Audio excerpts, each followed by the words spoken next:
be on the liberal side, but you don't want to get mugged and raped and shot and killed.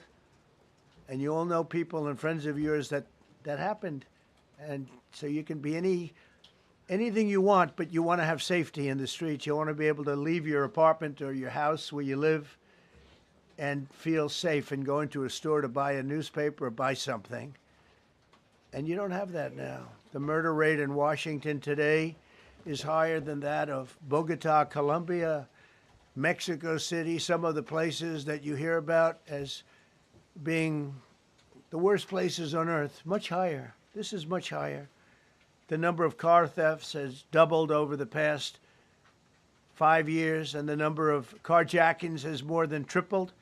Murders in 2023 reached the highest rate probably ever. They say 25 years, but they don't know what that means because it just goes back 25 years. Can't be worse. Our capital city has been overtaken by violent gangs and bloodthirsty criminals, roving mobs of wild youth, drugged out maniacs and homeless people. And we're not going to let it happen anymore. We're not going to take it.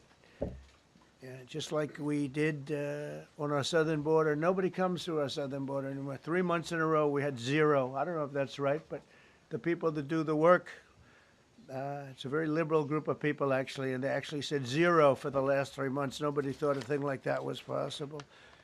And, when you take a look at numbers, I just saw some charts. These are different cities throughout the world. Red is, okay, the red is a place called Washington, D.C. Look at these. Baghdad we doubled up on Baghdad. Panama City, Brasilia, San Jose, Costa Rica, Bogota, Colombia, heavy drugs. Mexico City, I mentioned, Lima, Peru, all double and triple what they are. So do you want to live in places like that? I don't think so. I don't think so. And I think the people in this room, if you wrote correctly, you'd see, look at the kind of numbers we have. D.C., 41 per 100,000, number one that we can find anywhere in the world. Other cities are pretty bad, but they're not as bad as that. That where you want to live? The reporters of the world? Juvenile offenders and crimes against persons, as they say. It's getting worse. Not getting better, it's getting worse. And we had a recent indication. There was a story about a man who was just left. He quit because he was asked to do phony numbers on crime. And we're going to look into that. I think Pam is going to be looking into that. But he was asked by the city, I guess, that we don't want to show the real numbers. Let me do numbers so it looks like it's going down. Not going down. And under Biden, it was a disaster. And nobody did anything about it. We're going to do things about it like you wouldn't believe. Every American has a constitutional right to be able to access and petition their government in safety, and countless federal officials and employees likewise have the right to carry out their jobs in peace without being shot. As you know, I lost a very good person a while ago, was shot waiting for his wife. He was in the car. They robbed his car. They shot him. They killed him like it was nothing to it. She was walking to the car. It's a horror show. This issue directly impacts the functioning of the federal government and is a threat to America, really. It's a threat to our country. We have other cities also that are bad, very bad. You look at Chicago, how bad it is. You look at Los Angeles, how bad it is. We have other cities that are very bad. New York has a problem. And then you have, of course, Baltimore and Oakland. We don't even mention that anymore. They're so far gone. We're not going to let it happen. We're not going to lose our cities over this. And this will go further. We're starting very strongly with D.C., and we're going to clean it up real quick, very quickly, as they say. Days ago, a former member of the DOJ staff was savagely beaten by a band of roving thugs after defending a young woman from an attempted carjacking. He was left dripping in blood. He thought he was dead with a broken nose and concussion. Can't believe that he's alive. He can't believe it. In June, a 21-year-old congressional intern was tragically killed after being hit by a stray bullet in a drive-by shooting. A former Trump administration official named Mike Gill, fantastic person, was murdered last year in cold blood in a carjacking blocks away from the White House. We all knew him. Great person. Waiting for his wife as she was walking to the car. A Democrat congressman was also carjacked at gunpoint not far from the Capitol. And in 2023, an aide to Senator Rand Paul was stabbed in the chest and head by a demented lunatic as he walked down the street, just absolutely for no reason. Horrifically, last July 4th weekend, a 3-year-old girl was shot in the head and killed while sitting in a car near the Capitol. It's becoming a situation of complete and total lawlessness. And we're getting rid of the slums, too. We have slums here. We're getting rid of them. I know it's not politically correct. You'll say, oh, so terrible. No, we're getting rid of the slums where they live. Caravans of mass youth rampage through city streets at all times of the day. There are ATVs, motorbikes. They travel pretty well. Entire neighborhoods are now under emergency curfews. Just this past weekend, gunfire went through, and you saw that, the Navy Yard. I saw it this morning. They saw that they fought back against law. See, they fight back until you knock the hell out of them, because it's the only language they understand. But they fought back against law enforcement last night. And they're not going to be fighting back long, because I've instructed them and told them whatever happens, you know, they love to spit in the face of the police. As the police are standing up there in uniform, they're standing and they're screaming at them an inch away from their face. And then they start spitting in their face. And I said, you tell them, you spit and we hit. And they can hit real hard. It's a disgusting thing. I've watched that for years, for 3-4 years. I've watched them. The police are standing, and they're told, don't do anything under any search. So and you can see they want to get at it. And they're standing there, and people are spitting in their face, and they're not allowed to do anything. But now they are allowed to do whatever the hell they want. This dire public safety crisis stems directly from the abject failures of the city's local leadership. The radical left city council adopted no cash bail. By the way, every place in the country where you have no cash bail is a disaster. That's what started the problem in New York, and they don't change it. They don't want to change it. That's what started it in Chicago. I mean, bad politicians started it, bad leadership started it, but that was the one thing that's central, no cash bail. Somebody murders somebody and they're out on no cash bail before the day is out. We're going to end that in Chicago. We're going to change the statute. I spoke with Pam and Todd and everybody. We're going to change the statute, and I'm going to have to get the Republicans to vote because the Democrats are weak on crime, totally weak on crime. They don't know why. They want to stop because they get mugged too. But we're going to change no cash bail. We're going to change the statute and get rid of some of the other things. And we'll count on the Republicans in Congress and Senate to vote. We have the majority, so we'll vote. We don't have a big majority, but we've gotten everything, including the great, big, beautiful bill. Got that done, and that's one of the greatest things that's ever happened to people in this country. They're starting to figure it out, how good it is. Biggest tax cut in history. So many things. But we'll be able to get that done. So, Todd, if you and Pam can draw up things working with the people, I'll get it passed. We'll get it passed with the Republicans. Probably won't get, think of this, probably won't get one Democrat vote because they have no idea what they're doing. That's why they want men playing in women's sports. That's why they want transgender for everybody transgender. And they just got walloped in an election, in a landslide, and they haven't changed one thing. I saw the other day the certain gentleman who was a very well-known politician, Democrat, was fighting like hell that men should be allowed to play in women's sport. They just don't get it. They said it's an 80-20 issue, and I think it's a 97-3 issue. And I don't know who the three are. I've never heard anybody come. Nobody's ever come up to me, sir, you have to let men play in women's sports. You have to do it, sir. Nobody's ever approached me. I don't know where this issue even comes from. Never seen anything like it. But they turned our nation's capital into a sanctuary jurisdiction. That's the other thing. We have to get rid of sanctuary cities as quickly as possible. We're going to do it, too. We have to. Because it's sanctuary for criminals.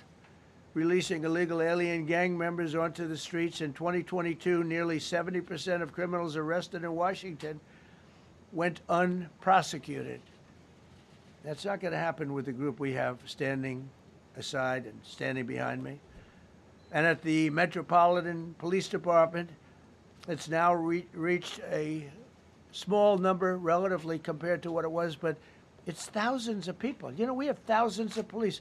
I was told today, sir, they want more police. I heard a number, 3,500 police. That's a lot of police. 3,500. I thought they were going to say, we only have 30 policemen or women. He said, we have 3,500. We need more.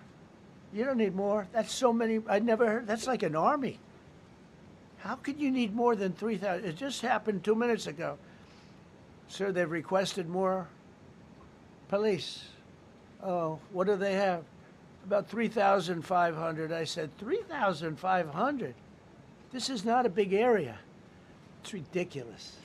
What you need is rules and regulations, and you need the right people to implement them. And we have the right people here, that I can tell you. Look at the border. Biden said, there's nothing you can do. Kamala was the border czar. She never called one of the Border Patrol agents who are great. ICE is great. Never spoke to anybody. Never went there. But she was the border czar. And everybody said it was impossible to fix. I fixed it in 3 months. No, really. I fixed it the first week, but really fixed it over the last couple of months. And I mean, literally to a point where, as I said, 0 illegals entering our country in the last 90 days. Pretty amazing. It's time for dramatic action. We're going to do the same thing over here. It's going to be a very safe city very soon. We're not looking to take years, because a lot of people die in years. And we've got incredible people in this country, except we have to allow them to do their job. And that we will deliver like nobody's ever delivered before. I actually think it's easy. You know, if you're competent, it's easy. If you're incompetent, it's impossible. But I'm very competent. Last week, my administration surged 500 federal agents into the district, including from the FBI, ATF, DEA, Park Police, the U.S. Marshal Service, the Secret Service, and the Department of Homeland Security. You know, a lot of nations, they don't have anything like that. They got some police, and they're rough police. They don't have DEA, ATF, FBI, Park Police, the U.S. Marshal Service, Secret Service, Department of Homeland Security. They got some police, but they're rough police, and they do their job. They don't have crime. We're not going to have crime either. They made dozens of arrests, and that's what starts to happen. Again, cashless bail. Watch what we do with that. Today, we're formally declaring a public safety emergency. This is an emergency. This is a tragic emergency. And it's embarrassing for me to be up here. You know, I'm going to see Putin. I'm going to Russia on Friday. I don't like being up here talking about how unsafe and how dirty and disgusting this once beautiful capital was, with graffiti all over the walls. It's another part of it, by the way, because we're talking about safety, but we're also talking about beautification. We have the most beautiful, potentially, capital in the world. We always had. But people come from Iowa, they come from Indiana, they come and then they get mugged. Not going to happen. Keep coming, because by the time you get your trip set, it's going to be safe again, and it's going to be clean very quickly. We're going to replace the medians that are falling down all over the roads. We're going to replace the potholes. We're going to put a nice new coat of asphalt over the top. No, we don't have to rip the road out and spend 7 years building a new road because they cut everything. Because some designer said, well, we need a 1/4 of an inch more turn. for safety reasons. No, we're going to do it right. We're going to get it done quickly. So today we're declaring public safety emergency in the District of Columbia, and Attorney General Pam Bondi, who's fantastic, is taking command of the Metropolitan Police Department as of this moment.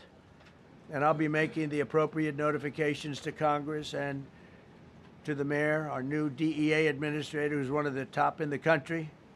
He better be Terry. If you're not, I'm going to get rid of you so fast. Terry Cole. Terry, thanks. Very good. We just got him. Most highly recommended person. And you'll be designated as the interim federal commissioner of the Metropolitan Police Department. Okay? And you run them tough. They're good. You have a lot of good people. You have people that shouldn't be there. You also have people that shouldn't be there. They got in there because of woke. But you have a lot of great police. And those people are the ones that want to help you. This city will no longer be a sanctuary for illegal alien criminals. We will have full, seamless, integrated cooperation at all levels of law enforcement, and we'll deploy officers across the district with an overwhelming presence. You'll have more police, and you'll be so happy because you'll be safe. When you walk down the street, you're going to see police, or you're going to see FBI agents. We're going to have a lot of agents on the street. You're going to have a lot of essentially military, and we will bring in the military if it's needed, by the way. We're going to have National Guard, but Pete Hegseth will tell you about it. We will bring in the military if needed. People say, oh, that's so terrible. He's going to bring in, it's been used many times over the years. I don't think we'll need it. I think we've got so many great people, including the people that are in the police department with proper leadership. They'll immediately begin massive enforcement operations targeting known gangs, drug dealers, and criminal networks to get them the hell off the street, maybe get them out of the country, because a lot of them came into our country illegally. They shouldn't have been allowed in. They come from Venezuela. They come from all over the world. We're going to get them the hell out. They won't be here long. But some of these people, a lot of them, are homegrown criminals. And these are bad people. These are rough people. And this is just a list of some of the people that were given to me today that were criminals removed from the D.C. streets this weekend. They were rough and tough. But we're rougher and tougher. Look at these people here. Nothing, you know. They're not going to be your local school teacher. Look at this guy. He has killed people numerous times. They're not going to be an asset. They will never be an asset to society. I don't care. I know we all want to say, oh, they're going to be rehabbed. It's not going to be rehabbed. I'm going to ask Doug Burgum to come up and say a couple of words because he's in charge, as you know. He's Interior, but he's in charge of the U.S. Park Police. And I've heard so many great things about the Park Police. They're proud of it. They've been there for a long time. Their families oftentimes grow into the roles. They love the country. They love this area. So, Doug, could you say a few words, please? Thank you, Mr. President. On behalf of the U.S. Park Police, this is the oldest federal police force in the nation. They were formed in 1791 by none other than President George Washington. They've got the awesome responsibility of protecting our nation's most sacred monuments. The National Mall, Washington Monument, Jefferson Memorial, Lincoln Memorial, Statue of Liberty, and out west, the Presidio and the Golden Gate area. These folks have tens of millions of visitors a year, the kind of people that President Trump's talking about that come from around the country and around the world to see our sacred and learn about our history and our sacred monuments. They've been doing a fantastic job, but they are so pleased, the rank and file, that President Trump is now allowing them to enforce the law. As those of you that live in the city may know, that the circles and the triangle parks that are spread throughout D.C. are actually federal park property. So the U.S. Park Police also have responsibility for that. These became littered with homeless camps under the Biden administration. All of you saw that. Since President Trump's executive order on March 27th, making D.C. safe and beautiful again, the U.S. Park Police have removed over 70 homeless camps. And President Trump also talked about beautification. They're stopping and enforcing the laws against graffiti on our monuments. They've removed over 80 specific attacks against our history with graffiti on our monuments. So they continue to do a great job, whether it's in their vehicles, on foot, or on the mounted police that you see around the National Mall. And President Trump, they thank you. The rank and file is so happy to be enforcing the law again. Thank you for your leadership, and they're excited about the announcement you're making today. Thank you, very good. Great job you're doing. Thank you very much. Pete, could you say something about the military, if you would? Well, Mr. President, it's an honor to be here. And at your direction this morning, we've mobilized the D.C. National Guard. It'll be operationalized by the Secretary of the Army, Dan Driscoll, through the D.C. Guard. You will see them flowing into the streets of Washington in the coming week. At your direction as well, sir, there are other units we are prepared to bring in. Other National Guard units, other specialized units. They will be strong, they will be tough, and they will stand with their law enforcement partners. This is nothing new for DOD. As the President noted, at the border, we've got 10,000 troops down there who've been operating in defense cooperation areas, defense zones, where there's zero illegal crossings because of troops on strikers scanning the border. We've been protecting other people's borders for 20 years. It's about time we protect our own, and we're working with ICE and CBP. In Los Angeles, we did the same thing, working with the California National Guard, working with ICE officers. ICE officers deserve to do their job and not be attacked. We will work alongside all DC police and federal law enforcement to ensure this city is safe, this city is beautiful, and as I always say about President Trump to the troops, he has their back. And my message to the National Guard and federal law enforcement in Washington is, we have your back as well. Be tough, be strong, we're right behind you. Thank you, Mr. President.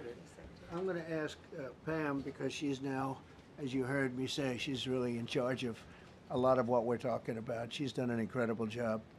People are going to start to see the fruits of her labor. And Pam, maybe you could say a few words about what we're talking about here.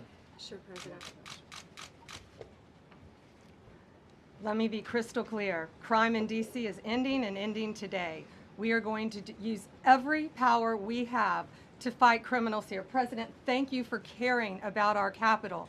Families come here every summer. Our museums are free. We have the National Zoo. We have the National Gallery.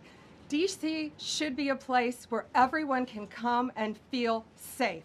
Behind me and to my side, we have some of the best career law enforcement and prosecutors in the country who are ready to take this on.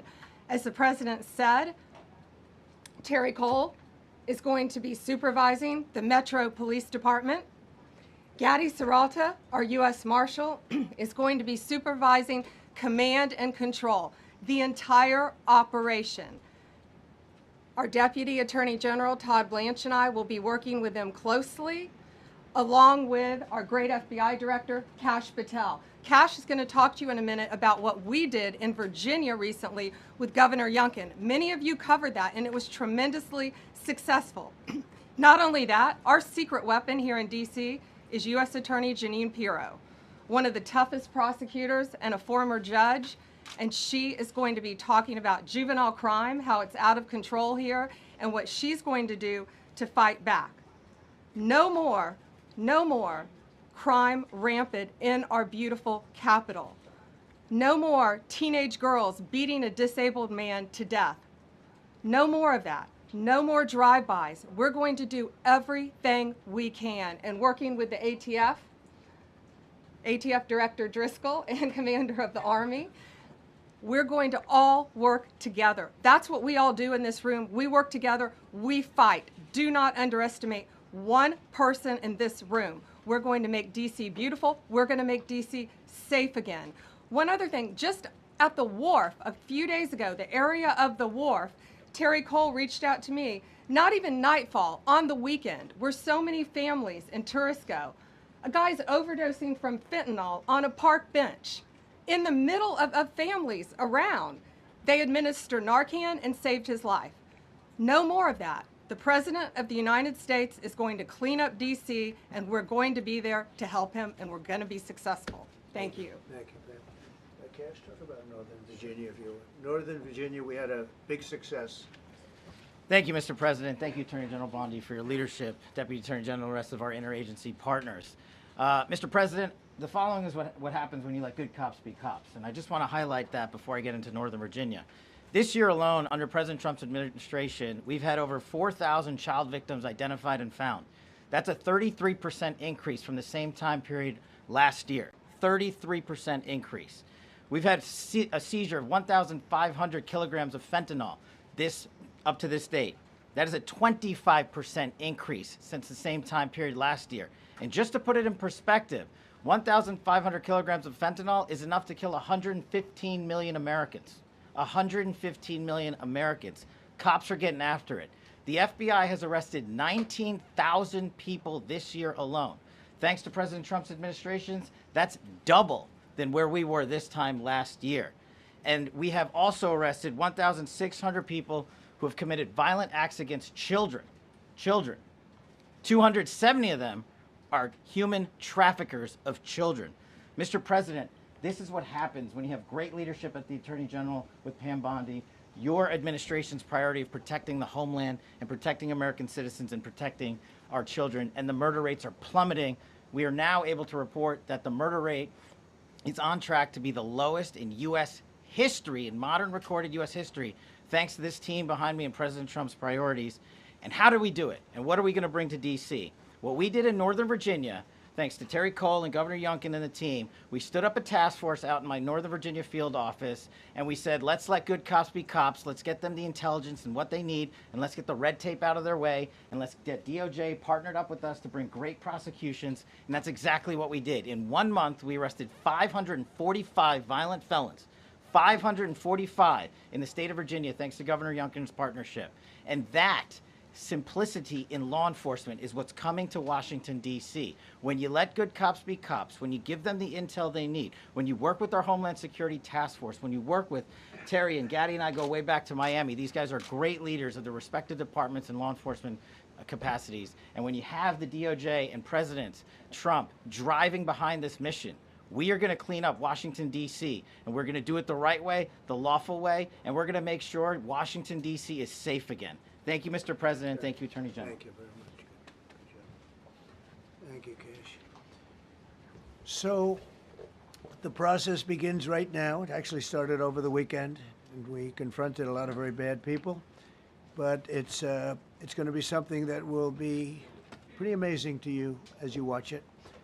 And I think most of you say it's a beautiful thing to do it right. We're going to be removing homeless encampments from all over our parks, our beautiful, beautiful parks, which now a lot of people can't walk on. They're very dirty, we got a lot of problems. But we've already started that. We're moving the encampments away, trying to take care of people. Some of those people, we don't know how they even got there. Some of those people are from different countries, different parts of the world. Nobody knows who they are. They have no idea, but they're there. We're getting rid of the people from underpasses and public spaces from all over the city. There are many places that they can go, and we're going to help them as much as you can help. But they'll not be allowed to turn our capital into a wasteland for the world to see. The Metropolitan Police Department and the federal authorities will be supported in the effort, a really big effort, the 800 D.C. National Guardsmen that we'll put on, and much more if necessary, much more. You remember I said, I offered 10,000 once. Remember I said to a certain person, a person who I thought always was highly overrated, not very competent, but I said, if you need them, we'll give you 10,000 of the military or the National Guard. They turned me down.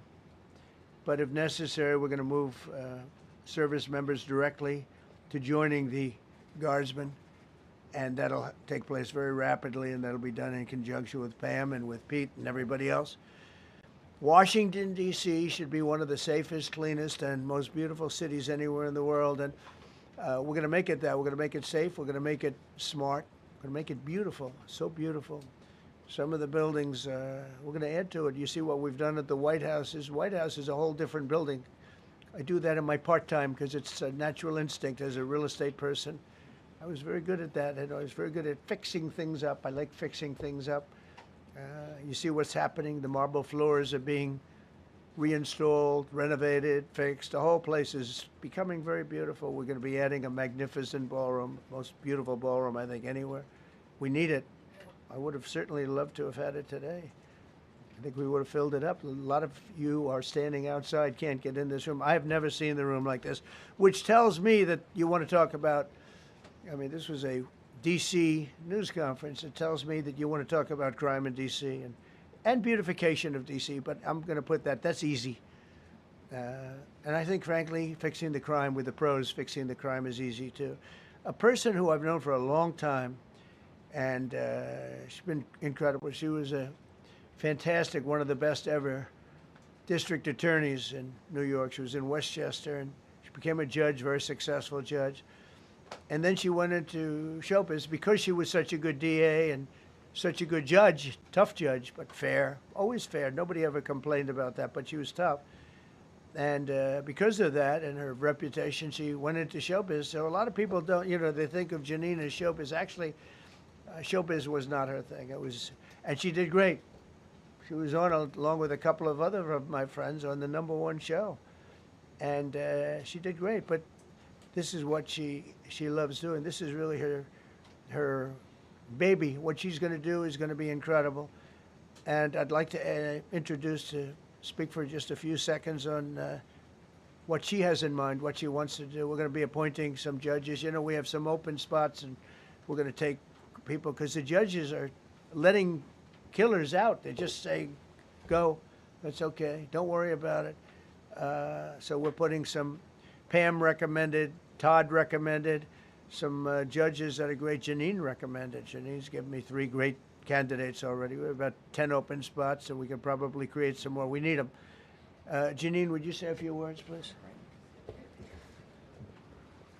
Thank you very much, Mr. President, and thank you, Madam Attorney General, and to all my partners here. We all want the same thing. We all want a safe city. We want a safe capital. We want to be able to bring our families here. We want to be able to come and enjoy the history that makes this place great. And unfortunately, we are not in that position right now. And Mr. President, I want to thank you for taking the step that we need right now to make criminals understand that they are not going to get away with it anymore. And I'm not going to stand here and go over and over the cases. But what I can tell you is this. I see too much violent crime being committed by young punks who think that they can get together in gangs and crews and beat the hell out of you or anyone else. They don't care where they are. They can be in DuPont Circle, but they know that we can't touch them. Why? Because the laws are weak. I can't touch you if you're 14, 15, 16, 17 years old and you have a gun. I convict someone of shooting another person with an illegal gun on a public bus in the chest, intent to kill. I convict him. And you know what the judge gives him? Probation. Says you should go to college. We need to go after the D.C. Council and their absurd laws. We need to get rid of this concept of, no cash bail. We need to recognize that the people who matter are the law-abiding citizens. And it starts today. But it's not going to end today, because the president is going to do everything we need to do to make sure that these emboldened criminals understand we see you, we're watching you, and we're going to change the law to catch you. And my final note is this. These kids understand that the jurisdiction is through the State Attorney General, Brian Schwab. I did a poster of the young man from Doge who was beaten bloody with a severe concussion, a broken nose. And then I did a poster of what happens to those kids, because I can't arrest them, I can't prosecute them. They go to family court and they get to do yoga and arts and crafts. Enough. It changes today. Thank you, Mr. President. Thank you, Janine. You're welcome. Great job. Thank you. If I could, I just signed some executive orders. I'd like to have Will please come up, and we'll let the people know what we signed. Do you want to put them down? Yes, sir. Go ahead. A short while ago in the Oval Office, President Trump signed 2 crucial executive actions to deal with the emergency crime conditions we currently face in the District of Columbia. The first of these was an executive order, as President Trump said before, invoking his powers under Section 40 of the Home Rule Act to take federal control of the D.C. Metropolitan Police Department. Along with that executive order, President Trump signed the statutorily required notification letters to Mayor Bowser and to the relevant House and Senate committee leaders. The second major executive action that President Trump signed was a presidential memorandum directing the Secretary of Defense to utilize the National Guard to address the conditions we see on our streets here in D.C. It also authorized the Secretary of Defense to work with state governors to utilize their National Guard units if necessary as well. These are bold, decisive steps intended to combat the out-of-control crime conditions we've seen on D.C.'s streets for far too long. And I, for one, am deeply proud to be part of an administration that's finally coming to terms with these issues, sir. Thank you very much. Sir. Thank you. So, just to conclude, Washington, D.C. should be one of the safest, cleanest, most beautiful places anywhere in the world. It was years ago. We had one problem that was a pretty big problem. The radical left got out of control and they started trying to rip down statues. And I said, let's go pass a law real fast. We're going to do it real fast, but we were blocked by the Democrats who do not want safety. Nobody gets it. I don't get it. They don't get it because they can't get votes. I don't know how they can win an election with this, but they don't want safety. And I found an old statute, very old, early 1900s, that said if you so much as touch or even think about destroying a statue or a monument in Washington, D.C., you go to jail for 10 years with no probation, no anything. In other words, slightly different than we have today. Today we have cashless bail. Today you get jailed 10 years. No curtailed sentence, 10 years. And we took it out. Nobody used it. It was never used because, you know, it's harsh. And you remember they started to rip down the statue of Abraham Lincoln. I said, that's a tough one to rip down. He was pretty good, Pam. I think he was pretty good. When the ropes started going around Abraham Lincoln to pull him down, Andrew Jackson, others, and they were heading to the Jefferson Memorial, Thomas Jefferson. They're going to do a big number there. I said, it's time. And I signed that statute immediately. We had it updated. We made it use the same language, all passed by Congress. And I announced it's 10 years in jail, no probation, no anything, 10 years, no curtail sentence if you touch, so much as touch a statue in Washington, D.C. And it was an amazing sight, beautiful sight. Everybody just left. The ropes were hanging around Andrew Jackson, and there were 2 ropes around Abraham Lincoln. They left the rope, but everybody just left. And that was the last problem we ever had. You know, that was the last problem that we ever had with the statues. They were going wild, and somebody came to me and said, sir, in 1910, I don't want to give you an exact because you'll say, Donald Trump gave us wrong dates around like early on. You know, if I'm slightly off, they make you sound a little bad. So I won't put myself in that position. I won't put you in that position because I think everybody agrees with what we're doing today. But when I signed that thing, it was like a miracle. Everybody left. They were gone. They were starting to march down. They started the march toward Thomas Jefferson. And I figured he was always going to be safe. But they found something with him, and they found something with Abraham Lincoln.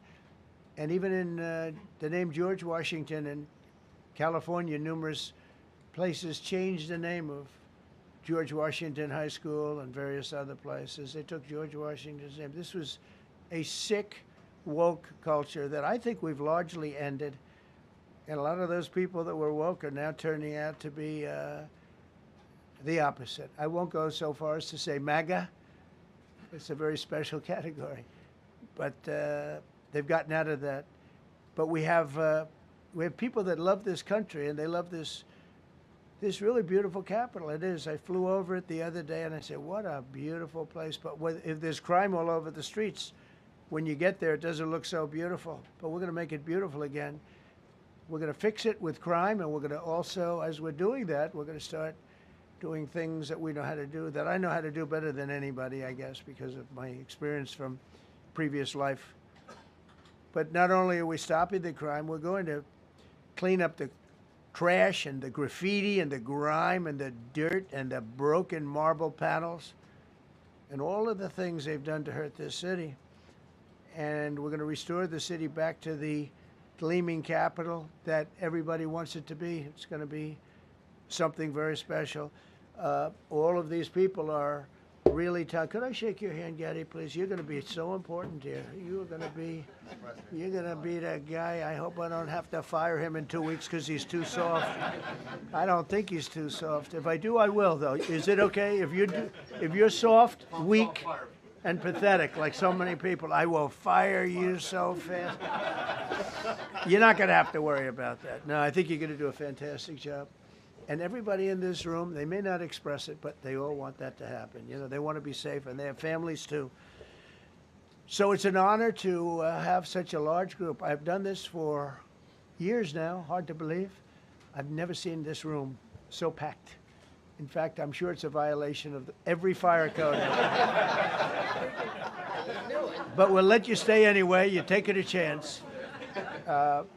And with that, we'll say, maybe if you could, oh, wow. We could be here all day long. If we could keep the first questions, perhaps, to this subject, and then we'll go on to a few others. Please. Mr. President, thank you so much. Can you talk about how personal of an issue this is? You talked about flying over the Washington Monument and seeing the pride of what D.C. is, and do you believe that the status of the city, the cleanliness, the way that crime is low, is a direct reflection on how the country is run? Yeah, I do. I think the Capitol, look, everyone comes here. They're all coming. All the leaders, they're all wanting to come.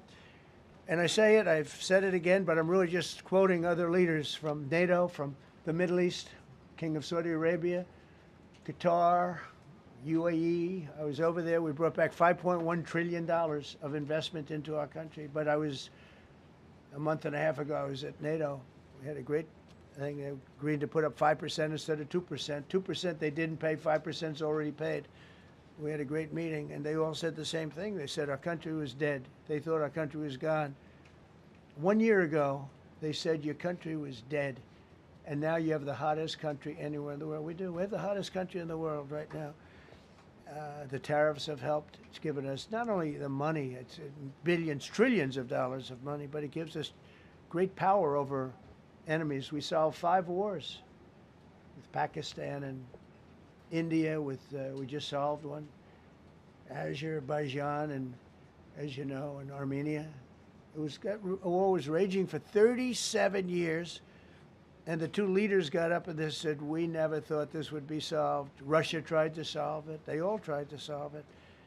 It was a very tough situation, but we got it done. And I said to the 2 men, I said, are you guys friends? And they had a hard time. You know, they've been killing each other for 37 years, right?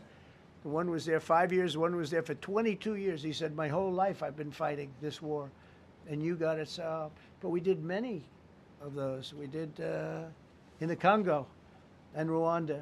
That's been going on for 30 years. 8 to 9 million people killed that they know of, but it was raging, and we got that solved. We got a lot of them done. It's a great honor. But you want to have, when they come, the leaders come to our country to sign documents that the war is over or whatever, or for other reasons. They come for trade. And you want them to come through so beautifully. You ride down those roads, everything should be perfect. You shouldn't have medians falling down into the roadway. Median, you know, the metal things that are always, somebody had a great lobbyist, because I've never seen them look good. I've been looking at those things with the little, right? They're always broken and bad, but here they're really bad. And we're going to either put new or fix it. And it's not expensive. It's not really expensive. And we're going to fix our roads a little bit. We're going to clean up our sidewalks. You have countries where every Saturday, the people go out and they wash their sidewalks in front of their stores or their houses. They scrub their sidewalks. So we aren't quite at that level yet. I don't think, Gaddy, we're not quite there yet, but maybe we will. They go out and they scrub. I think it's so beautiful to hear that and to see those stories. But we're going to make it clean. But just to finish with your question, it's a very strong reflection of our country. And when they see a bad city, my father always used to tell me, I had a wonderful father, very smart, and he used to say, son, when you walk into a restaurant and you see a dirty front door, don't go in, because if the front door is dirty, the kitchen's dirty also. Same thing with the Capitol. If our Capitol's dirty, our whole country is dirty, and they don't respect us. So it's a very good question, actually. Mr. President, sorry. Question for you on this specific issue. Do you expect more cities to follow DC's path if this goes through? So the idea is that Chicago, LA, San Francisco, would they expect similar action to what we've seen in DC? And the other question, sir, there's reporting that the administration is going to reclassify marijuana. Would that send mixed messages that if marijuana is okay, some drugs are okay, but we're trying to clean up crime? How do they go hand in hand? We're only looking at that. That's early, but somebody reported it, which is fine. We're looking at it. Some people like it. Some people hate it. Some people hate the whole concept of marijuana because if it does bad for the children, it does bad for people that are older than children. But we're looking at reclassification, and we'll make a determination over the next few weeks. And that determination hopefully will be the right one. It's a very complicated subject, the subject of marijuana. I've heard great things having to do with medical, and I've had bad things having to do with just about everything else. But medical and, for pain and various things, I've heard some pretty good things, but for other things, I've heard some pretty bad things. The other part of your question, we're just going to see what happens with it all. We're going to have a tremendous success in what we're doing. Other cities are hopefully watching this. They're all watching, just like everyone's watching here. They're all watching, and maybe they'll clean up, and maybe they'll do this and get rid of the cashless bail thing and all of the things that caused the problem. If you go back, this whole thing with cashless bail is a disaster. So many problems came that we never had before. So they're watching us today, and if they don't learn their lesson, if they haven't studied us properly, because we're going to be very successful. I have zero doubt about that. It's going to be. It's a question of will it be really fast, like the border. Everyone said, they used to say, Biden used to say, I need legislation. I didn't get any legislation. I called up our people, and we did a great job. Tom Homan was great. As you know, our secretary did a great job. They did a great job. There's no games. They didn't play games. And we're going to have the same thing here. But then I'm going to look at New York in a little while. Let's do this. Let's do this together. Let's see. It's going to go pretty quickly. And if we need to, we're going to do the same thing in Chicago, which is a disaster. We have a mayor there who's totally incompetent. He's an incompetent man. And we have an incompetent governor there. Pritzker's an incompetent. His family threw him out of the business, and he ran for governor. And now I understand he wants to be president. But I noticed he lost a little weight, so maybe he has a chance. You never know what happens. But Pritzker's a gross incompetent guy, thrown out of the family business. But when I look at Chicago and I look at L.A., if we didn't go to L.A. 3 months ago, L.A. would be burning like the part that didn't burn. If he would have allowed the water to come down, which I told him about in my first term, I said, you're going to have problems. Let it come down. We actually sent in our military to have the water come down into L.A. They still didn't want it to come down after the fires. But that was it. We have it coming down. But hopefully L.A. is watching. That mayor also. The city's burning. They lost like 25,000 homes. I went there the day after the fire. You were there. And I saw people standing in front of a burned down home. Their homes were incinerated. They weren't like, even the steel was literally, it was all warped and literally disintegrated because of the winds and the flame and the whole thing. It was like a blowtorch. They were standing on this beautiful day, maybe a couple of days after. We gave it a little time because what they had suffered. Almost 25,000 homes. And you see what's happening now. They didn't give their permits. I went to a town hall meeting. I said, we're going to get you the federal permits, which are much harder, almost immediately. Lee Zeldin is a star. He did an incredible job. They have all their federal permits. They don't have their city permits. And the mayor said to me, we think we can have them in 2 years. I was walking down the street, and I met with firemen and police. And I was saying hello to many people that were standing in front of their homes with yellow tape. You can't go in. You can't go onto the lot. And those people wanted to start rebuilding their homes then and there. And the mayor said, we should be able to get them the permits within 2 years. I said, that's a shame. 2 years? Are you kidding? I'm going to get them the federal permit like almost immediately, 2 years. And she drew it back, well, maybe 1 year. The place was booing her out of the place. They don't have their permits to build their homes. And now they're talking about putting, this is among the most beautiful areas was in the country. Now they're talking about putting low-income housing there. Can you believe this? I love low-income housing. I made money with low-income housing. I built low-income housing. I know more about low-income housing and luxury housing. I know about everything real estate. They want to replace some of those homes with low-income housing. They haven't gotten their permits yet. We've gotten all the federal permits, which are much tougher to get, and it was done almost immediately through Lee Zeldin and Federal Environmental.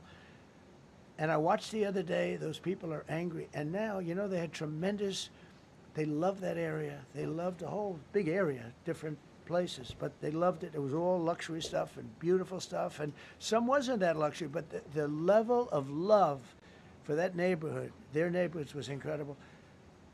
And you know what? I watched people on television, they want to go, they want to leave. They've lost their spirit, they've lost their heart, because the mayor's incompetent. And Gavin Newsom is incompetent. He's got a good line of bullshit, but that's about it. He's incompetent.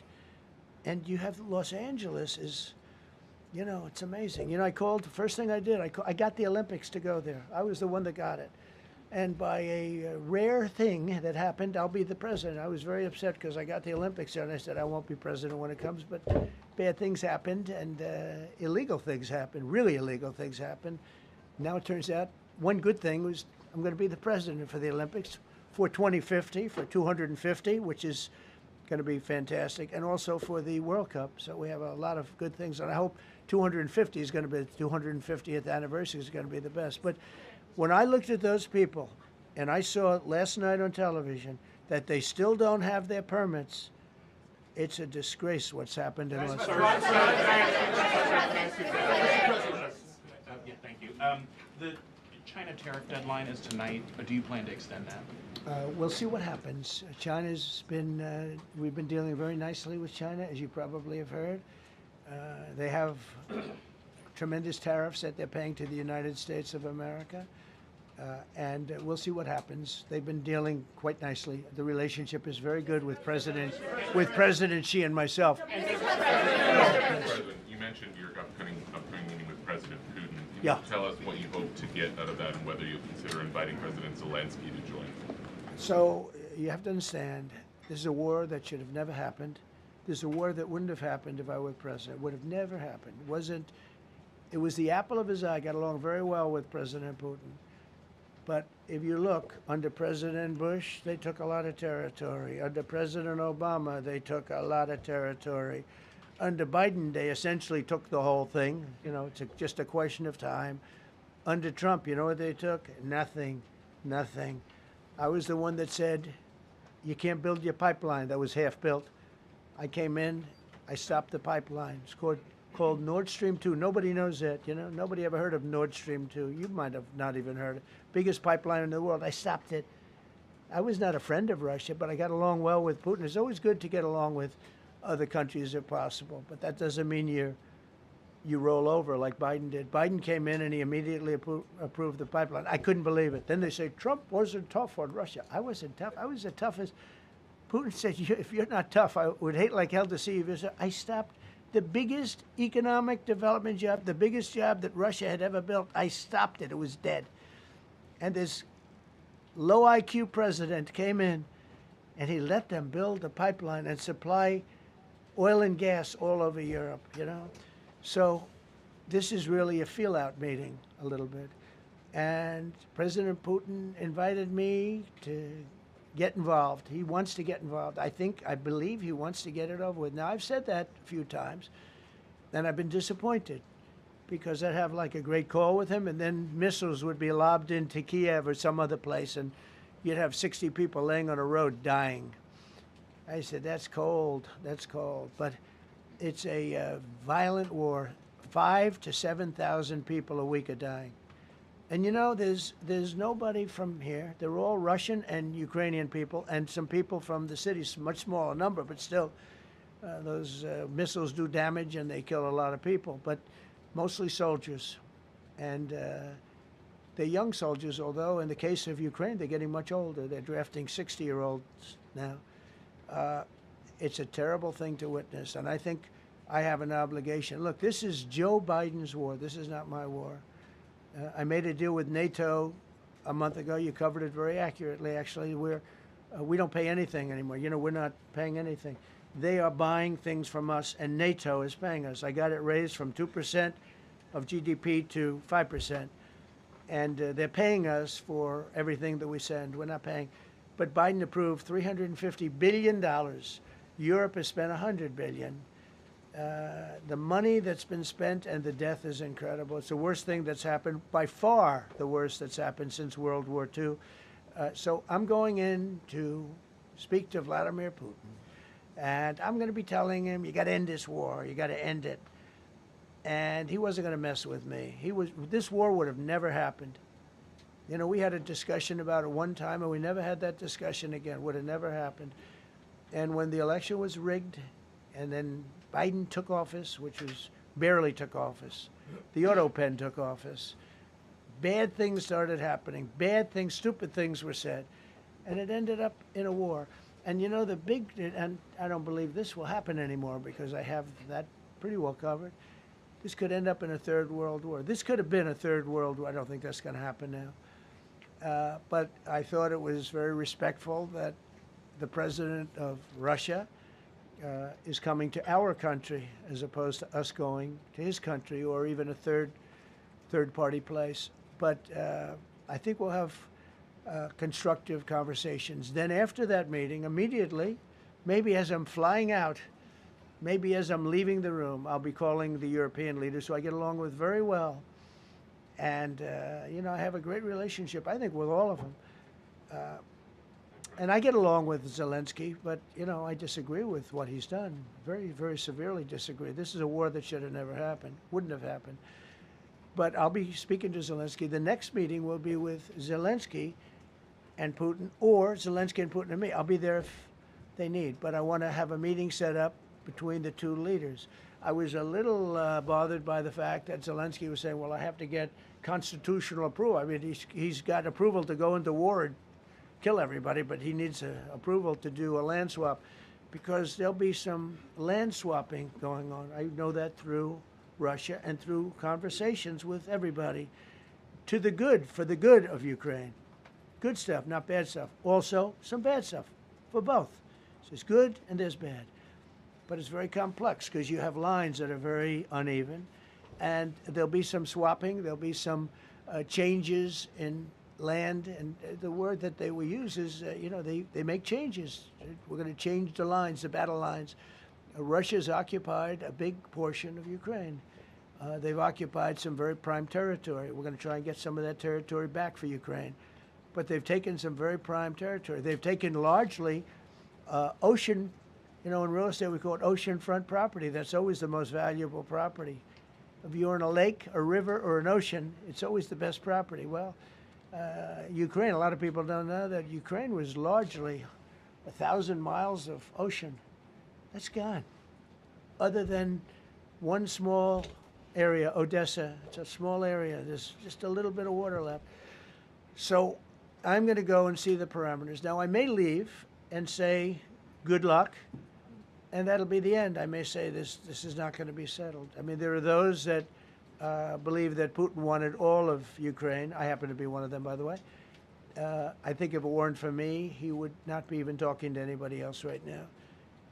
But I'm going to meet with him. We're going to see what the parameters are. I'm then going to call up President Zelensky and the European leaders right after the meeting, yeah. And I'm going to tell them what kind of a deal. I'm not going to make a deal. It's not up to me to make a deal. I think a deal should be made for both. I think Russia has to get back into building their country. It's a massive country. I think they have 11 time zones, if you can believe it. It's a massive, it's by far, from the standpoint of land, it's by far the largest. They have tremendous potential in Russia to do well. They're not doing well. Their economy is not doing well right now because it's been very well disturbed by this. It doesn't help when the President of the United States tells their largest or second largest oil buyer that we're putting a 50% tariff on you if you buy oil from Russia. That was a big blow. And then they say, gee, he wasn't so tough. Nobody else would have done that. And I haven't stopped there. I mean, look, I was all set to do things far bigger than that, but I got a call that they'd like to meet, and I'm going to see what they want to meet about. I'd like to see a ceasefire. I'd like to see the best deal that could be made for both parties. You know, it takes two to tango, right? So ultimately, I'll have a meeting next week. I had a great relationship with him, considering the fact that, you know, I was not nice to him because of the pipeline. I ended the pipeline. I also gave the javelins. Do you ever hear of a javelin? Javelin is called a tank buster. They say that Obama gave them sheets and I gave them javelins. If it weren't for me, all those tanks that were destroyed at the first days of the war because the tanks got stuck in the mud, some commander made a better. You know, they would have been in Kiev in 4 hours going down the highway. But a Russian general made a brilliant decision to go through the farmland instead. And they just had torrential rains, and the rains were so bad, and it was mud, and those tanks got stuck in the mud. I don't know who that general is, but knowing Vladimir, he's probably not around any longer because all those tanks were stuck in the mud, and they went along with the javelins. I gave them the javelins. You know that, right? I gave them javelins. They gave them sheets. But I'm going to meet with President Putin, and we're going to see what he has in mind. And if it's a fair deal, I'll reveal it to the European Union leaders and to the NATO leaders and also to President Zelensky. I think out of respect, I'll call him first. And then I'll call them after. And I may say, lots of luck, keep fighting. Or I may say, we can make a deal. If not, I will tell you this. I've seen a poll coming out of Ukraine. 88% of the people would like to see a deal made. And if you go back 3 years, everybody was gung-ho for war. You know, everybody's gung-ho for war until you have it. It's an amazing thing. I had it with a couple of countries where I couldn't get a deal done with one particular country. And I just couldn't. The guy's great. He's a friend of mine. Great. Good leader. Tough as hell. I couldn't get the deal done. And then he went into war for a short period of time. You know where I'm talking about. First term. And it was nasty. Guys being killed all over the place. And he went through 1 week of war, and I was able to get the deal done. He said, this is nasty. Yes, please. Yeah, just to follow up on what you were saying there. First of all, Volodymyr Zelensky is not invited on Friday? He wasn't a part of it. I would say he could go, but he's gone to a lot of meetings. You know, he's been there for 3.5 years. Nothing happened. And what is the definition? I mean, do you want somebody that's been doing this for 3.5 years? What's the definition of a good deal? I'll tell you after I hear what the deal is. Because there could be many definitions. You know, you're talking about a very large and complex situation. Now, I tell you, the war that I just settled with Azerbaijan and with, as you know, and Armenia was almost as complex as this one, having to do with routes, trade. Meeting on Friday with Vladimir Putin. Well, we're going to have a meeting with Vladimir Putin, and at the end of that meeting, probably in the first 2 minutes, I'll know exactly whether or not a deal can be made. How will you know that? Because that's what I do. I make deals. Mr. President. Please, go ahead. Yeah, thank you, Mr. President. I'm going to ask you 2 questions, one about China, one about Russia, if I could. On China, your administration agreed to send the most advanced or advanced NVIDIA and AMD chips. No, obsolete. No. Obsolete chip. Well, and then 15% of the You profits mean the come 20s? No. This is an old chip that China already has. And I deal with Jensen, who's a great guy, and NVIDIA. The chip that we're talking about, the H20, it's an old chip. China already has it in a different form, different name, but they have it. or they have a combination of two will make up for it and even then some. Now, Jensen Jensen's a very brilliant guy, and Jensen also has a new chip, the Blackwell. Do you know what the Blackwell is? The Blackwell is super duper advanced. I wouldn't make a deal with that, although it's possible I'd make a deal, a somewhat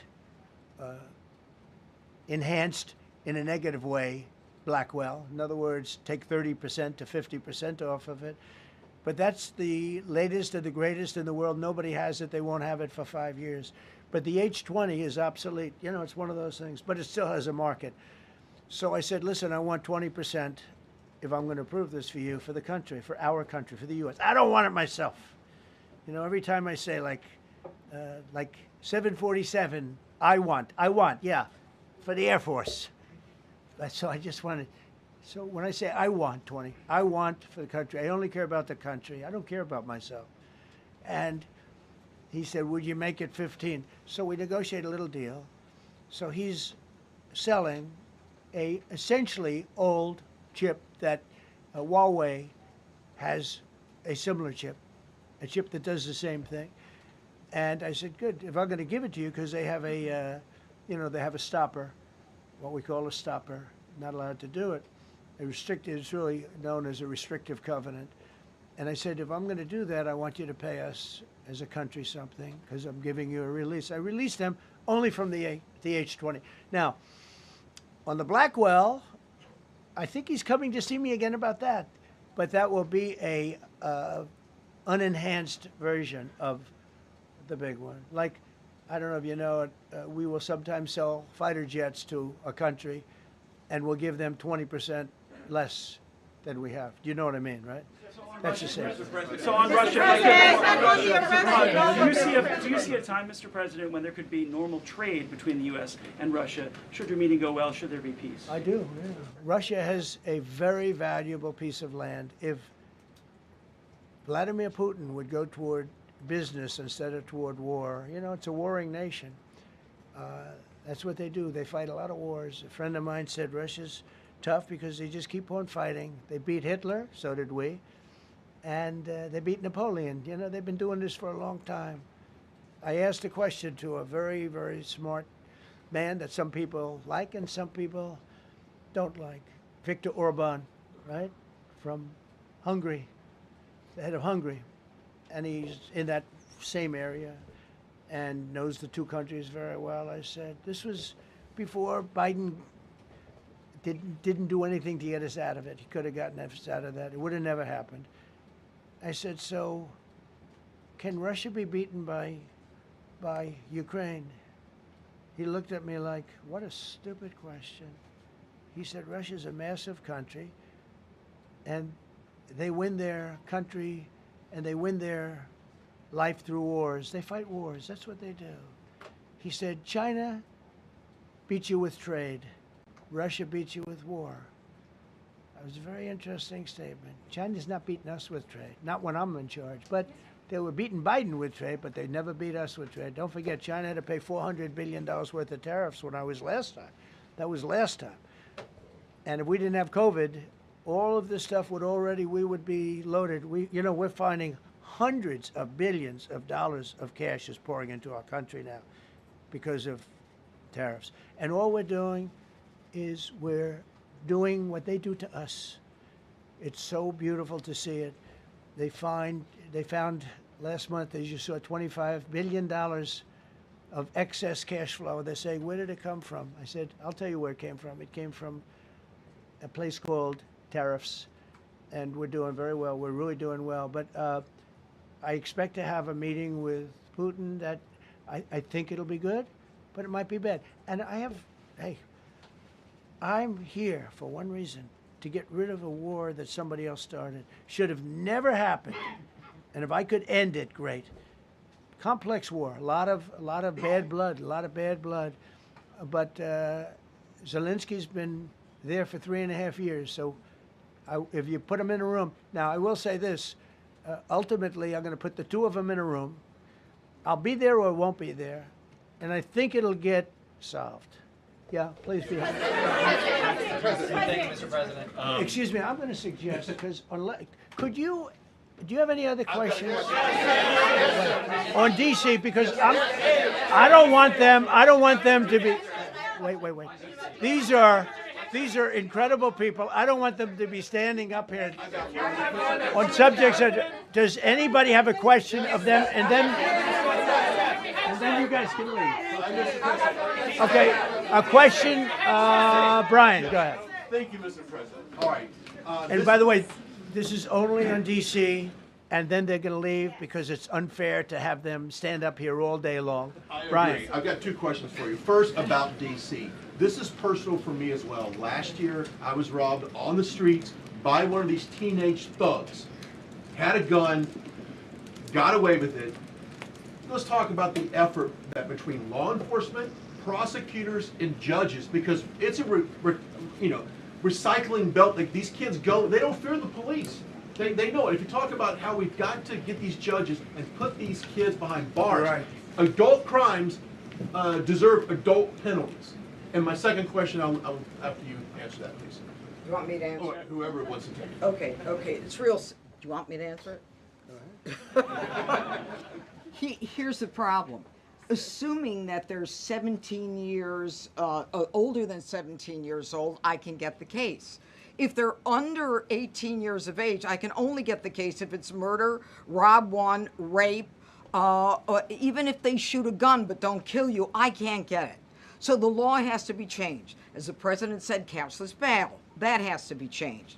All right, then even assuming I get the case, I get jurisdiction, I get a conviction, the DC Council has given the judges the ability to give probation on shootings. And so then it's up to them.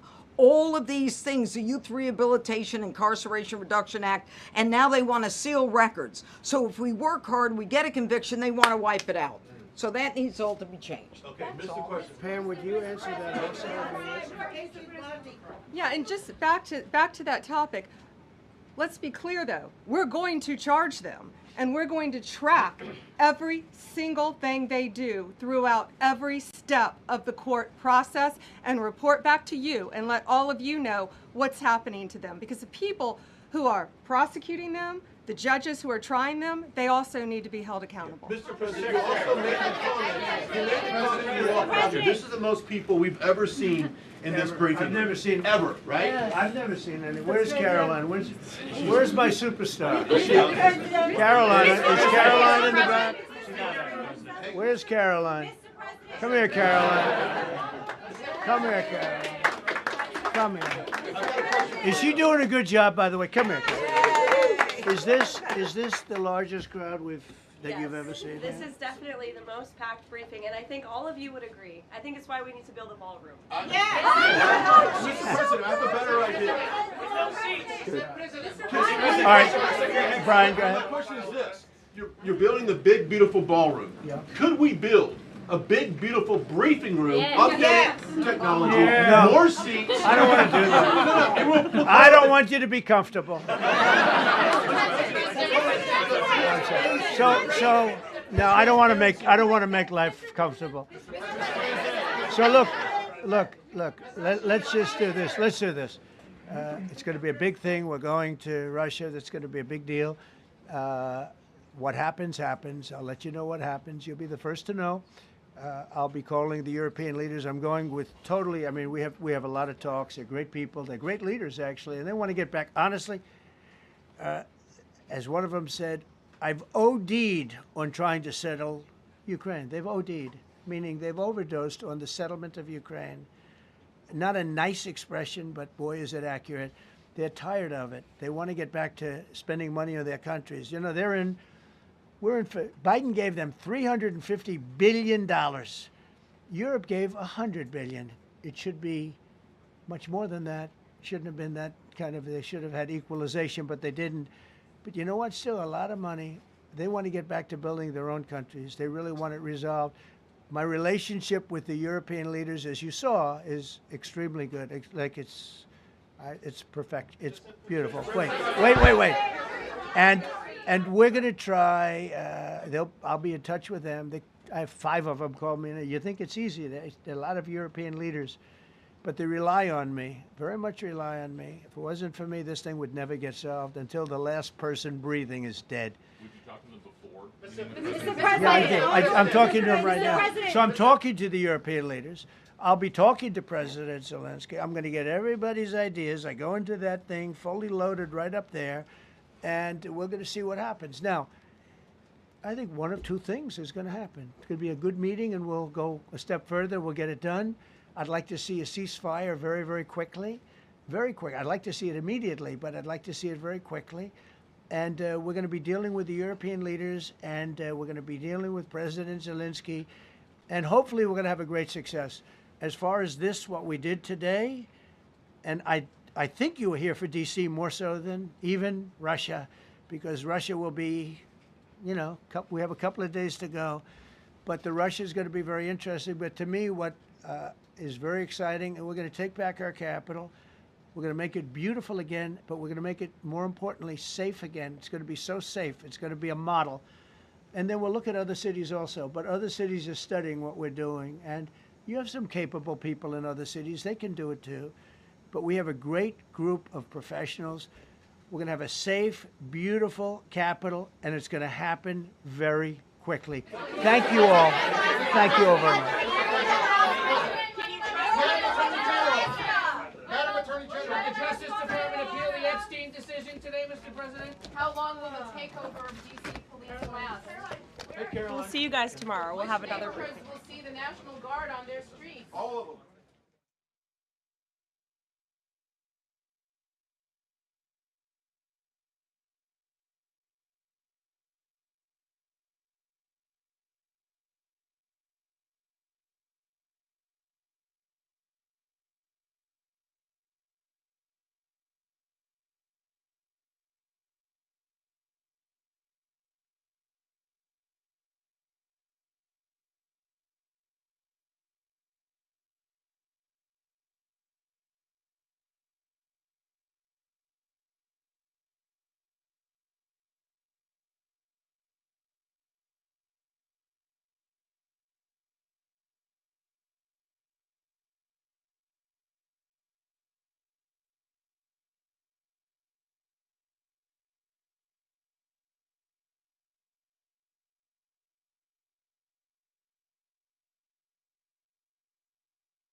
Well, thank you very much. It's an honor to have the President of Ukraine with us. We've had a lot of good discussions, a lot of good talks, and I think progress is being made, very, very substantial progress in many ways. We had a good meeting, as you know, just a short while ago with the President of Russia, and I think there's a possibility that something could come out of it, and today's meeting is very important. We have, I guess, the seven very powerful leaders from Europe, and we're going to be meeting with them right after this meeting, and thank you very much for being here. Thank you so much, Mr. President. If I can, first of all, thank you Please. for invitation, and thank you very much for your efforts, personal efforts to stop killings and stop this war. Thank you, and using this opportunity, many thanks to your wife, First Lady of the United States. She sent a letter to Putin about our children, abducted children, and my wife, she, First Lady of Ukraine, she gave the letter. It's not to you, to your wife. Oh, I want it. Yeah. So we are saying this sensitive topic, yes, please. And thanks to our partners, and that you supported this format, that after our meeting we can have leaders who are around us, UK and France, Germany, Italy, Finland, EU, NATO, I mean all partners around Ukraine supporting us. Thanks to them, and thank you very much for invitation. Thank you very much for being here. President Trump. Right. Yes, Peter, go ahead. Thank you, President Trump. So, President Zelensky, you say in a post on X today, Russia must end this war which it itself started. President Trump, you say President Zelensky of Ukraine can end the war with Russia almost immediately if he wants to. Which is it? Yeah, I think that's true. I think we're going to have a meeting. I think if everything works out well today, we'll have a trilat. And I think there will be a reasonable chance of ending the war when we do that. And is this the end of the road for American support for Ukraine? Is today's meeting deal or no deal? I can never say that. It's never the end of the road. People are being killed, and we want to stop that. So I would not say it's the end of the road. No, I think we have a good chance of doing it. It's been almost 4 years now that a lot of people were killed last week. A lot of people last week. I mean, millions of people killed, but a lot of people last week for whatever reason. A big number, a lot of soldiers, on both sides. And I know the president, I know myself, and I believe Vladimir Putin wants to see it ended. And as you met with Putin on Friday, today you've got President Zelensky here. As you listen to Russia and Ukraine, which side has the better cards? Well, I don't want to say that. I'm just here to be. Look, this isn't my war. This is Joe Biden's war. He's the one that had a lot to do with this happening, and we want to get it ended. And we want it to end good for everybody. We want it to end good. The people of Ukraine have suffered incredibly. President Zelensky, are you prepared to keep sending Ukrainian troops to their deaths for another couple years, or are you going to agree to redraw the maps? Thank you for your question. So, first of all, we live under each day attacks. That today have been a lot of attacks and a lot of wounded people, and the child was dead, small bomb, one year and a half. So we need to stop this war, to stop Russia, and we need support, American and European partners, and we will do our best for this. So, and I think we show that we are strong people, and we supported the idea of the United States, of personally of President Trump, to stop this war, to make a diplomatic way of finishing this war, and we are ready for trilateral, as President said. This is a good signal about trilateral. I think this is very good. Thank you. Mr. President, if the peace deal will be achieved, are you going to be willing to send American peacekeepers to Ukraine? Well, we're going to work with Ukraine. We're going to work with everybody, and we're going to make sure that if there's peace, the peace is going to stay long-term. This is very long-term. We're not talking about a 2-year peace and then we end up in this mess again. We're going to make sure that everything's good. We'll work with Russia. We're going to work with Ukraine, and we're going to make sure it works. And I think if we can get to peace, it's going to work. I have no doubt about it. Your team has talked about security guarantees. Could that involve U.S. troops? Would you rule that out in the future? We'll let you know that maybe later today. We're meeting with 7 great leaders of great countries also, and we'll be talking about that. They'll all be involved, but there'll be a lot of help when it comes to security. There's going to be a lot of help. It's going to be good. They are first line of defense because they're there. They're Europe, but we're going to help them out also. We'll be involved. Yes. Vladimir Putin mentioned that the war will not end without addressing the root causes of this war. Have you had an understanding what are the root causes of this war? Well, look, the war is going to end. When it ends, I can't tell you, but the war is going to end, and this gentleman wants it to end, and Vladimir Putin wants it to end. I think the whole world is tired of it, and we're going to get it ended. It was, I've done 6 wars. I've ended 6 wars, and I thought this maybe would be the easiest one, and it's not the easiest one. It's a tough one. A lot of reasons for it. And they'll be talking about it for a long time, but they'll be talking about the others. Look, India, Pakistan, we're talking about the big places. When you look at, you just take a look at some of these wars. You go to Africa and take a look at that. Rwanda and the Congo, Republic of the Congo. That's been going on for 31 years. And so we've done a total of 6, and we really have 6, not including the fact that we obliterated, and it turned out to be a total obliteration, the nuclear, as you said, the future nuclear capability of Iran. And this one, I think we're going to get solved also. I feel confident we're going to get it solved. Like guarantees or like special envoy put forward.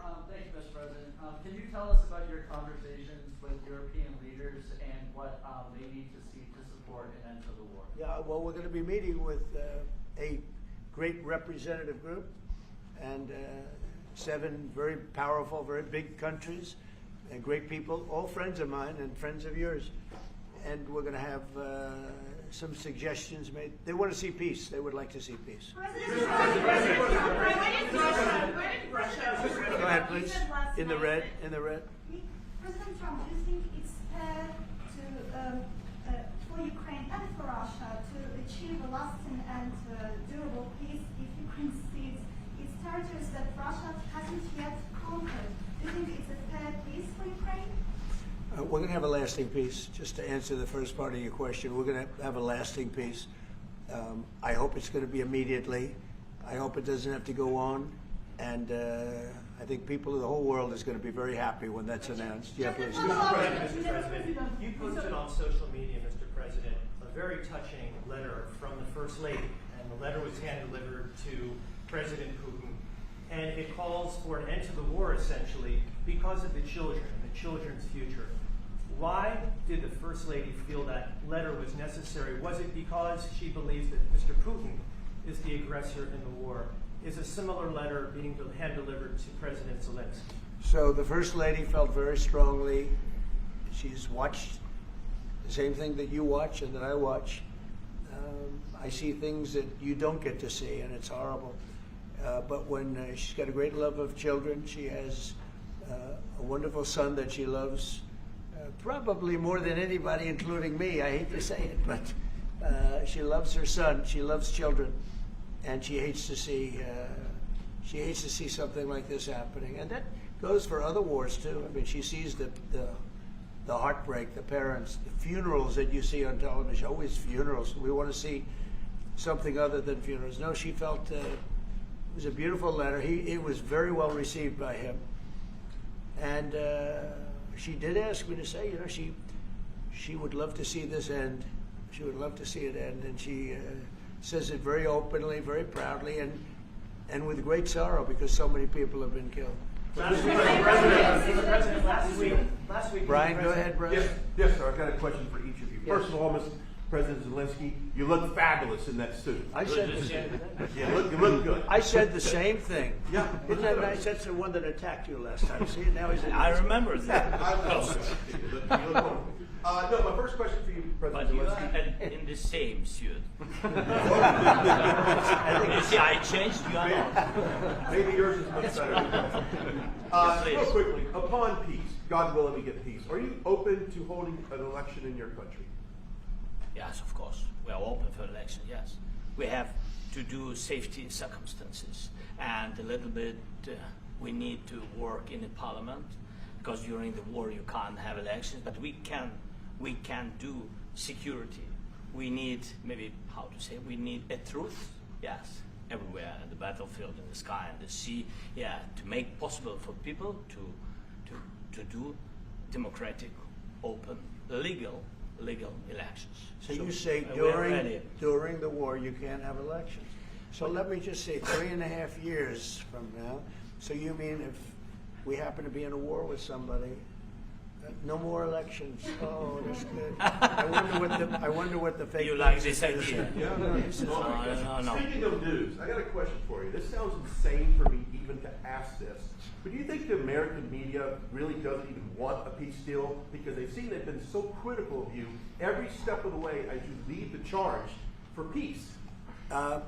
It's an amazing phenomenon. I said that if in the settlement you got Moscow, St. Petersburg, and thousands of miles around them, they would say I made a bad deal.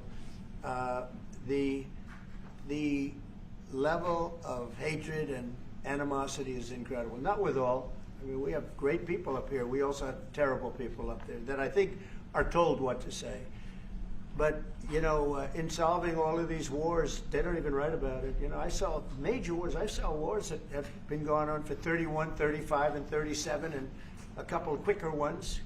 One that was going to go into a full-blown deal very quickly. You know what the one I'm talking about? It was a big one. But they don't even write about that. No matter what I do, no matter what, and you know, this is not anything to do with you. It's probably to your advantage in a certain way. But no matter what I do, no matter what deal I make, from my standpoint, you'll come out good. Maybe President Putin will come out good. But they'll say, Trump was absolutely horrible. It's just that, and I've lived with that for a long time. I've lived with it since just before the first election. I used to get great publicity. Now I get the worst publicity anyone's ever gotten in office, but I won in a landslide, so that people understand. They're the only ones that count, ultimately. But I've also had great reporters. I've had journalists that are very good. But it's very sad when you do the right thing. As an example, they said, because of the fact that Vladimir Putin came to American soil, this was a tremendous defeat for Donald Trump. No, it was really wonderful that he did it. It was a hard thing for him to do, to be honest with you. It was the opposite of what they said, but they said it. Now, if he didn't come, they'd say that was also bad for Trump. You know, there's no way. And there's just a great dishonesty of the press, and I think that's why it's lost its credibility. You know, its credibility is at an all-time low. We have a thing going on right now in D.C. We went from the most unsafe place anywhere to a place that now people, friends are calling me up, Democrats are calling me up, and they're saying, sir, I want to thank you. My wife and I went out to dinner last night for the first time in 4 years, and Washington, D.C. is safe, and you did that in 4 days. I'll tell you it's safe. I had another friend of mine, he has a son who's a great golfer, he's on tour, and he came in 4th yesterday in the big tournament where Scotty Scheffler made the great shot, and he said his son is going to dinner in Washington, D.C. tonight. I said, would you have allowed that to happen a year ago? He said, no way, no way. He said, what you've done is incredible. And I think the people realize it.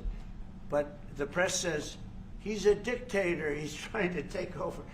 No, all I want is security for our people. But people that haven't gone out to dinner in Washington, D.C. in 2 years are going out to dinner. And the restaurants the last 2 days were busier than they've been in a long time. Thank you for that. I walked around yesterday with MTG. If you can walk around with DC with MTG and not be attacked, the city is safe. Yes. Thank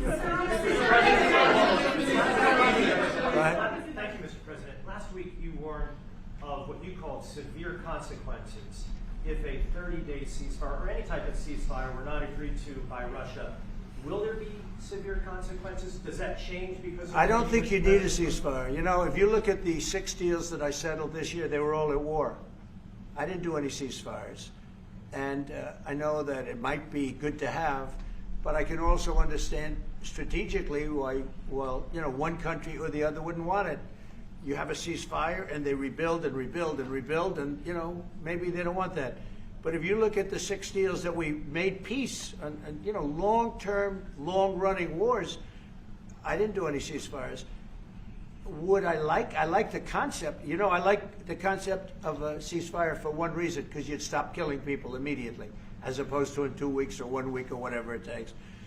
But we can work a deal where we're working on a peace deal while they're fighting. They have to fight. I wish they could stop. I'd like them to stop. But strategically, that could be a disadvantage for one side or the other. But all of these deals I made without even the mention of the words ceasefire. Can you explain the decision to offer Ukraine Article 5-like security guarantees, but stop short of pushing for their full membership? Yeah, well, we haven't done anything on that yet. If you look back and you go back long before President Putin, it was always a statement that they would never allow Ukraine into NATO. So that was a statement that was made, but we haven't discussed any of that yet. We're going to be discussing it today, but we will give them very good protection, very good security. That's part of it. And the people that are waiting for us, they are, I think they're very like-minded. They want to help out also. Thank you, President Trump. The United States has already given hundreds of billions of dollars to this war effort in Ukraine. Biden. At best, it is a stalemate, and the killing continues. So, President Trump, How much more is the United States willing to give Ukraine? And President Zelensky, how much more do you want? Well, I'll start off just by saying we're not giving anything now. We're selling weapons. This is something before, I guess the number is well over $300 billion. That was under Joe Biden, a corrupt politician, not a smart man, never was. By the way, go back 40 years. He was not a smart man 40 years ago either. But now he's in particular bad. This was done by a corrupt administration that shouldn't have been in, and frankly, if the right results of the election were given, if I were president, this war would have never taken place, and he would have been very happy because he would have liked to have seen. I mean, they went through hell. He went through hell.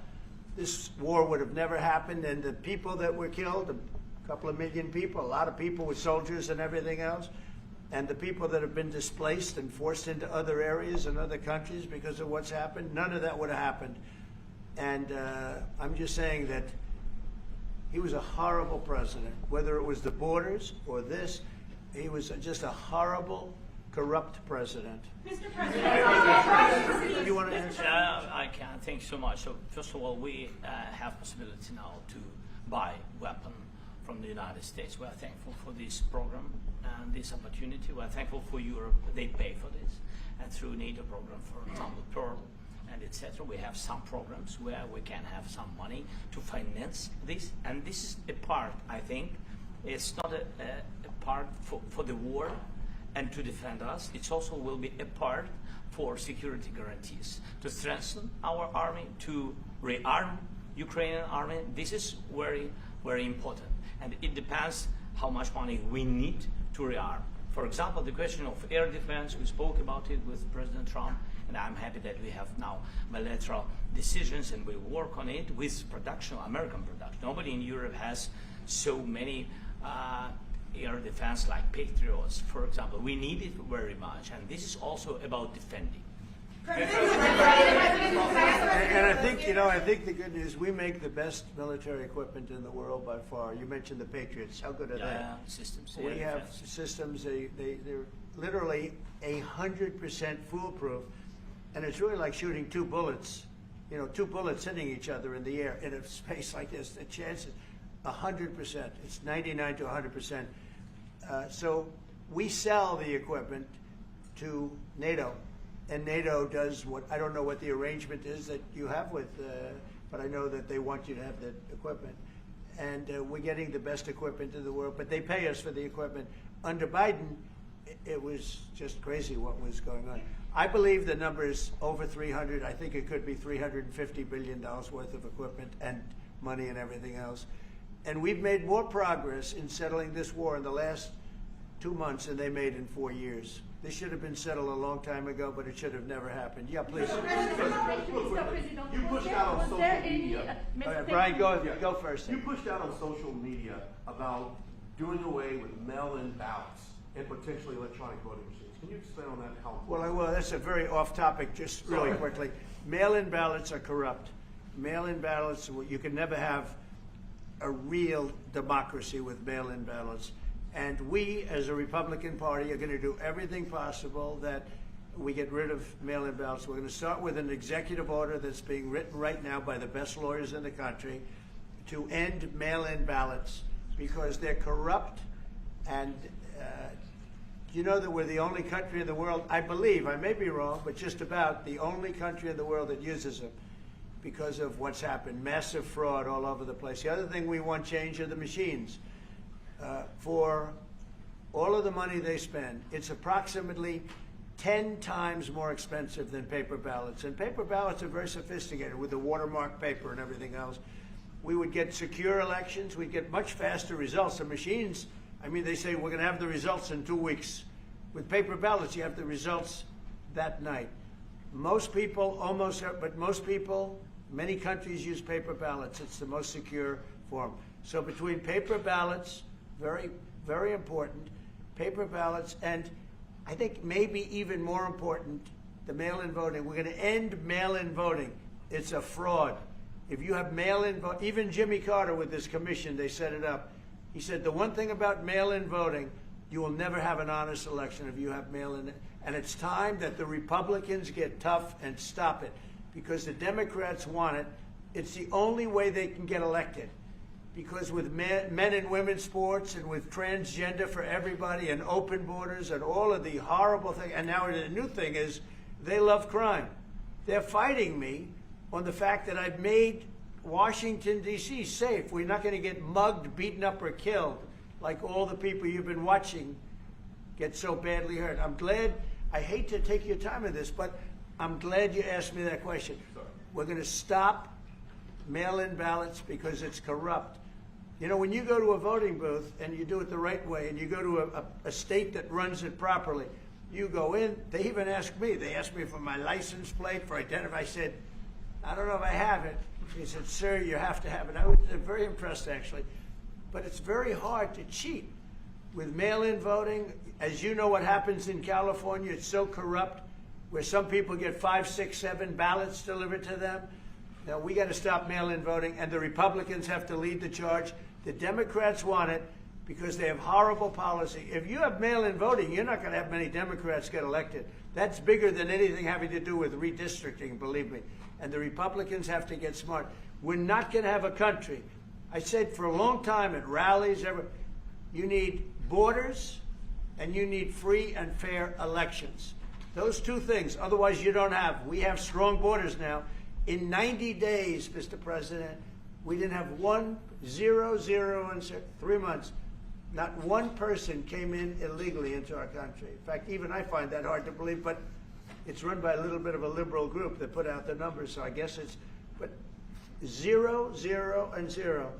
You go back a year ago, 2 years ago, 3 millions of people poured into our country. It was terrible. Thank you very much. What guarantees do you need from President Trump to be able to make a deal? Is it American troops, intelligence, equipment? What is it? Everything. And really, it includes two parts. First, strong Ukrainian army. That's what I began to discuss with your colleagues. And it's a lot about weapon and then people and training missions and intelligence. And second, we will discuss with our partners. It depends on the big countries, on the United States, on a lot of our friends. Mr. President, are you willing to commit American troops to that NATO-like protection in order to get President Zelensky to a deal today? Well, I don't know if you define it that way, but NATO-like, I mean, we're going to give, we have people waiting in another room right now. They're all here from Europe, biggest people in Europe, and they want to give protection. They feel very strongly about it, and we'll help them out with that. I think it's very important. I think it's very important to get the deal done. You've been involved with the peacekeeping in Ukraine since your first day in the administration.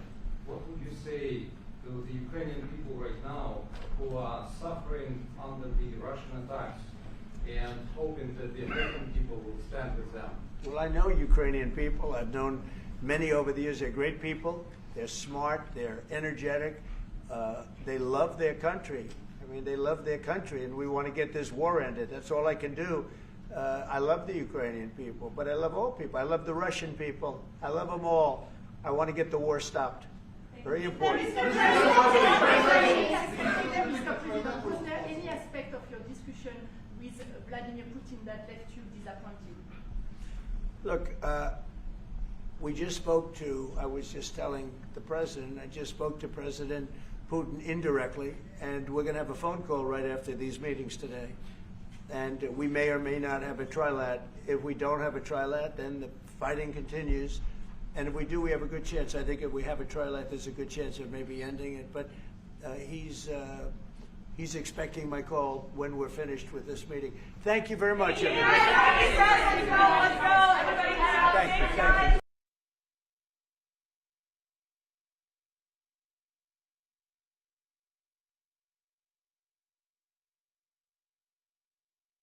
We appreciate you being here. Late last night and early today, at my direction, the United States Armed Forces conducted an extraordinary military operation in the capital of Venezuela. overwhelming American military power, air, land, and sea, was used to launch a spectacular assault.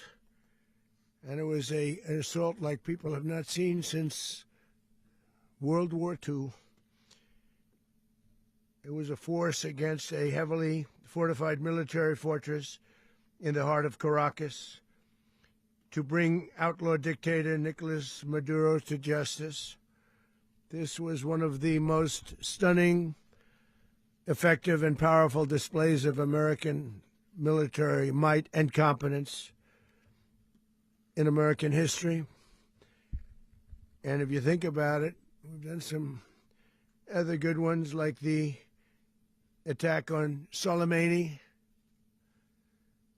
the attack on al-Baghdadi, and the obliteration and decimation of the Iran nuclear sites just recently in an operation known as Midnight Hammer. All perfectly executed and done. No nation in the world could achieve what America achieved yesterday, or frankly, in just a short period of time. All Venezuelan military capacities were rendered powerless as the men and women of our military, working with U.S. law enforcement, successfully captured Maduro in the dead of night. It was dark. The lights of Caracas were largely turned off due to a certain expertise that we have. It was dark and it was deadly. But captured along with his wife, Celia Flores, both of whom now face American justice. Maduro and Flores have been indicted in the Southern District of New York, it's Jay Clayton, for their campaign of deadly narco-terrorism against the United States and its citizens. I want to thank the men and women of our military who achieved such an extraordinary success overnight with breathtaking speed, power, precision, and competence. You rarely see anything like it. You've seen some raids in this country that didn't go so well. They were an embarrassment. If you look back to Afghanistan, or if you look back to the Jimmy Carter days, they were different days. We're a respected country again, like never before. These highly trained warriors, operating in collaboration with U.S. law enforcement, caught them in a very ready position. They were waiting for us. They knew we had many ships out in the sea, just sort of waiting. They knew we were coming. So they were in what's called a ready position.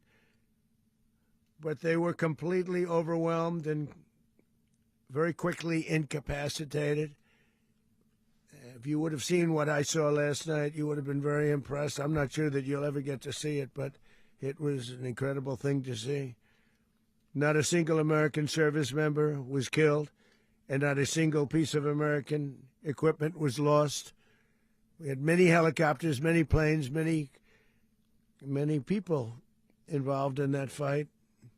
But think of that, not one piece of military equipment was lost, not one service member was, more importantly, killed. The United States military is the strongest and most fearsome military on the planet, by far. With capabilities and skills our enemies can scarcely begin to imagine. We have the best equipment anywhere in the world. There's no equipment like what we have, and you see that even if you just look at the boats. You know, we've knocked out 97% of the drugs coming in by sea. 90%. Each boat kills on average, 25,000 people. We knocked out 97%. And those drugs mostly come from a place called Venezuela. We're going to run the country until such time as we can do a safe, proper, and judicious transition. So we don't want to be involved with having somebody else get in, and we have the same situation that we had for the last long period of years. So we are going to run the country until such time as we can do a safe, proper, and judicious transition.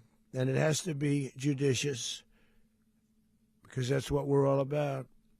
We want peace, liberty, and justice for the great people of Venezuela, and that includes many from Venezuela that are now living in the United States and want to go back to their country. It's their homeland.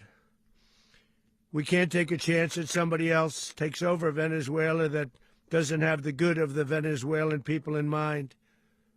We've had decades of that. We're not going to let that happen.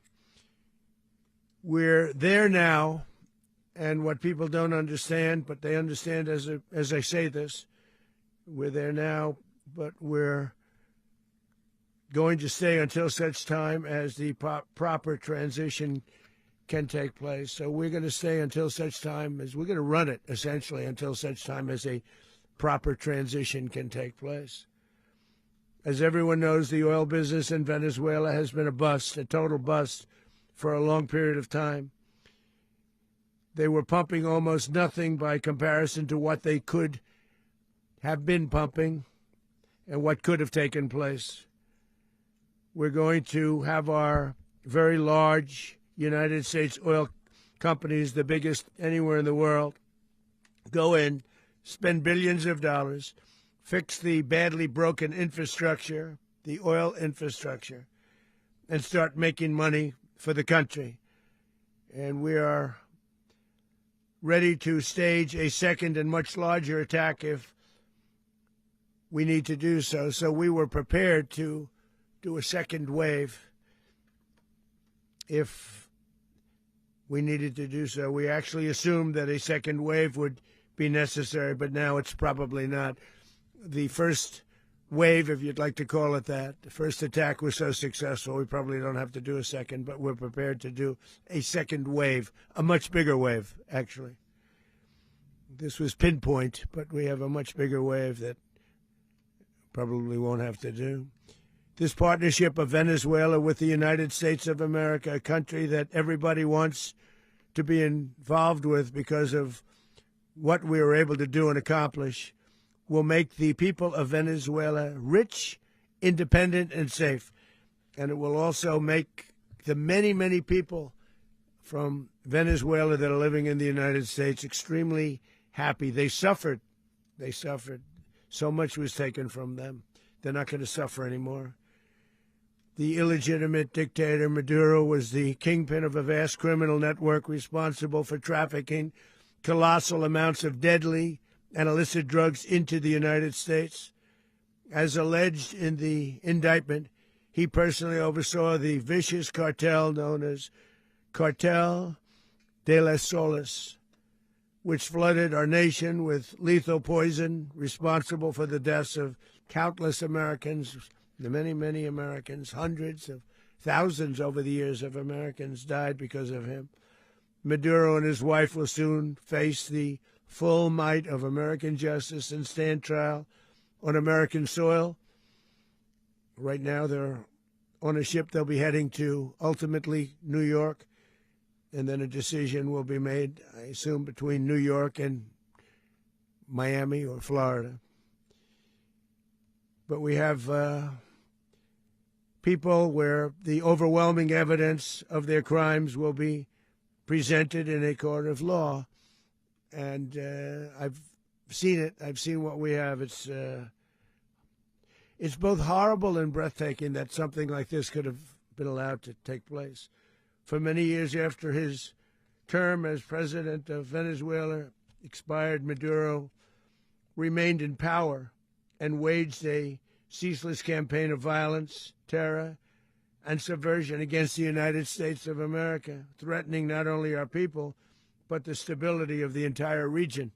And you all saw it. In addition to trafficking gigantic amounts of illegal drugs that inflicted untold suffering and human destruction all over the country, all over in particular the United States, Maduro sent savage and murderous gangs, including the bloodthirsty prison gang Tren de Aragua, to terrorize American communities nationwide. And he did indeed. They were in Colorado. They took over apartment complexes. They cut the fingers off people if they called police. They were brutal. but they're not so brutal now. And I just have to congratulate our military, Pete and everybody, and our National Guard, because the job that they've done, whether it's in Washington, D.C., where we have a totally safe city, where it was one of the most unsafe cities anywhere in the world, frankly, and now we have no crime in Washington, D.C. We haven't had a killing. We had the terrorist attack a few weeks ago.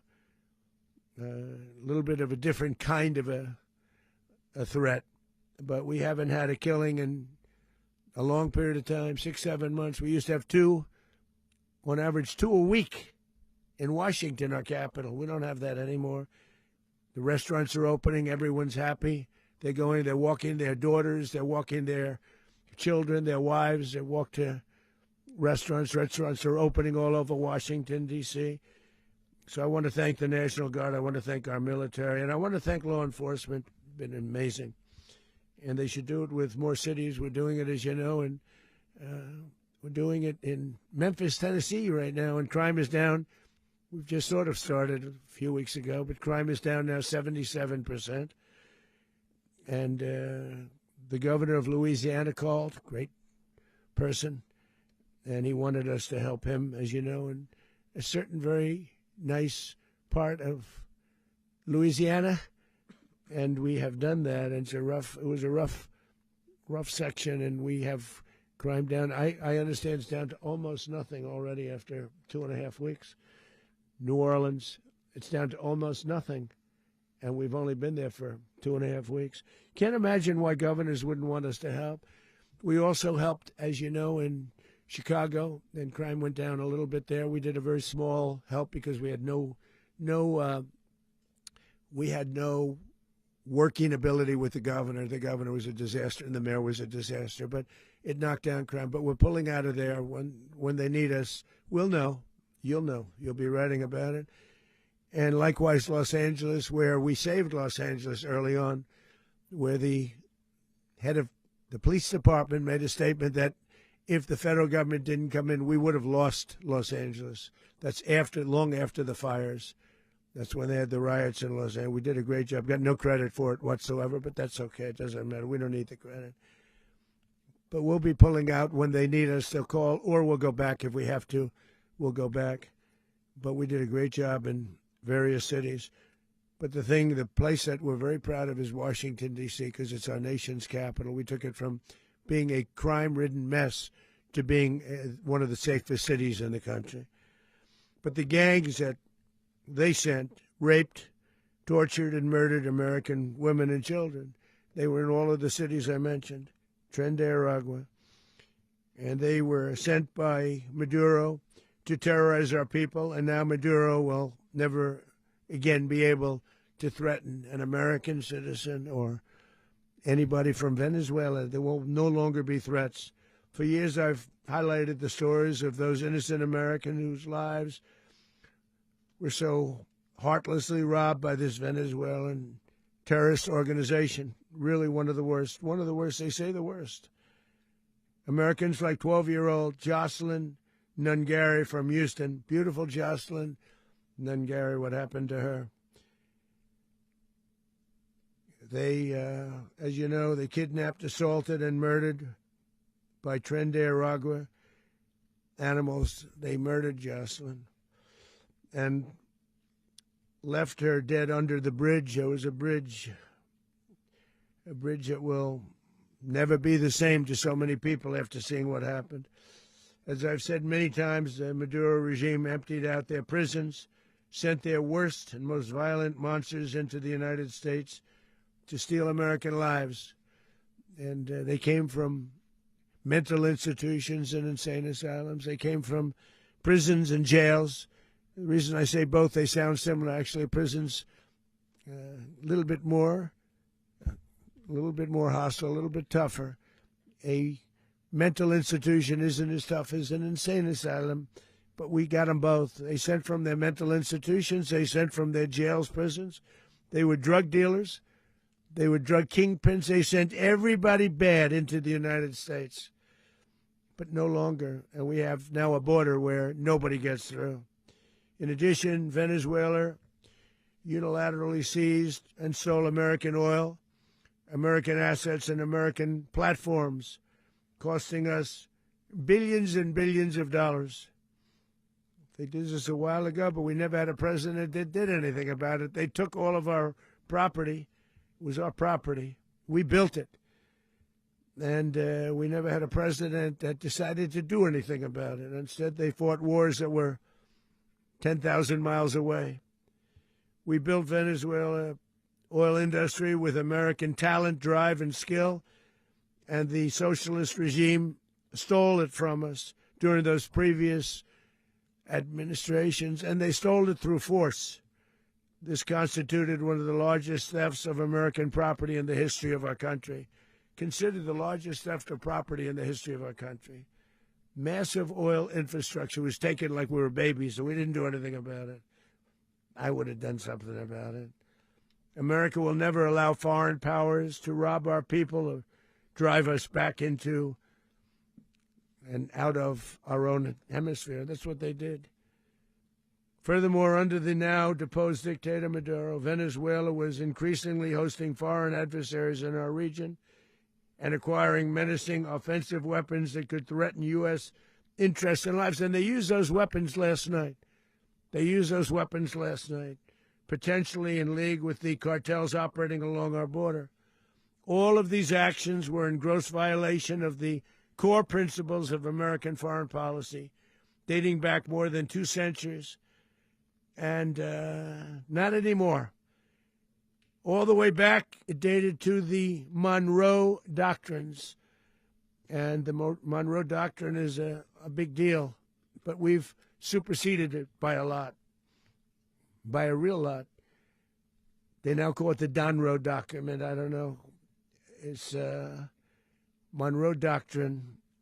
We sort of forgot about it. It was very important, but we forgot about it. We don't forget about it anymore. Under our new national security strategy, American dominance in the Western Hemisphere will never be questioned again.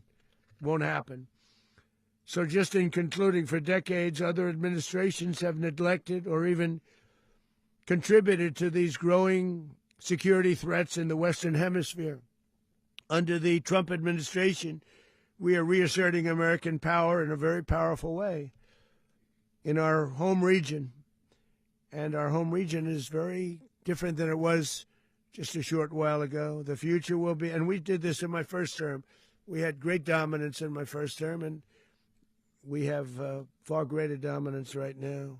Everyone's coming back to us.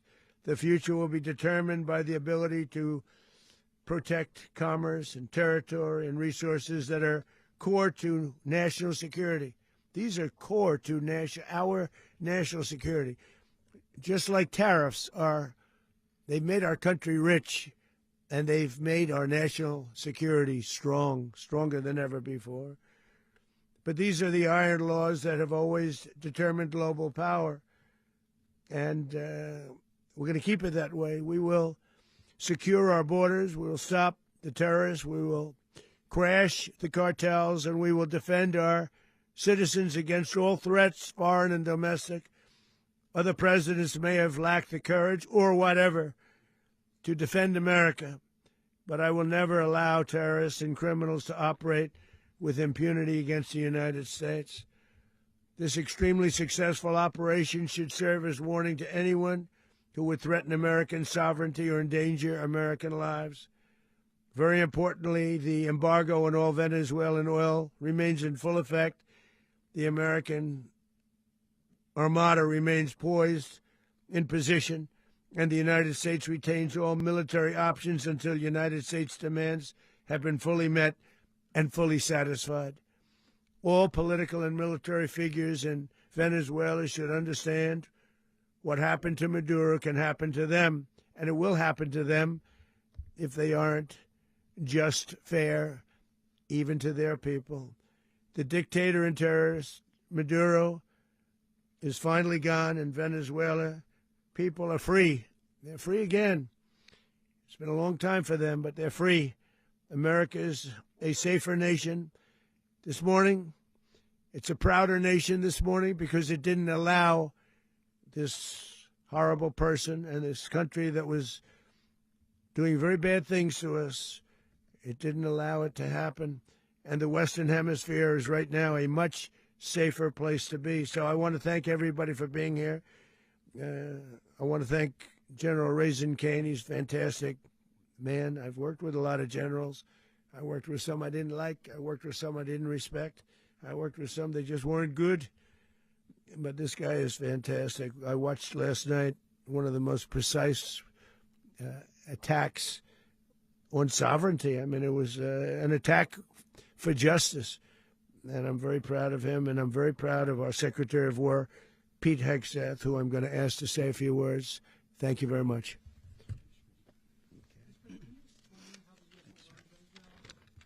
Well, thank you, Mr. President.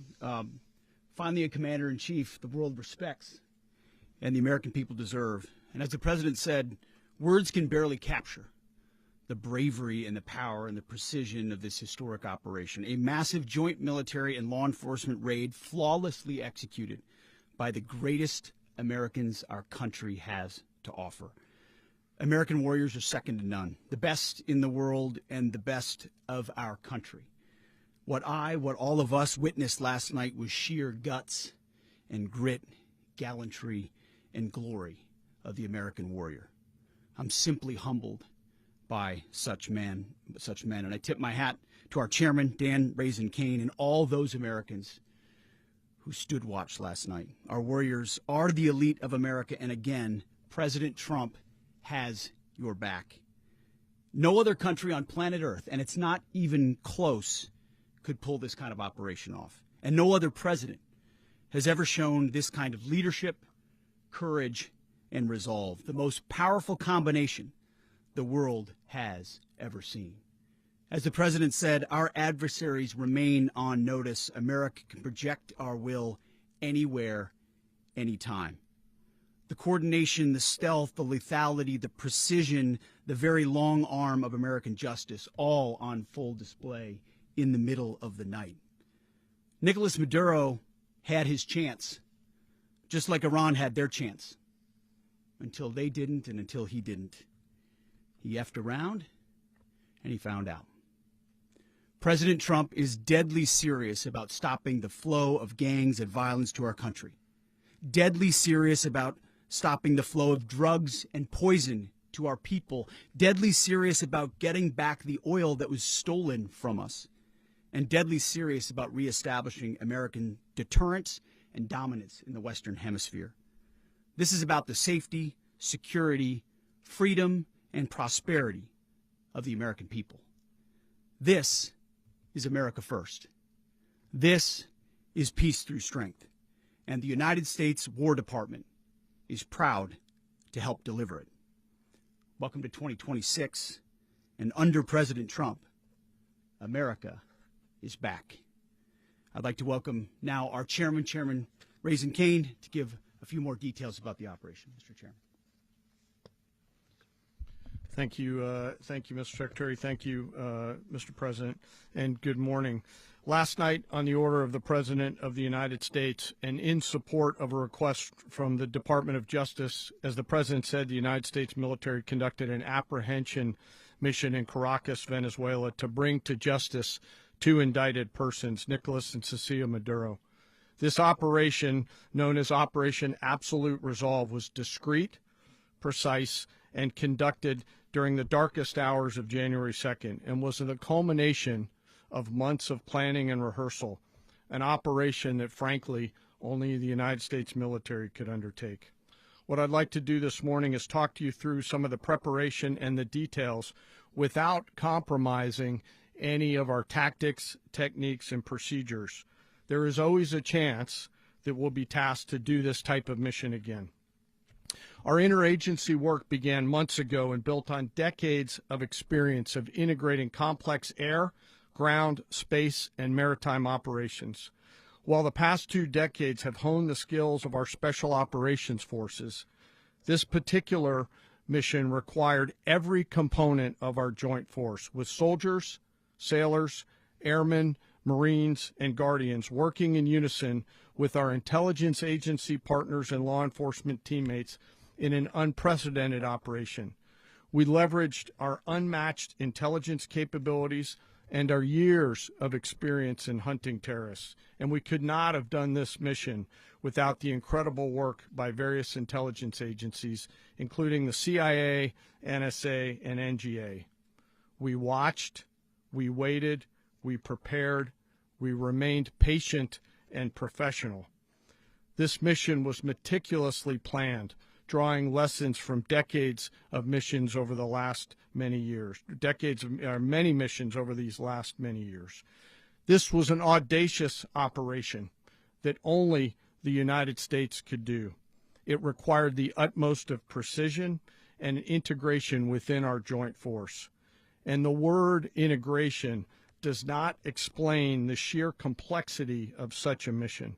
An extraction so precise it involved more than 150 aircraft launching across the Western Hemisphere in close coordination, all coming together in time and place to layer effects for a single purpose: to get an interdiction force into downtown Caracas while maintaining the element of tactical surprise. Failure of one component of this well-oiled machine would have endangered the entire mission, and failure is never an option for America's joint force. Those in the air over Caracas last night were willing to give their lives for those on the ground and in the helicopters. Let me talk a little bit about the preparation. After months of work by our intelligence teammates to find Maduro and understand how he moved, where he lived, where he traveled, what he ate, what he wore, what were his pets, in early December, our force was set pending a series of aligned events.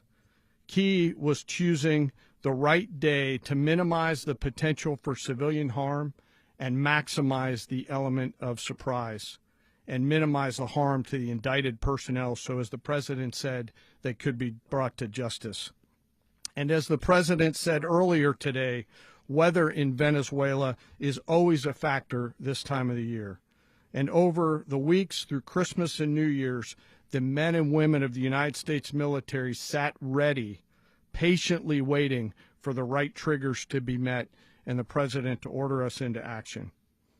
Last night, the weather broke just enough, clearing a path that only the most skilled aviators in the world could maneuver through. Ocean, mountain, low cloud ceilings, but when tasked with a mission, this organization does not quit. At 10:46 p.m. Eastern Time last night, the president ordered the United States military to move forward with this mission. He said to us, and we appreciate it, Mr. President, good luck and Godspeed. And those words were transmitted to the entire joint force. Over the course of the night, aircraft began launching from 20 different bases on land and sea across the Western Hemisphere. In total, more than 150 aircraft, bombers, fighters, intelligence, reconnaissance, surveillance, rotary wing were in the air last night. Thousands and thousands of hours of experience were airborne. Our youngest crew member was 20, and our oldest crew member was 49, and there's simply no match for American military might. As the night began, the helicopters took off with the extraction force, which included law enforcement officers, and began their flight into Venezuela at 100 feet above the water. As they approached Venezuelan shores, the United States began layering different effects provided by Spacecom, Cybercom, and other members of the interagency to create a pathway. Overhead, those forces were protected by aircraft from the United States Marines, the United States Navy, the United States Air Force, and the Air National Guard. The force included F-22s, F-35s, F-18s, EA-18s, E-2s, B-1 bombers, and other support aircraft, as well as numerous remotely piloted drones.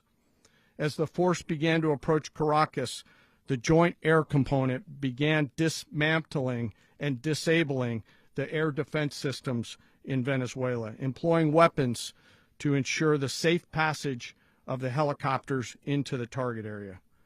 The goal of our air component was, and always will be, to protect the helicopters and the ground force and get them to the target and get them home. As the force crossed the last point of high terrain where they'd been hiding in the clutter, we assessed that we had maintained totally the element of surprise. As the helicopter force ingressed towards the objective at low level, we arrived at Maduro's compound at 1:01 a.m. Eastern Standard Time, or 2:01 a.m. Caracas local time, and the apprehension force descended into Maduro's compound and moved with speed, precision, and discipline towards their objective and isolated the area to ensure the safety and security of the ground force while apprehending the indicted persons. On arrival into the target area, the helicopters came under fire, and they replied with that fire with overwhelming force in self-defense. One of our aircraft was hit but remained flyable, and as the President said earlier today, all of our aircraft came home, and that aircraft remained flyable during the rest of the mission. As the operation unfolded at the compound, our air and ground intelligence teams provided real-time updates to the ground force, ensuring those forces could safely navigate the complex environment without unnecessary risk. The force remained protected by overhead tactical aviation. Maduro and his wife, both indicted, gave up and were taken into custody by the Department of Justice, assisted by our incredible U.S. military with professionalism and precision, with no loss of U.S. life. After securing the indicted persons, the force began to prep for departure. Helicopters were called in to exfiltrate the extraction force, while fighter aircraft and remotely piloted aircraft provided overhead coverage and suppressive fire. There were multiple self-defense engagements as the force began to withdraw out of Venezuela. The force successfully exfiltrated and returned to their afloat launch bases, and the force was over the water at 3:29 a.m. Eastern Standard Time with indicted persons on board. And both Maduro and his wife were embarked aboard the USS Iwo Jima. In closing, what we've witnessed today is a powerful demonstration of America's joint force. We think, we develop, we train, we rehearse, we debrief, we rehearse again and again, not to get it right, but to ensure that we cannot get it wrong. Our jobs are to integrate combat power so when the order comes, we can deliver overwhelming force at the time and the place of our choosing against any foe anywhere in the world. I am immensely proud today of our joint force and filled with gratitude to represent them here today. There is simply no mission too difficult for these incredible professionals and the families that stand by them and support them. As we stand here this morning, our forces remain in the region at a high state of readiness, prepared to project power, defend themselves, and our interests in the region. This operation is a testament to the dedication and unwavering commitment to justice and our resolve to hold accountable those who threaten peace and stability. In closing, I want to express my heartfelt gratitude to the brave men and women who executed this mission. Their courage and tireless commitment to our nation are what makes us strong. Thank you, Mr. Secretary, and thank you, Mr. President. Well, I don't have much to add to what you've heard now, other than the following points. Nicolas Maduro was indicted in 2020 in the United States. He is not the legitimate president of Venezuela. That's not just us saying it. The first Trump administration, the Biden administration, the second Trump administration, none of those three recognized him. He's not recognized by the European Union and multiple countries around the world. He is a fugitive of American justice with a $50 million reward, which I guess we saved $50 million. And make sure. Yeah, exactly. But don't let anybody claim it.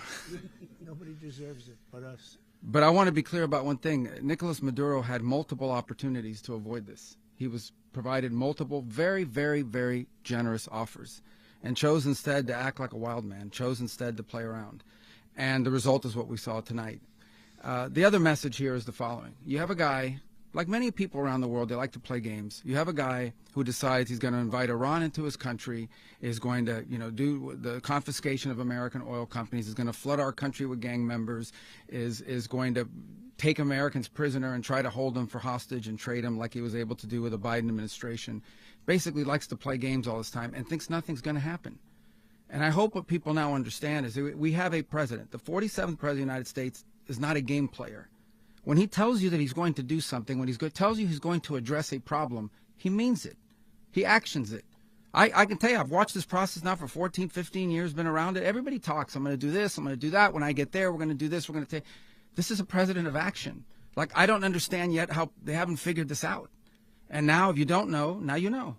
Because this is the way it's going to play out. And I think people need to understand that this is not a president that just talks and does letters and press conferences. And, if he says he's serious about something, he means it. And this is something that was a direct threat to the national interest of the United States, and the president addressed it. There's a president of peace, by the way. I told you what I just said earlier. This guy had multiple opportunities to find his way somewhere else and figure out another. He could have been living somewhere else right now very happy, but instead he wanted to play big boy. And so now, he's got other sets of problems on his hands. And but I think that the message here should be for the world. Look, the president doesn't go out looking for people to pick fights with. He's not generally wants to get along with everybody. We'll talk and meet with anybody, but don't play games. Don't play games with this president's in office, because it's not going to turn out well. And so I hope that I guess that lesson was learned last night, and we hope it'll be instructive moving forward. Is that a message for Cuba, Mr. President?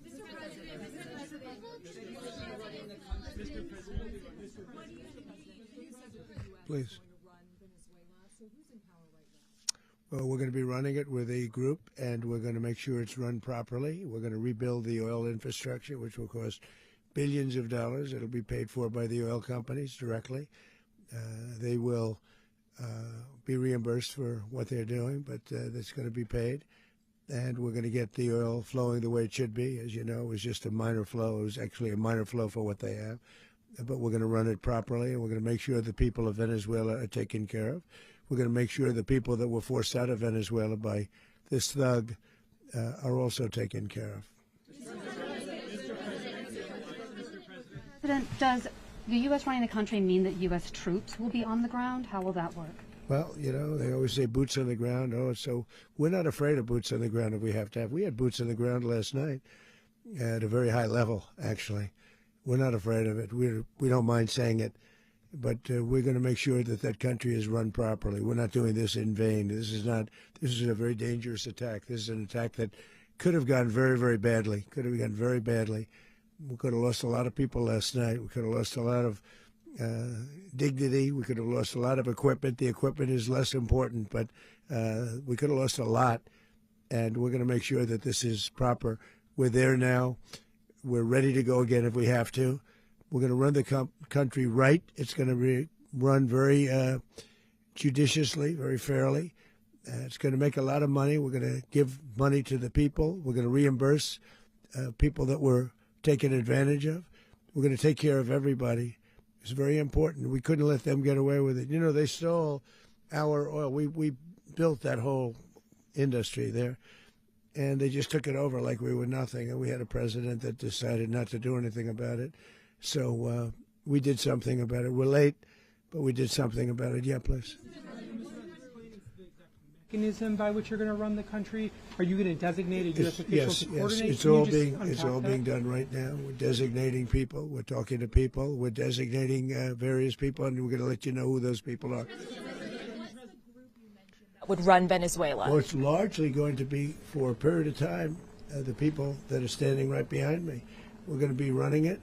We're going to be bringing it back. It's a dead, I talk about a dead country. A year and a half ago, we were a dead country. Now we're the hottest country anywhere in the world. We're a country doing better than any country anywhere in the world. And it required leadership. Venezuela has a lot of bad people in there, a lot of bad people that shouldn't be leading. We're not going to take a chance that one of those people take over for Maduro. So you can look at, and others, we have fantastic people, including people in the military. So we're going to have a group of people running it until such time as it can be put back on track, make a lot of money for the people, and give people a great way of life, and also reimbursement for people in our country that were forced out of Venezuela. Rubio would be.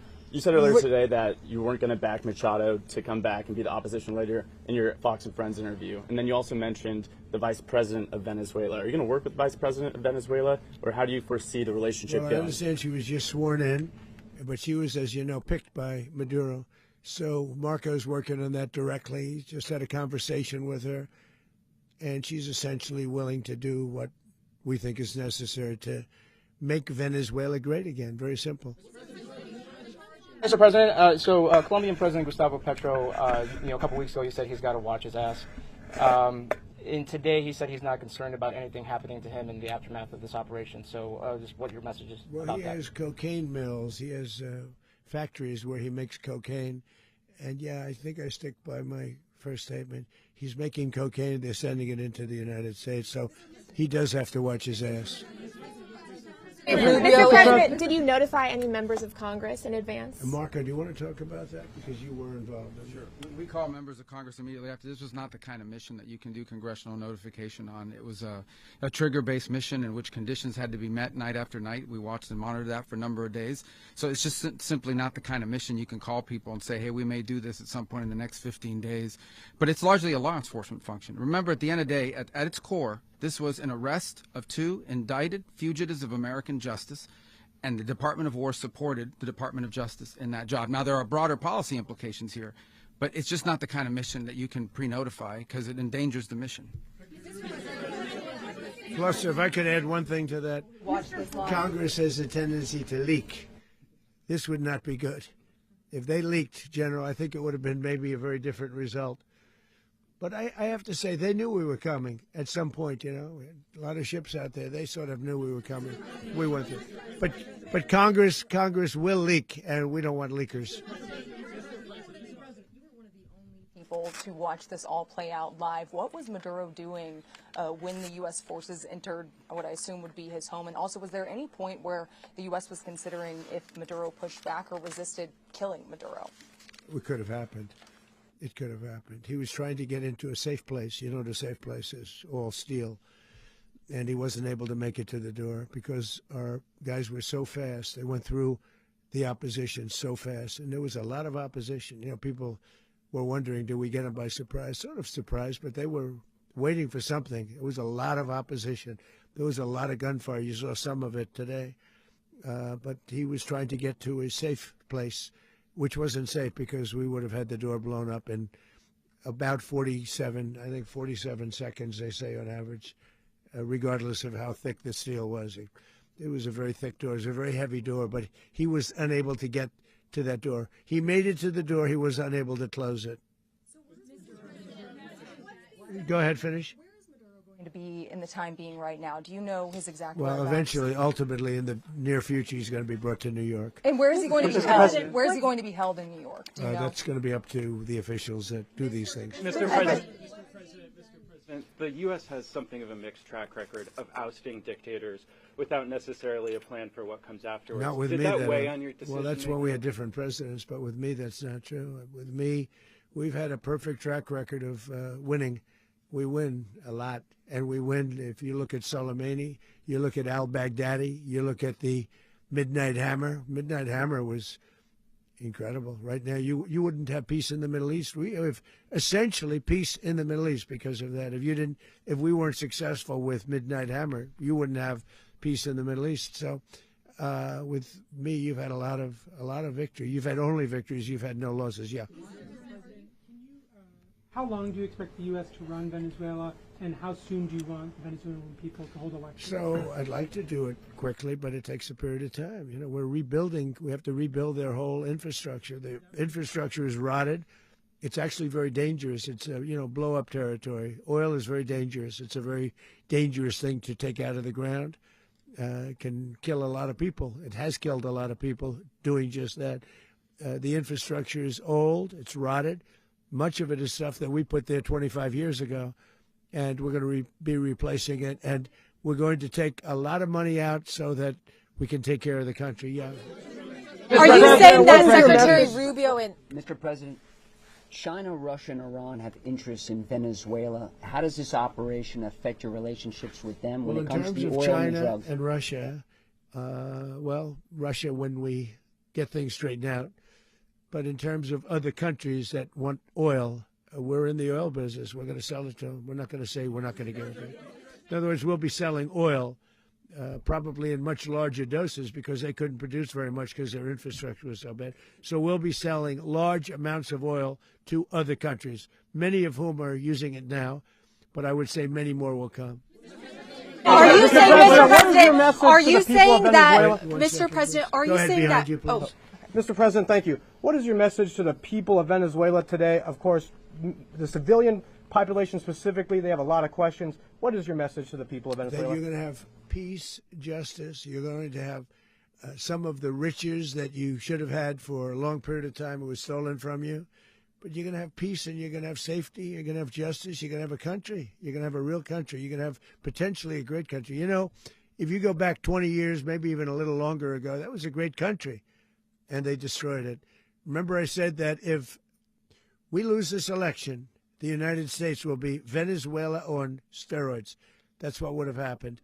Had we lost the election, the 2024 election, we suffered so badly when you look at the border from 2020.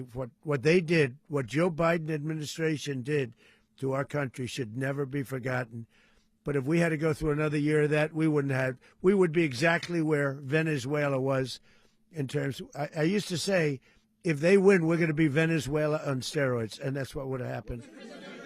President, thank you. Are you saying that Secretary Hegseth and Rubio are going to be running Venezuela, and will you be sending in U.S. military They're going troops to be to a provide? team that's working with the people of Venezuela to make sure that we have Venezuela right. Because for us to just leave, who's going to take over? I mean, there is nobody to take over. You have a vice president who's been appointed by Maduro, and right now she's the vice president, and she's, I guess, the president. She was sworn in as president just a little while ago. She had a long conversation with Marco, and she said, we'll do whatever you need. I think she was quite gracious, but she really doesn't have a choice. We're going to have this done right. We're not going to just do this with Maduro, then leave like everybody else, leave and say, let it go to hell. If we just left, it has zero chance of ever coming back. We'll run it properly. We'll run it professionally. We'll have the greatest oil companies in the world go in and invest billions and billions of dollars and take out money, use that money in Venezuela. And the biggest beneficiary are going to be the people of Venezuela. And also, I can't stress this strongly enough, the people that got thrown out of Venezuela that are now in the United States, and frankly, some want to stay and some probably want to go back, yeah. In the country, and were any of the detained Americans? Well, right now they're arrested very last week? protected because nobody's going to mess with us. They're very protected. The people of, and we let them know that you better not touch one of them. And are you concerned that bad elements of the Maduro regime will remain in place? Well, we know who they are. We're on them, and they're acting much differently now than they would have acted 2 days ago. Okay, wait, behind you, please. Mr. President, why is running a country in South America America first? Well, I think it is because we want to surround ourselves with good neighbors. We want to surround ourselves with stability. We want to surround ourselves with energy. We have tremendous energy in that country. It's very important that we protect it. We need that for ourselves. We need that for the world. And we want to make sure we can protect it. Yes, sir. Please, go ahead. Yeah, is there a message here for Cuba and Diaz-Canel? Well, Cuba is an interesting case. Cuba is, not doing very well right now. That system has not been a very good one for Cuba. The people there have suffered for many, many years. And I think Cuba is going to be something we'll end up talking about because Cuba is a failing nation right now, very badly failing nation. And we want to help the people. It's very similar in the sense that we want to help the people in Cuba, but we want to also help the people that were forced out of Cuba and living in this country. Do you want to say something about that, Marco, please? Well, I mean, I just gave you a statement a few minutes ago about, when the president speaks, you should take him seriously. So suffice it to say, Cuba is a disaster. It's run by incompetent, senile men, and in some cases, not senile but incompetent nonetheless. It has no economy. It's in total collapse. And by the way, they were, all of the guards that helped protect Maduro. This is well known. Their whole spy agency, all that were full of Cubans. I mean, it's amazing. This poor island took over Venezuela in some cases. One of the biggest problems the Venezuelans have is they have to declare independence from Cuba that tried to basically colonize it from a security standpoint. So, yeah, look, if I lived in Havana and I was in the government, I'd be concerned, at least a little bit. Well, the president already announced a week ago that anything that's sanctioned, it's sanctioned oil, it's not going to be allowed to get there. So that's a pre-existing. The answer is yes. Yes.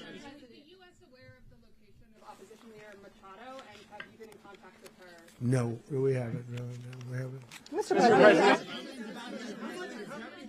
Mr. President, on Monday. Oh, I think it would be very tough for her to be the leader. She doesn't have the support within or the respect within the country. She's a very nice woman, but she doesn't have the respect to be the Mr. President, is leader. it possible that the U.S. ends up administrating Venezuela for years? Well, it won't cost us anything because the money coming out of the ground is very substantial, so it's not going to cost us anything. We will. Well, we want safety there. We want to be surrounded by countries that aren't housing all of our enemies all over the world. That's what was happening, and you don't want to have that. But we're going to be rebuilding, and we're not spending money. The oil companies are going to go in. They're going to spend money. We're going to take back the oil that, frankly, we should have taken back a long time ago.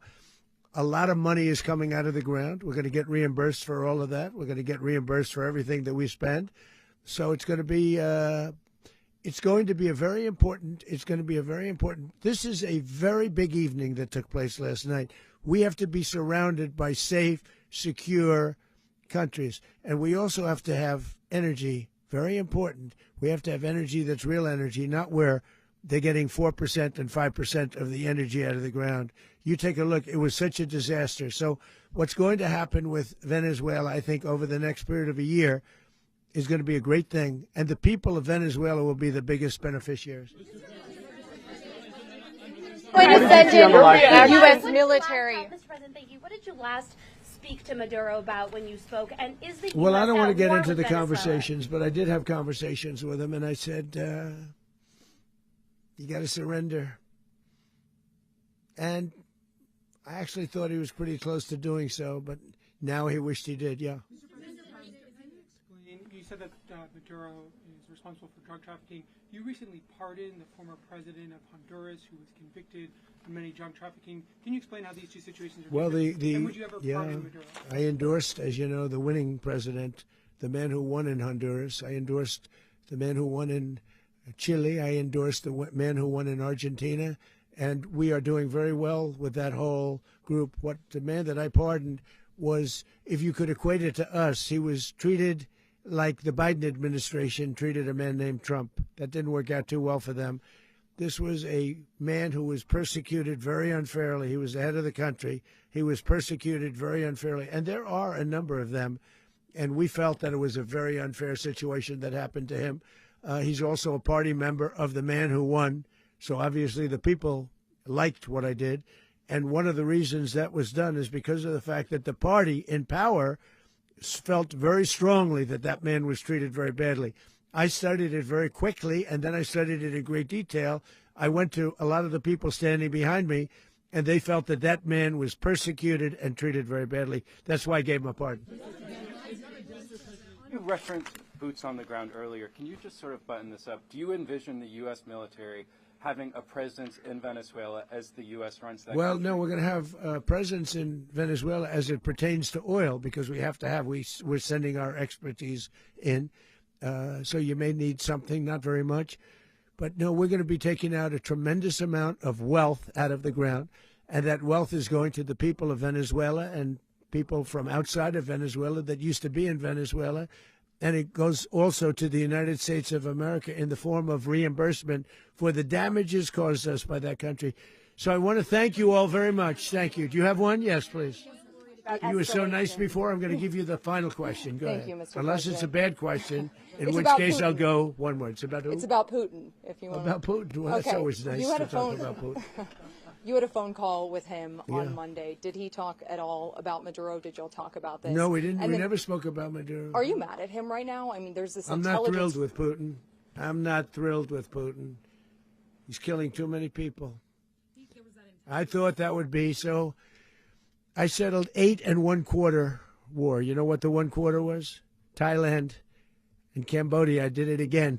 They broke out, and I did it in about 5 hours, and I settled it. I'm giving myself 1 quarter, so I'm up to now 8 1 quarter. In other words, I settled the war, but then they broke out. They had a pretty bad breakout over the last 4 days. I got them to go back to peace, so I only give 1 quarter. I thought the easiest one would be, one of the easier ones would be Russia, Ukraine. It's not, and they both have done some pretty bad things. And look, that's Biden's war. That's not my war.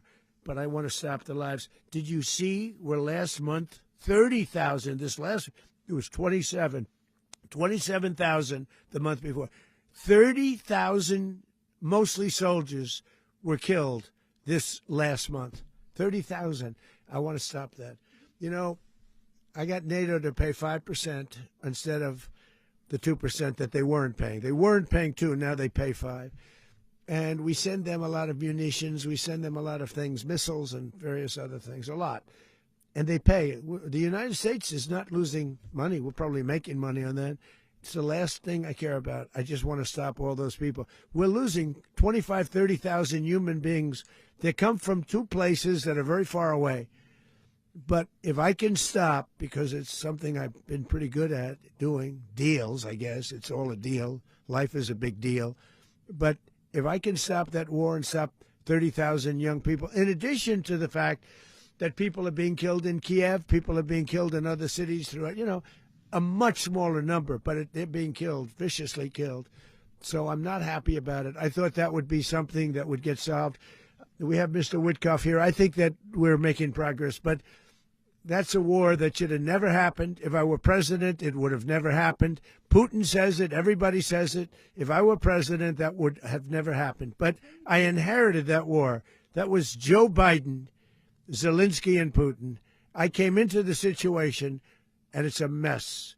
And I will say this. I watched an operation last night that was so precise, that was so brilliant. I mean, it was incredible. If we had our people, like this general and our people involved, that war would not have gone on very long, that I can tell you. That war, to use an old term, that war has become a bloodbath, and we want it to get stopped. Thank you very much, everybody.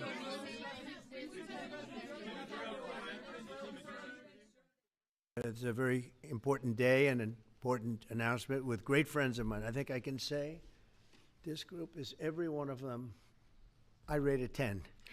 I can't always say that, even if they're Republicans, and these are Republicans, great Republicans. I want to thank you all for being here for this important announcement, 7 years in the making. As you know, this has been going on for a long period of time, and I am thrilled to report that the U.S. Space Command headquarters will move to the beautiful locale of a place called Huntsville, Alabama, forever to be known from this point forward as Rocket City. Okay, so Huntsville, Alabama, we love Alabama. I only won it by about 47 points. I don't think that influenced my decision, though, right? That didn't, right? But we had a lot of competition for this, and Alabama's getting it, Huntsville in particular, so congratulations, everybody. Katie, congratulations. This will result in more than 30,000 Alabama jobs, and probably much more than that, and hundreds of millions of dollars of investment, and that's billions, because it can't be millions, it's billions and billions of dollars. Most importantly, this decision will help America defend and dominate the high frontier, as they call it. I want to thank Secretary Pete Hegseth. He's doing a fantastic job, and Secretary of the Air Force Troy Mink. Troy, thank you very much. Great job you're doing, Troy. This is such a big deal. This is one that everybody wanted to know. What are you doing? I also want to thank Senators Katie Britt, and I want to give my condolences. Your grandmother, her grandmother just passed away. She was 100, right? 100, and she loves you, Mr. President. Well, and she was very proud of you. Thank you very much. Very, very proud of you. So thank you, Katie. Wonderful woman. She must have been. To produce you indirectly, I can tell you she had to be. Tommy Tuberville, who's a great coach. And I won't say anything about what happened with Alabama football this weekend. Let's leave that out. But you're not You're not used to that, right? You're not used to that. But Tommy, Auburn won, that's right. They did. So you're happy. Tommy's been a great senator, as you know, and a fantastic guy all around. He was also a tremendous coach. House Armed Services Committee Chair Mike Rogers. Thank you, Mike. Where's Mike? Mike, thank you very much. Doing great, Mike. Representatives Barry Moore, all great friends, Robert Adderholt, Gary Palmer, and Dale Strong. Thank you all very much, fellas. Appreciate it. In my first term, I created a thing called Space Force. So important. You know, we were losing the race in space very badly to China and to Russia. And now we're far and away #1 in space, and reestablished Space Com with a mission to protect American space assets and detect any threat to our homeland. We initially selected Huntsville for the Spacecom headquarters, yet those plans were wrongfully obstructed by the Biden administration. And as you know, they moved them to a different locale. And today we're moving forward with what we want to do and the place that we want to have this. And this will be there for hopefully hundreds of years. That's where it's going to be. I will say I want to thank Colorado. The problem I have with Colorado, one of the big problems, they do mail-in voting. They went to all mail-in voting. So they have automatically crooked elections. And we can't have that. When a state is for mail-in voting, that means they want dishonest elections, because that's what that means. So that played a big factor also. In Huntsville, Spacecom will play a key role in building the Golden Dome, as you know. That's going to be a big thing. Everybody wants to be a participant in it. Missile Defense Shield, we're going to be having a Golden Dome that the likes of which nobody's ever seen before. The finest, the best. And by the way, Canada called. They want to be a part of it, and that'll be great. But Canada wants very much to be included in that, and we're going to work something out with them, I hope. It will also ensure that our technological capabilities, of which we're way ahead of anybody else, there's nobody close, remain unmatched long into the future. So I'd like to ask Secretary Hegseth to say a few words. He was very much a part of it. And really, everybody behind me was. Every one of these people would call me and lobby me. I said, Katie, I don't want to talk to you anymore. I know what you want. She said, that's right, sir. That's what I want. And they got their way. So I just want to congratulate. These are really special people. They're politicians in many ways, but they're great patriots, I think even more so than politicians. So they fought very hard to get it, and it's an honor to give it to Huntsville. Pete, say a few words, please. Thank you, Mr. President. As usual, right place, right time, for the right reason. In your first administration, you established the Space Force at a time when we knew we had to be looking to that domain of space. You also reestablished Spacecom to ensure that priority was put in place, and you, through the Air Force, independently identified that Huntsville, Alabama was the right place to put it. For other reasons, in the next administration under Biden, they decided to move it somewhere else. Well, during that time, the DoD Inspector General, the Government Affairs Office, they did their own assessments, and where did they say Spacecom should go? Huntsville, Alabama. So what you're doing today, Mr. President, is restoring it to precisely where it should be based on what the Space Force, the Air Force, your leadership believes will give us strategic advantage in the future. That is Huntsville, Alabama. We are way ahead in space, but this will ensure we stay leaps and bounds ahead, because that's the most important domain. Whoever controls the skies will control the future of warfare. And Mr. President, today you're ensuring that happens. Thank you. Thank you very much. Katie, would you like to say something? Mr. President, we are grateful for your leadership on this and restoring Space Command to its rightful home in Huntsville, Alabama. This delegation has worked together, both chambers, both parties, to make sure that Huntsville was the place that Space Command called home. As was mentioned, obviously the Biden administration chose to make this political. What we want to do is put the safety and security of Americans first. We want to make sure that our warfighter is put first, and we want to make sure that America continues to lead. And today, Mr. President, you've allowed that to happen. Thank you. Thank you very much. Tommy, please. Yeah, thank you. Thank you, Mr. President. This is a great day for our country, not just for our state of Alabama. We need help in our military. We need to catch up.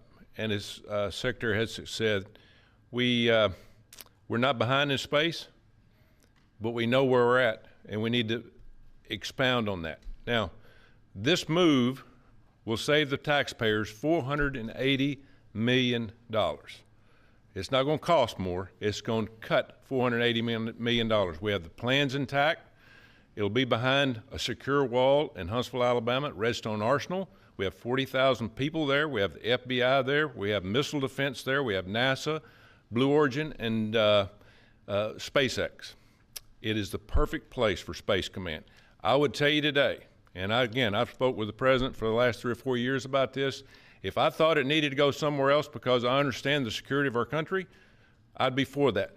But the best place for Space Command is Huntsville, Alabama, because what we have and what it means to this country is going to be so important. So thank you, Mr. President, for this, and we look forward to building a huge Space Command and having the Donald J. Trump Space Command Center in Huntsville, Alabama. Absolutely.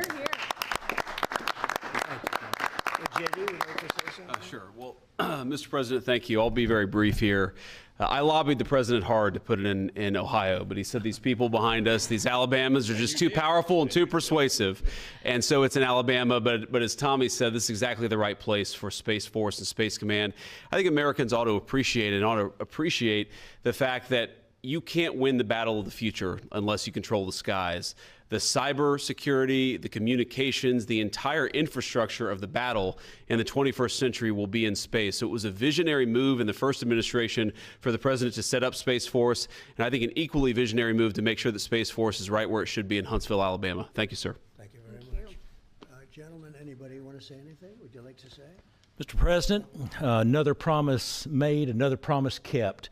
You think about it, Redstone Arsenal is critical to national security. The president said when you were the 45th president, let's do what's right for national security. And today, that's exactly what we're doing. It's not because of this or that. It's because it's right for national security. You think of the 21 categories that were evaluated to determine what was best for national security.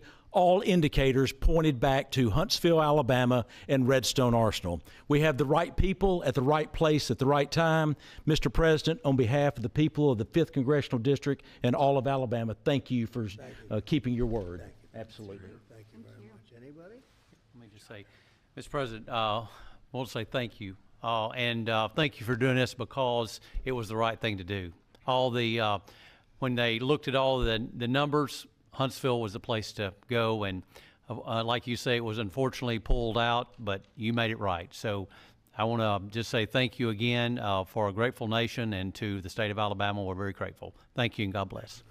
Thank you. Thank you very much. Please, go ahead.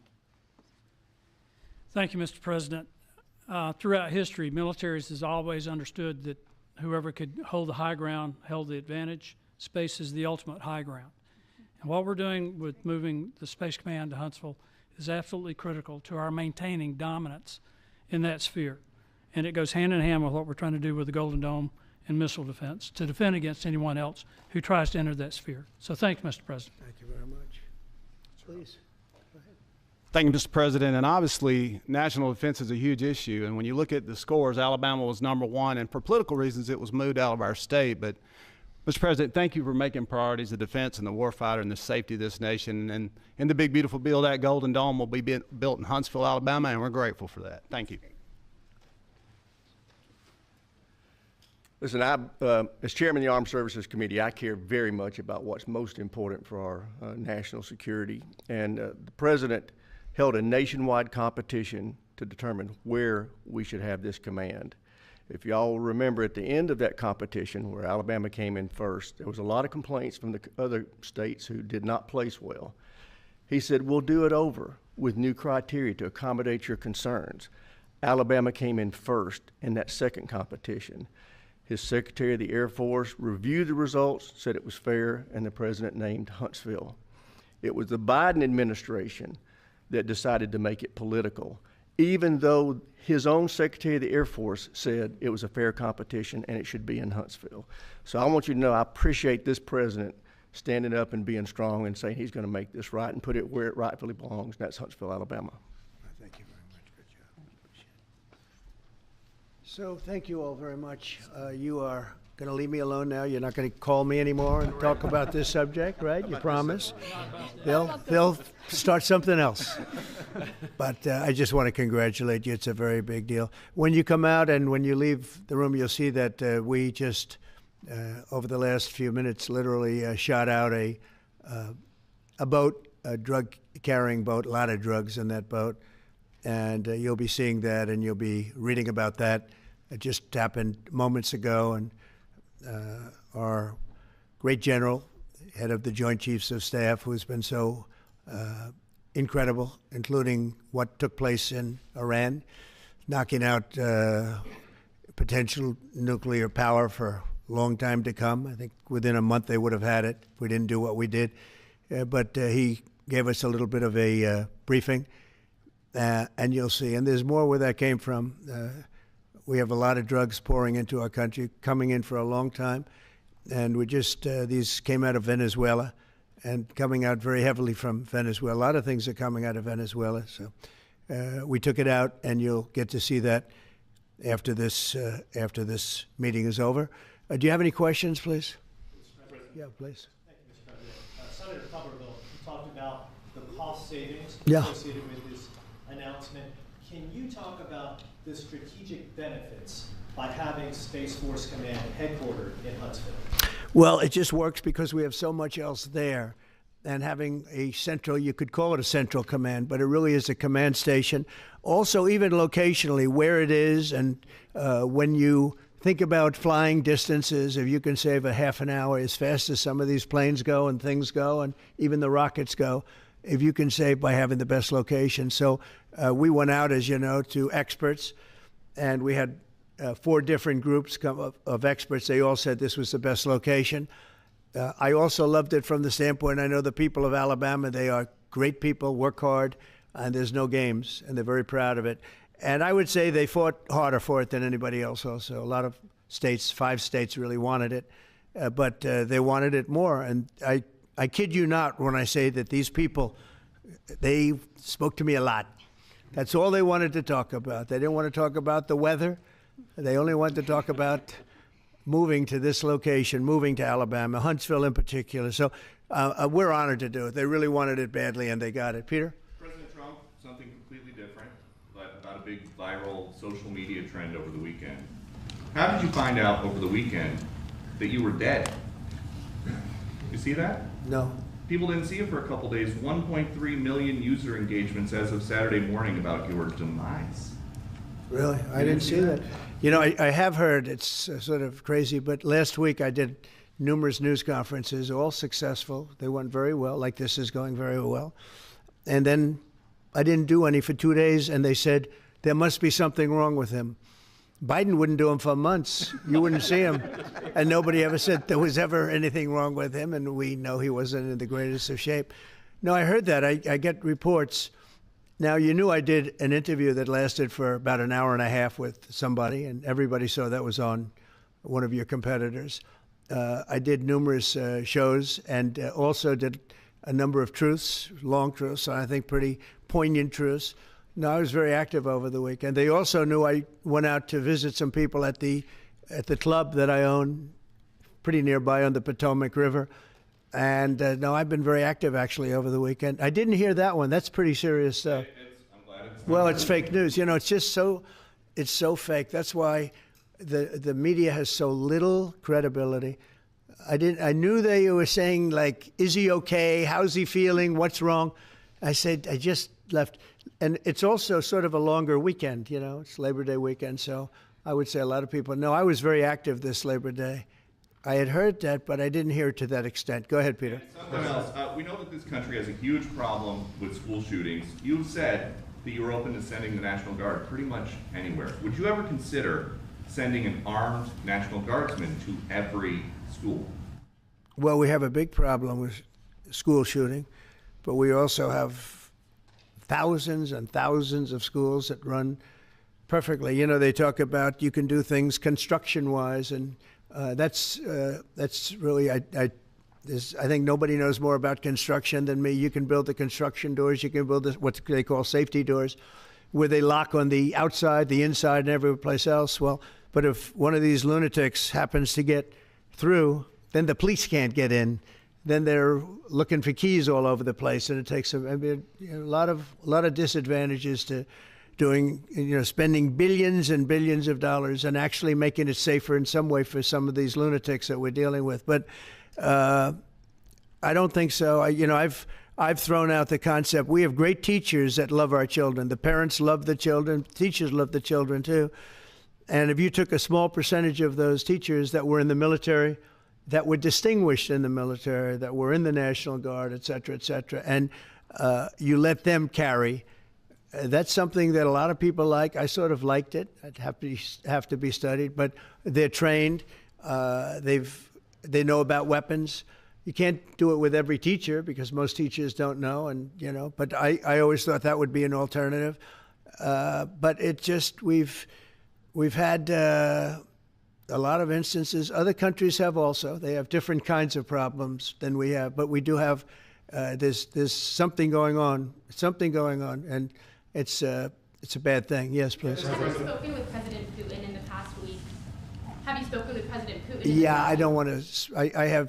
I have learned things that will be very interesting. I think in the next few days you'll find out. Will there be any consequences if there isn't some type of announcement of a meeting with President Putin and President Zelensky? Yeah, there will be.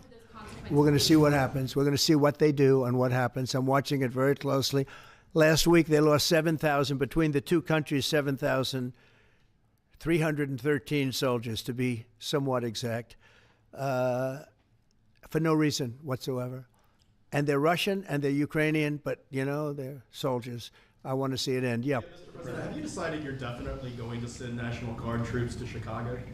I didn't say when, but the answer is, look, Chicago's very interesting because I watched Pritzker get up and say we don't need help, we're safe. But 2 weeks ago, they had 6 people murdered, and they had 24 people hit by bullets.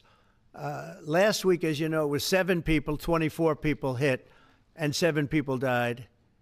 And then over the last 2 days, that was the crown jewel. They had, I guess, 9 or 10 killed, and 50 hit with bullets. And you have this governor get up, who's a terrible governor. Probably he and Gavin Newsom would be probably the 2 worst and most naive. They're naive. Either they're naive or they're very untruthful. And he'll say, we don't want any protection. We don't need. So in the last 3 weeks, he's lost almost 20 people killed. There's no place in the world, including you can go to Afghanistan, you can go to places that you would think of. They don't even come close to this. Chicago is a hellhole right now. Baltimore is a hellhole right now.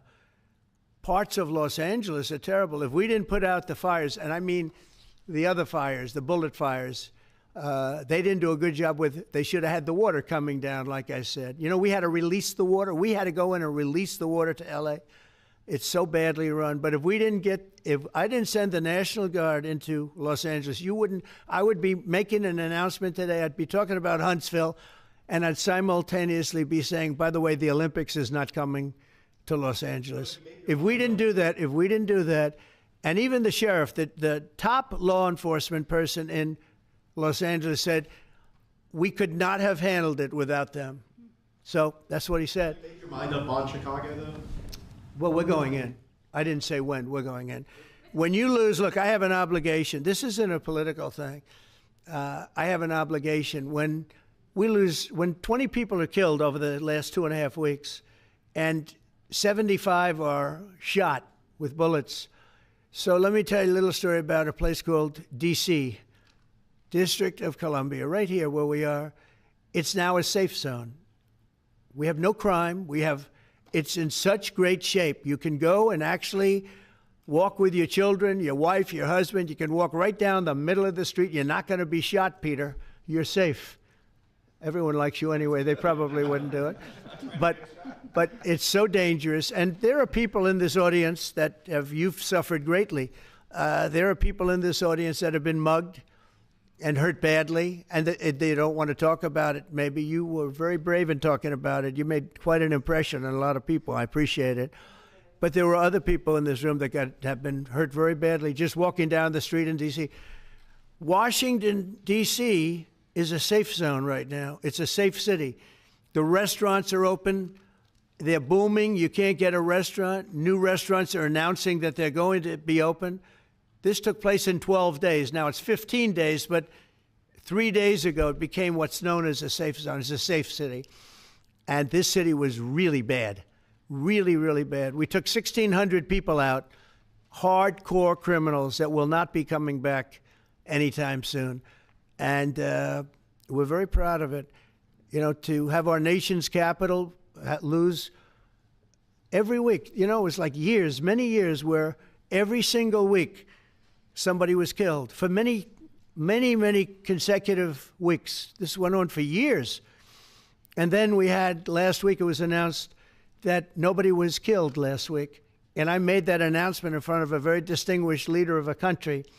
And I'm saying proudly, ladies and gentlemen, nobody was killed in Washington, D.C. this week. He looked at me like, what's that all about? I say, yeah, we have a little bit of a crime problem. And we don't have a crime problem in Washington anymore. And the mayor has been very helpful, and the police commission has been very helpful, and it's been a great team. And I would love to have Governor Pritzker call me. I'd gain respect for him and say, we do have a problem, and we'd love you to send in the troops, because you know what? The people, they have to be protected. I saw today on one of your networks, not a friendly network, except really the opposite, I would say, very unfriendly network. And they interviewed about 12 people on this morning. Most of them were African American, they were black. And they were saying, please, please, please let the president send in. These were people from Chicago. Please, we need help. We need help. We can't walk outside. We're petrified. If the governor of Illinois would call me up, I would love to do it. Now, we're going to do it anyway. We have the right to do it because I have an obligation to protect this country. And that includes Baltimore. I saw where Governor Moore was asking me to take a walk down the street of Baltimore. Well, Baltimore is a very unsafe place. It's rated number 4 in the city, one of the most unsafe places anywhere in the world. But, you know, we took care. This was a beautiful thing that happened in Washington because we showed that it could be done. And this wasn't just sending big, strong guys, and they are big and they are strong. You know, we had a great decision from the Supreme Court that had to do with sort of talent. It had to do with you are put down based on merit. You can hire based on merit.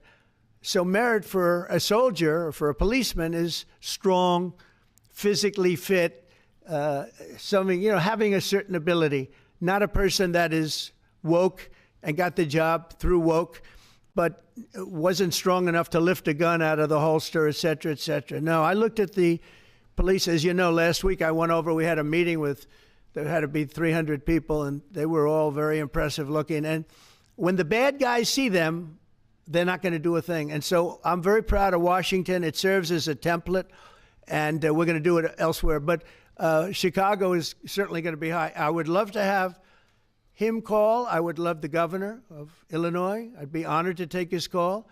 All he has to do is say, sir, we need help. It's out of control. And everyone knows it is. He's not kidding anyone. I would love to have, I would say, Governor Moore call, because I watched him over the weekend trying to explain that Baltimore, what they need is housing. No, they don't need housing. They need to get rid of the criminals. These are hardcore criminals. You know, we took many people off the streets of Washington, D.C. They're hardcore. They're not going to be good. In 10 years, in 20 years, in 2 years, they're going to be criminals. They were born to be criminals, frankly. They were born to be criminals, and they're tough and mean, and they'll cut your throat, and they won't even think about it the next day. They won't even remember that they did it. And we're not going to have those people. Washington, D.C. is now a safe zone. It's a safe place. And you can walk, Katie, you can walk right down the street with, by the way, one of the biggest human beings I've ever seen, which is her husband. He was a football player for like 11 years in the NFL. He's a big person. But big doesn't mean anything when they have guns and when they have knives and everything else that they have, right? But you can walk right down the street, even by yourself, and you're totally safe. Washington, D.C. is a great thing. Yes, ma'am, please. Mr. President, as you're calling on Democratic leaders across the country to work with you on crime, do you see your efforts here in D.C., including, for example, working with Mayor Bowser here as a model for bringing more bipartisanship in matters not only with crime, but also issues that matter to everyday American people's lives? So Mayor Bowser's been great. She could have taken the thing, oh, well, and then after I clean it up, they'll take credit for it. You know what they do is they take credit. Like, we cleaned up Los Angeles. We did a great job there. And it was overwhelming what was going on. And again, the police chief made a statement that we could not have done, there's no way they could handle it. You saw what was happening out there. It was going to be a disaster. We stopped it cold. If we didn't do that, would have been a very sad day. And you know, remember, we have the Olympics, we have the World Cup, we have all these things coming, and we have 250, all of these things coming. But I watched Newsom get up and say he's doing a great, he's not, we're the ones that did it, and that's okay, whatever it takes. But the main thing is but he got up and said, we did it. Well, he didn't want us there, and he's going to need us again because it's starting to form again. I see it. It's starting to form again. You know, we have to maintain. It's like maintenance on an airplane. You can buy it, but you have to maintain it. And if you don't maintain it, a good plane becomes very unsafe very quickly. So it's an honor to do it. It's a lot of presidents wouldn't do what I'm doing. I don't need this heat. But when I watched television last night and I'm watching the news and I see that 9 people were killed in Chicago and 54 were badly wounded with bullets, I say, that's not this country. We have to do something. And I do say this, I say this very much. I'm not speaking to anybody but them right now. I would love to receive calls from governors and mayors saying they need help. We'll help them. We have a lot of people. We have a great force. We have a great military force. You know, Pete will tell you that when I was running for office, and this was a big headline, I think, you know, probably got me a couple of votes, but you couldn't sign people in the military. Nobody wanted to join the military, the Army, Air Force, the Navy, Marines, Space Force, Coast Guard. We never forget Coast Guard because they've done such a great job. Never. But nobody wanted to join any of them. We were way below what we wanted. Every single one. The closest was the Marines, whatever that is. You'll explain that to me. But the closest was the Marines. But every service was way down, way down. And then I got elected, and our country is the hottest country anywhere in the world right now. Everybody's talking about the USA. They're talking about the job that we're doing. Everybody. We have the best economy. We have a very, very important decision being made by the Supreme Court because our country is the richest, the strongest, the most powerful. But if for some reason some liberal court, I'm talking about the court that just ruled, where even an Obama judge voted in favor of us, which I gave him a compliment yesterday, as you know. I said that took great courage. But it's a liberal court, and it's going up to the Supreme Court, who I think have been incredible people. I think they've made very wise decisions. But the tariff question, because without the tariffs, this country is in serious, serious trouble. We've taken in almost $17 trillion of investment is coming in. Most of it is coming because of tariffs. And if for some reason somebody wanted to be politically correct, I actually think it's unpolitically correct. I think politically correct is to approve it because there's nothing so popular as what's happened to our country. Our country is doing so well. But we had a liberal court gave us a very shocking ruling, and that ruling is basically saying that the trillions of dollars that are pouring into our country, putting us in a position like no country is anywhere in the world, that they'd like to see us that taken away. By the way, a lot of the people behind that lawsuit, that particular, are from foreign countries, I might add. There's a video that is circulating online now of the White House where a window is open to the residents upstairs and somebody is throwing a big bag out the window. Have you seen this? No, that's probably AI generated. So actually, you can't open the windows. You know why? They're all heavily armored and bulletproof. So that's a fake video? Well, it's got to be because I know every window up there. The last place I'd be doing it is that because there's cameras all over the place, right? Including yours. No, but every window, I've never seen a window that's, in fact, my wife was complaining about it the other day. She said, love to have a little fresh air come in, but you can't. They're bulletproof. And number one, they're sealed. And number two, each window weighs about 600 pounds. You have to be pretty strong to open them up. No, that has to be, where was the window? Let me see.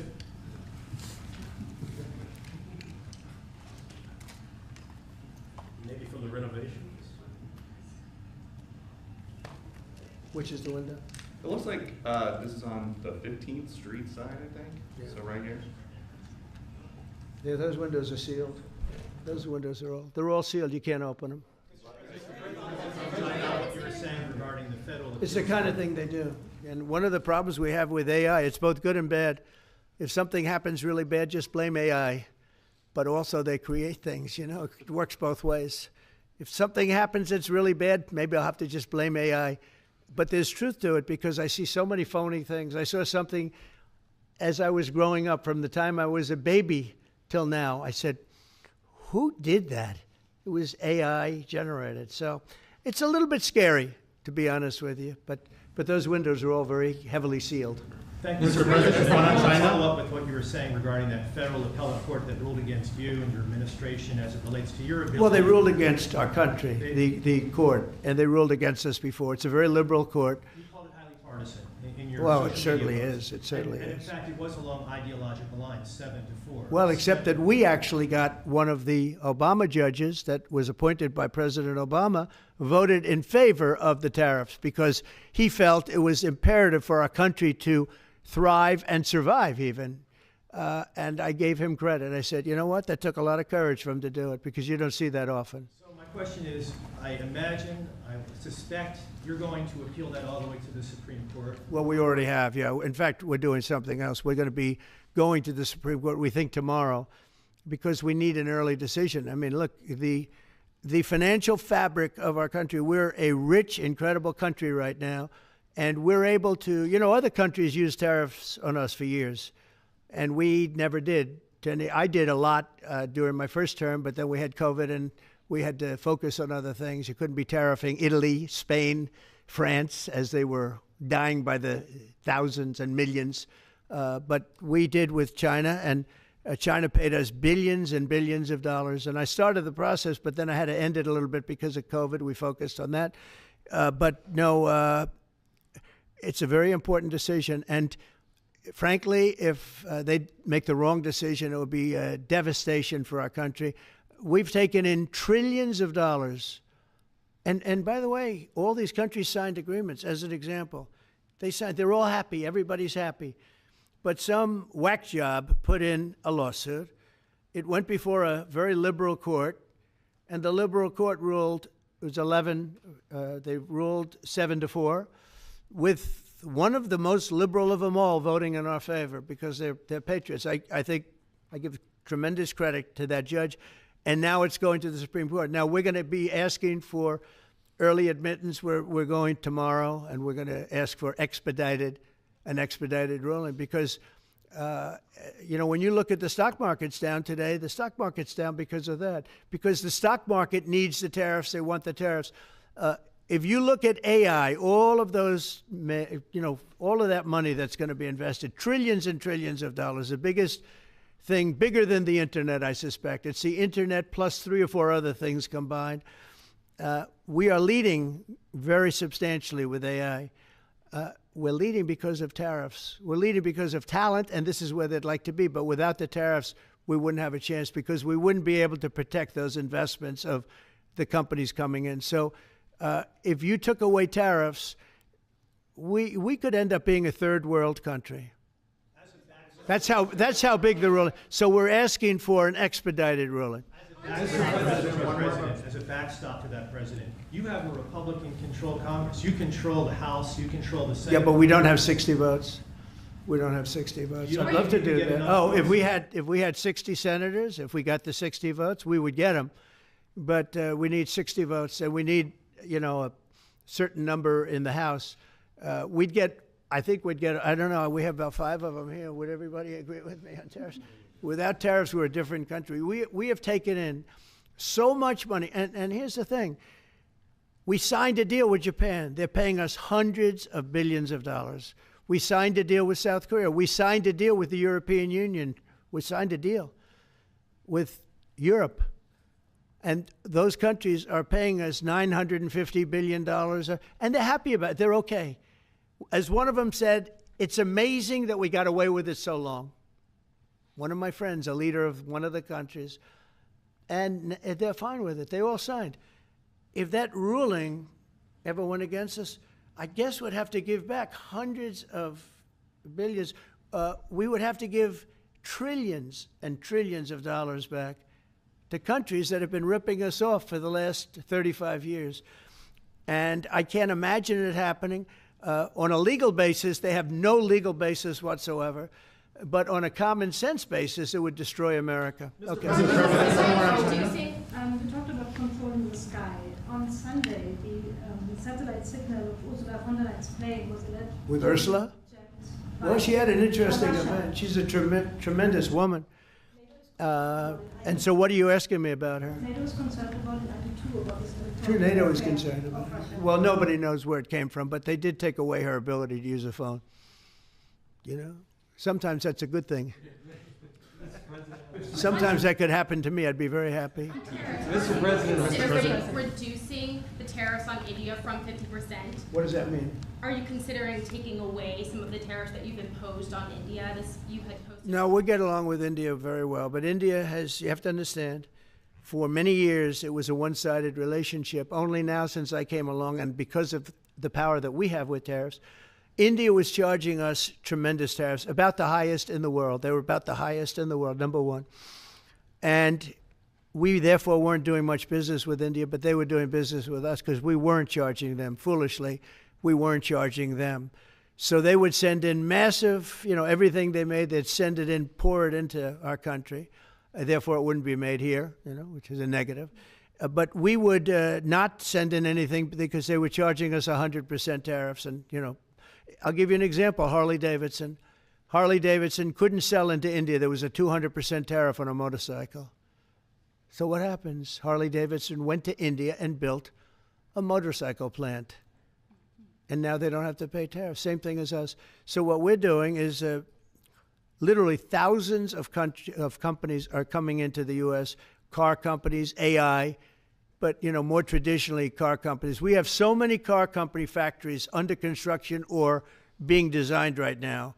And they're coming from China, they're coming from Mexico, I must tell you, and they're coming from Canada, a lot of them coming from Canada. But they're coming into our country because they want to build here. And they want to build here for two reasons. Number one, they'd like to be here. And number two, the tariffs are protecting them. And number three, they want to avoid paying tariffs. When they build their cars here, they don't have any tariffs to pay. When you build here, you don't have any tariffs. Mr. President, Go ahead, in please. light of the Minnesota shooting last week, the Department of Homeland Security is now awarding more than $100 million to hundreds of faith organizations across the country to help them ramp up security. What's your vision for further protecting religious liberty across the country amid incidents of threats and So violence? religious liberty is so important, and we're talking about every religion now, and we're doing things on that nobody else has ever done, and we're going to be having a big announcement in about 2 weeks on that question. Yeah, please. On Space Command, sir, are you concerned that people may not be willing to relocate from Colorado to Alabama? No, I'm not worried. It will get somebody else. The problem with Colorado is they have a very corrupt voting system. Look, I have so many friends in Colorado. Anytime you have mail-in voting, you have corrupt elections. Very simple. It's very simple. Even Jimmy Carter said it with his commission. They set up a commission with him and Scoop Jackson and some people, highly regarded people. And they said the finding was, if you have mail-in voting, you will have corrupt elections. Well, your radical left governor decided that he was going to have all mail-in voting in Colorado. Once you have all mail-in voting, and for whatever reason, the Democrats cheat. And they cheat like, they're not stupid. That's the only thing. They're no good on policy. They're no good on management. They're no good at government. But they're great at cheating. And they stick together, too. I give them credit for sticking together. Please. Obviously, this is a big win for national security, moving this to Alabama. We've all can agree with that. Big. Is there any idea of the economic impact this has on the state and on that local area? Katie, do you want to answer that? Look, I mean, this, go ahead. Please go. This is going to be tremendous. I mean, the state of Alabama, what we've seen through this process is the worst of Washington. We've seen politics get in the way of what is best for the warfighter, what's best for national security. And the state of Alabama is about to show the country the best among us. So we know the economic impact is going to be tremendous. There at Redstone Arsenal, we're proud to house everything from the FBI to headquarters there for material command to a number of things. We obviously have NASA with Marshall Space Flight Center, and so this naturally fits within. When you look at the decision matrix that they placed in front of us, that's why we ranked so high, is because we have the resources necessary and the ability to build out quickly to meet the needs in front of us. As far as economic impact, it would be tremendous. Does anybody have an exact number? Jobs. 1,600 jobs. 3,000 spin-off. With 3,000 spin-off. Look at this. This is teamwork right here. So we are really proud, and the people of Alabama are ready to get to work. And I've got a housing question, if you could, just for a second, Mr. Yeah, President. please. Owning a home and going about the American dream seems like it's out of touch for a lot of Americans. Just recently, you pushed out a statement about addressing an emergency housing situation. That's right. We're thinking about doing that. Yeah, can you just... Well, we need a little help from the Fed. We have a man named Jerome Too Late Powell. You probably heard of him. He's too late. He's way too late. And the economy is so strong that it's pushing through that. Normally, it would have been much tougher, but we're doing so well that we're pushing through it. But it makes it very hard for people to get mortgages because too late is too late. Very simple. He's too late. And probably political, whatever. He wasn't too late before the election. Before the election, he was cutting rates, right? Because he was hoping that, I guess, Biden would get in or that Kamala would. He was a big Biden guy. Explain that one. And then he was a Kamala person. But he was hoping, I guess, she'd win, I guess. I don't know. It didn't work out too well. But, yeah, we need a very serious cut. You know, I think that if you look back many decades ago, the United States was always the lowest, even if they were doing badly. The United States was, because without the United States, everything in the world would die. It's true. It's so powerful. It's so big. And I made it really big in the first 4 years. Then it started to degenerate with what this Biden administration did. But we built it up to a level that I never thought we could be at this quickly. We're the hottest, we're the best financially. The money coming in is so big because of tariffs and other things, but because of tariffs. Tariff gets us even those other things. Plus, it gets us great negotiating. I settled 7 wars, and numerous of those wars were because of trade. And numerous of the trade deals that I made were because of tariffs. It gives you a great negotiating ability. If that ability were taken away from us by a liberal court acting on essentially foreign nations asking to get help from the United States government, when they've been doing this to us for 40 years, that's why we have $38 trillion in debt. We won't have it for long if they let us, if they allow us to do what everybody knows we should be able to do. Yeah, please. Mr. President, another Biden-era action that you're now reversing is that you signed a deal last week to make federal buildings adopt and embrace classical architecture styles again. Can you talk to us about why you do that, and also what's your vision? Well, we want to see beautiful buildings. Now, you know, it's in the eye of the beholder. I've seen architectural reviews over the years. I'm an expert at it. I've gotten a lot of great reviews. But I've seen buildings that I didn't think were very good get great reviews, and I've seen great buildings get bad reviews. So, but it's just a standard. We want to have a good standard. We're building something here, you know, for 150 years they wanted a ballroom at the White House. We're doing something at the highest level, using great architects and all. And, you know, it's very exciting. But we have a lot of interesting things happening architecturally in D.C. And D.C. is like a different place. And, you know, even the contractor said, sir, we walked down today, we feel like much safer. It's like a different place.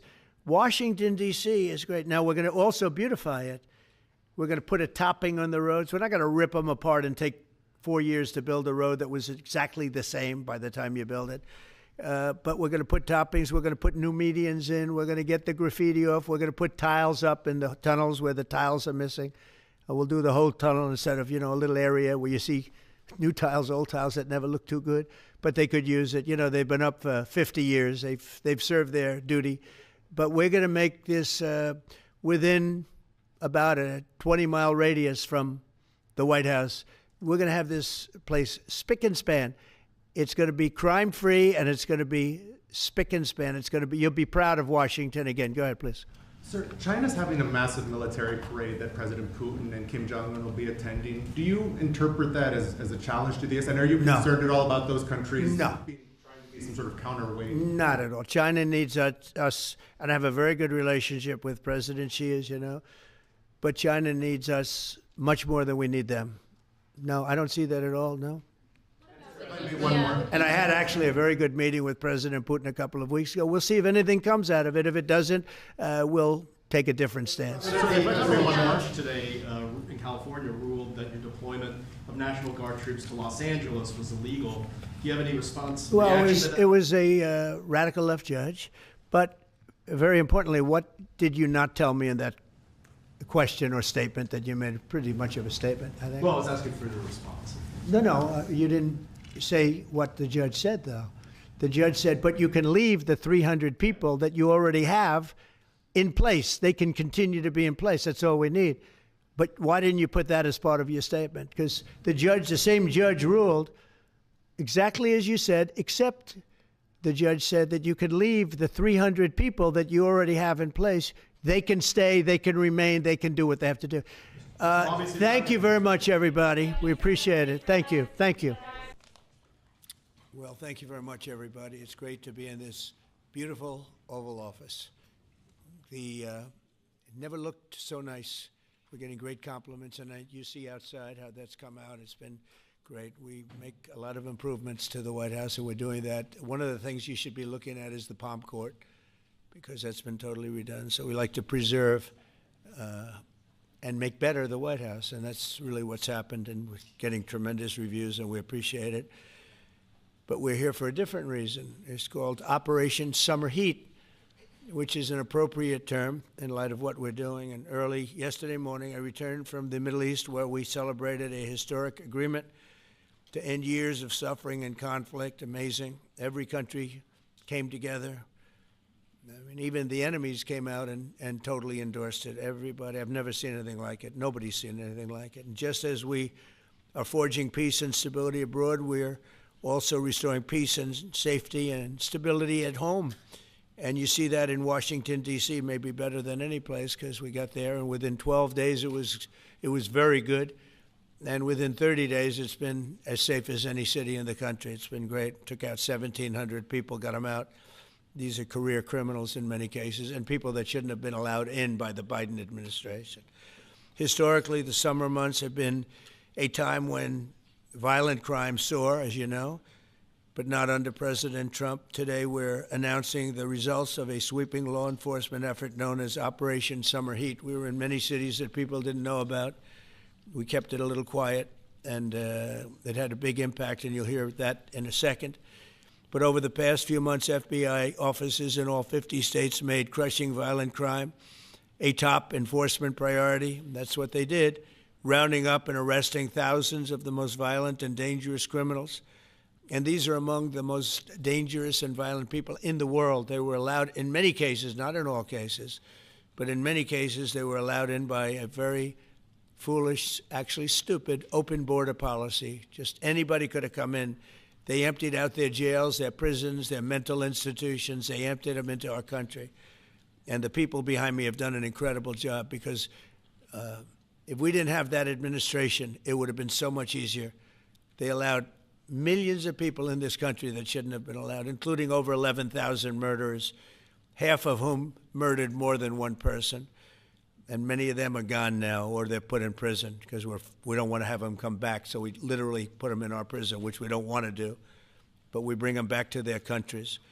Working with state and local partners, the FBI arrested over 8,000 violent criminals during the course of this period. In major cities like in New Orleans, Nashville, we saw a 250% increase in arrests. And we really went after the bad ones. These include 725 individuals wanted for violent crimes against children and murderers. These arrests are in addition to the work of our historic federal task forces that Make D.C. Safe Task Force has been unbelievable. I mean, the job they've done, it's incredible. And it's been so nice because so many people, they're going out to dinner and they're having dinners. They didn't go out for 4 years. And now they're going out 3 times a week. Restaurants are opening. Restaurants are full. And usually that means a lot of good things. But restaurants that were closed are now opening up. And everybody's happy. It's nobody's ever seen anything like it, actually. And everybody feels safe. You can have a child walk right through the middle of Washington, D.C., and nothing's going to happen. We were losing more than one person a week in Washington. They're being killed on an average of over 1 a week. The Make D.C. Safe Task Force has been incredible. And the Make Memphis Safe Task Force is having very similar results. It's much earlier, but we've been there for a week and a half, but I'm hearing the results are pretty incredible, and you'll hear about that. They're mobilizing more than 20 federal agencies for the largest law enforcement operation targeting violent criminals in American history. As a result of these efforts, violent crime declined nearly 20% nationwide compared to the same period last year, and it was the safest and most peaceful summer in 2 decades. And honestly, we haven't really even gotten going yet. If we didn't have to fight all of these radical left governors, we could have had Chicago taken care of, as an example. They had, in a short period of time, 4,000 murders in Chicago, and we have to listen to this man stand up and say that we're bad people. And the people of Chicago are walking around with MAGA hats. You have women, beautiful black women, walking around with MAGA hats. Please let the president in, and we don't care how he does it. They're not interested in National Guard or Army, Navy, bring them in. Marines, bring in the Marines. They just want the crime to stop. And more so because of the success that we had in D.C. I think if we didn't have that success, nobody would even believe it. So I want to congratulate all of the incredible law enforcement professionals joining us today, especially Attorney General Pam Bondi, who's terrific, Deputy Attorney General Todd Blanche, who is a fantastic legal talent. He really is. He's a great guy, too. And, of course, FBI Director Kash Patel. They have worked so hard on this and other things. Since the start of the administration, the FBI has arrested over 23,000 violent criminals, more than double the number arrested in the final year of the Biden disaster. The FBI has also destroyed or severely disrupted more than 170 organized criminal enterprises and gangs, 1,600 of the most violent gangs, and confiscated over 6,000 illegal firearms. And they've tracked down and arrested 4 fugitives on the most wanted list, 4 of the most wanted. Actually, 2 of them were the most wanted fugitives in the world. There's still much more work to be done, which is why the FBI continues to work alongside the Department of Justice, the Department of Homeland Security, and the Department of War to defend. And Pete Hegseth has been fantastic, by the way, on this too, on other things, but on this too. To defend law and order and combat violent crime, arrest illegal aliens, and make American cities the safest in the world. And when I campaigned, I talked about crime, but I never knew that we were going to get into it like we did. You know, I mean, I used to watch these cities with the murders. Chicago recently had one deal where they had 11 murders in one weekend, and they said, well, yeah, but it was a holiday weekend. They actually told me that was the reason, like it was okay because it was a holiday. It was Labor Day. These people are the worst. They really have to, they better, I tell you what, the people in Chicago and the people in places like that can be fixed. At some point, it gets to where you can't fix it anymore. It's too far gone. And we have some cities like that. But these are great cities that can be fixed. I'm going to be strongly recommending, at the request of government officials, which is always nice, that you start looking at San Francisco. I think we can make San Francisco. There's one of our great cities 10 years ago, 15 years ago, and now it's a mess. And we have great support in San Francisco, so I'd like to recommend that for inclusion, maybe in your next group. You'll get great support. Every American deserves to live in a community where they're not afraid of being mugged, murdered, robbed, raped, assaulted, or shot. And that's exactly what our administration is working to deliver. I didn't realize I was going to make this such a big factor in the I didn't really campaign. I campaigned on crime, but I never thought we'd go into every city and take a really safe city that we've all been living with for years and make them safe. And now it's like a passion for me, and it's a passion for the people behind me. So I didn't get elected. I did get elected for crime, but I didn't get elected for what we're doing. This is many, many steps above. And I want to thank Stephen Miller, who's right back in the audience right there. I'd love to have him. I love watching him on television. I'd love to have him come up and explain his true feelings, but maybe not his truest feelings. That might be going a little bit too far. But Stephen, thank you for doing an unbelievable job. And the people of this country love you, I tell you, and they love what you say about crime and stopping crime. So now I'd like to ask Director Patel to say a few words, and then Pam and Todd also. And I just want to congratulate them. This is an amazing thing, and we're just at the start. We're going to go into other cities that we're not talking about purposely. We're getting ready to go in. And when they go in, like Cash as an example told me that people didn't even know. 5 months ago, they went into Chicago, and they started doing a lot of work in Chicago, and we brought the numbers down a little bit, and but that really was just preparatory work for what we're going to do with the surge. We're going to have a surge of strong, good people, patriots, and they're going to go in, they straighten it all out. So a lot of these cities we're already working on, but we don't do it with a big flavor. But in a little while, you're going to see some numbers that you're not going to believe. And I think you'll probably start with Memphis, because I'm hearing the numbers are much quicker than we even thought possible. But again, D.C. it speaks for itself. Chicago is going to be okay. We're going to save Chicago. And I told you, and I told them, a very respected man, the head of the Union Pacific, said, "Sir, save Chicago. It can be saved." And the way he said it was like, can you believe it? We're trying to save Chicago. But I understood exactly what he wants, and that's what we're going to do. We're going to save all of our cities, and we're going to make them essentially crime-free, like other countries have crime-free. If you go all over the world, you go to the world, you hear Afghanistan and you hear all these different places. Our crime in certain cities is worse than anything they can even imagine. And we're not going to have that any longer. It's going to stop, and it stops right here. Cash, please. Thank you, Mr. President. What I'd like to do is just highlight some of the outstanding work that the men and women of the FBI have been doing.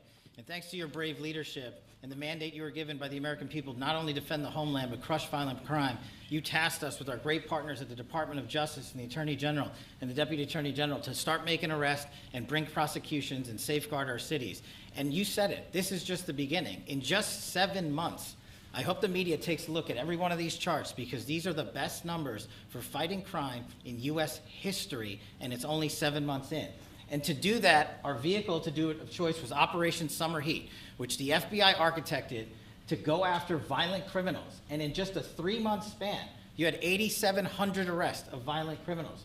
You had 2,200 firearms seized off the streets permanently to safeguard our communities. You had 421 kilograms of fentanyl seized. Just to put that in perspective, that's enough to kill 55 million Americans alone.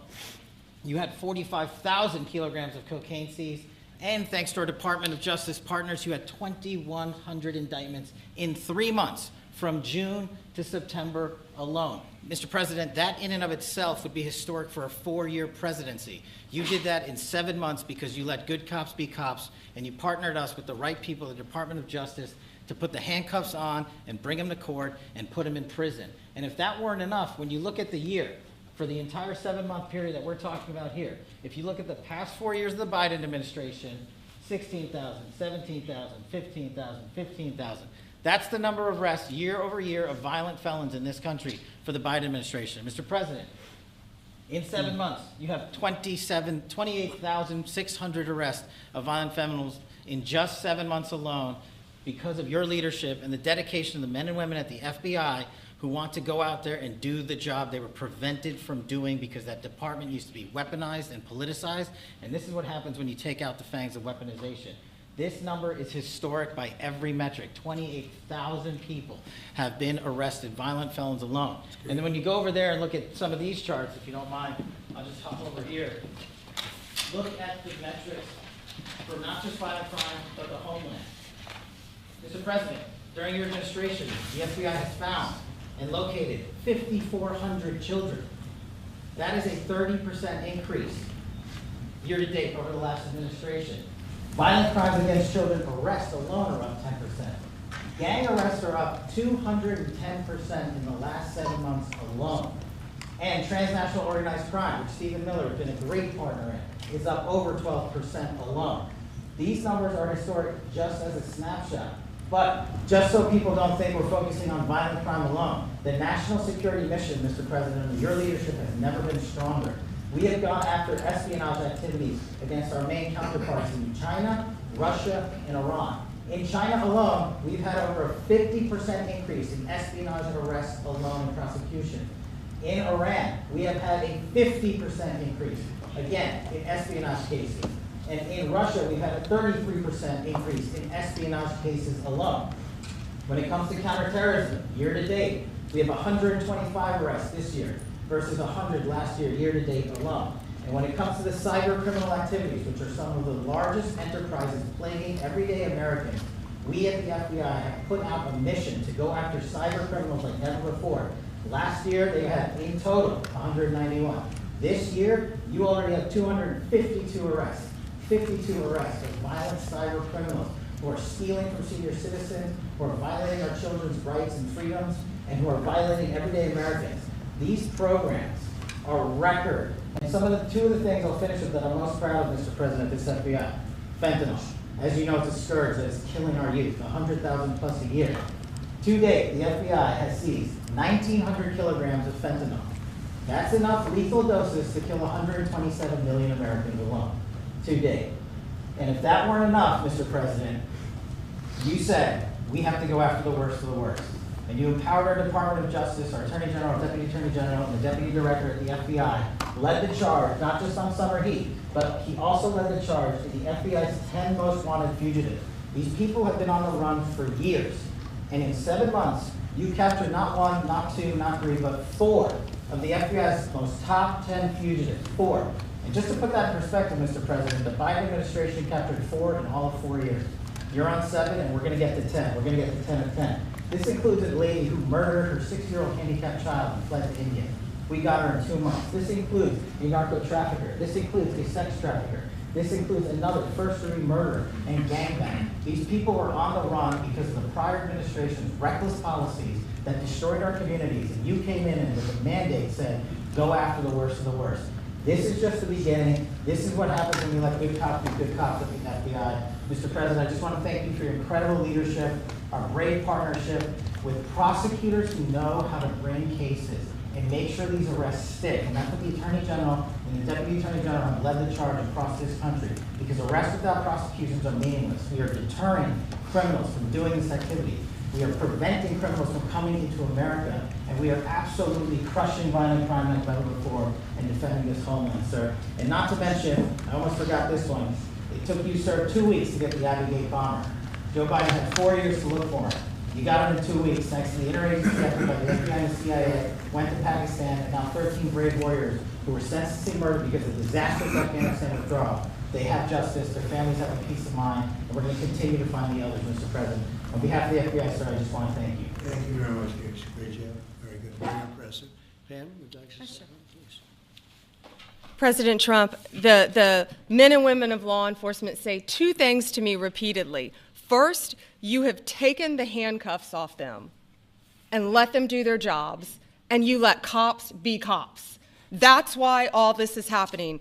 The director, the deputy director are working around the clock. All of these great men and women in the FBI, they have families at home, and they are working during a government shutdown right now. Many of them have small children. Many of them, I was talking to an agent this morning, many of them have babies at home, and they are working around the clock to not only keep our country, but our world safe. And that's what Operation Summer Heat did. Thank you, Director, and to the Deputy Director for everything you did on behalf of the Department of Justice, and you're going to continue to keep doing. And they set the stage for what we're doing in Memphis. You're going to hear a lot more about that, our joint task force next week, but they set the stage for Memphis. And last night alone in Memphis, there were almost 70 arrests. There were 12 guns seized, and there was a 70-year-old man arrested as a result of our operation in Memphis who raped a child under the age of 3. That one case makes everything we're doing worthwhile.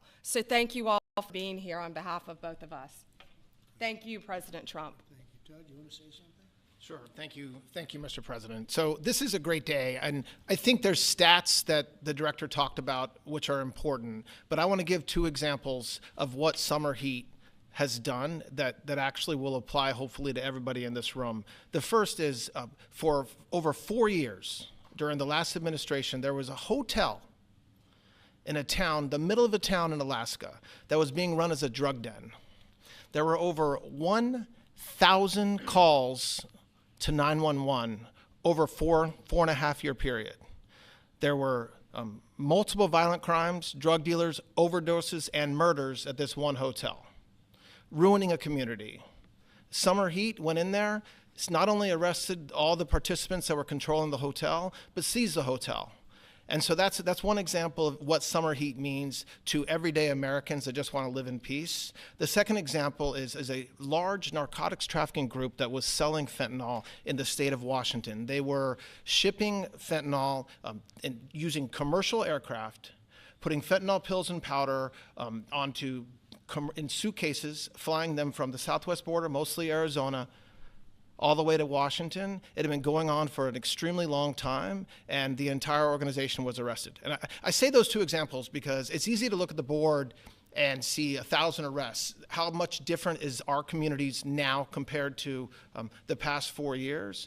But there's actual life examples. Every one of these arrests means that our streets are safer, and that's because of the work of this administration, of President Trump and Director Patel. So I will tell you, Attorney General Bondi and I are together every day with Director Patel, figuring out ways that we can continue to do this work, and it's not going to stop. Like the Attorney General said, and like the President said, this is just the beginning, or phase 1, or a start, whatever you want to say, but it will continue on. So thank you, Mr. President, and thank you very much, Director Patel. And Mr. President, just one last thank you from the men and women at the FBI.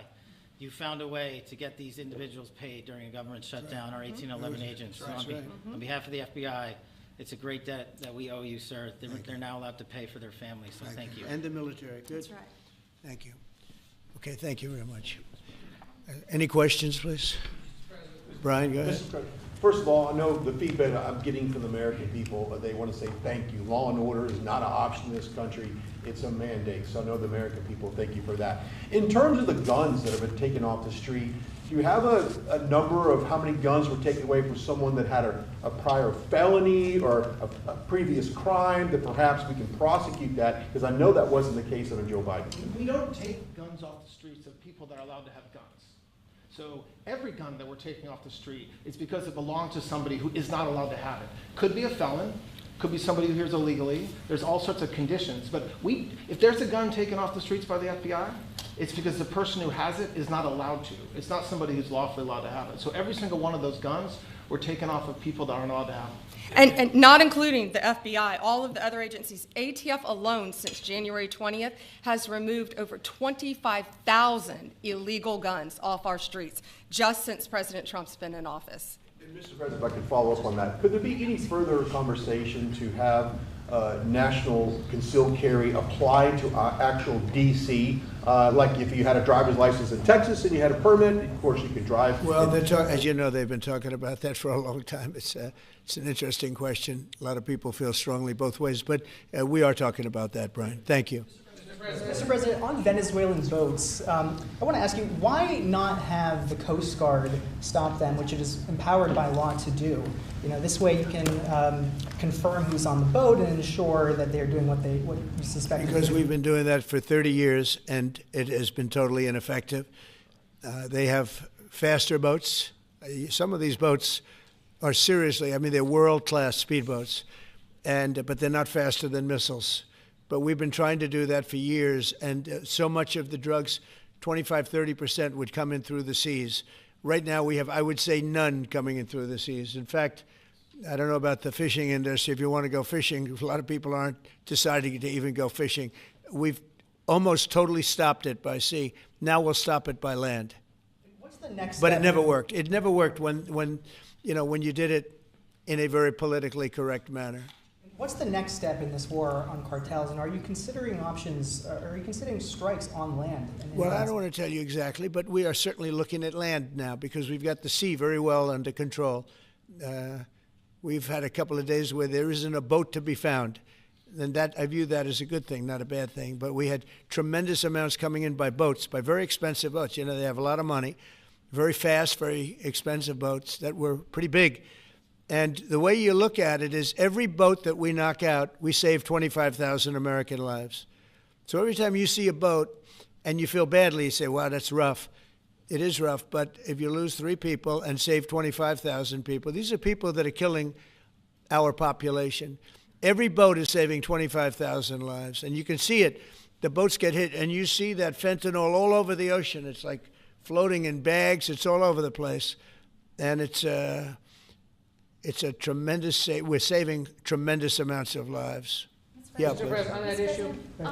I know you've talked about. I have a question for you, and then I also have a question for Director Patel.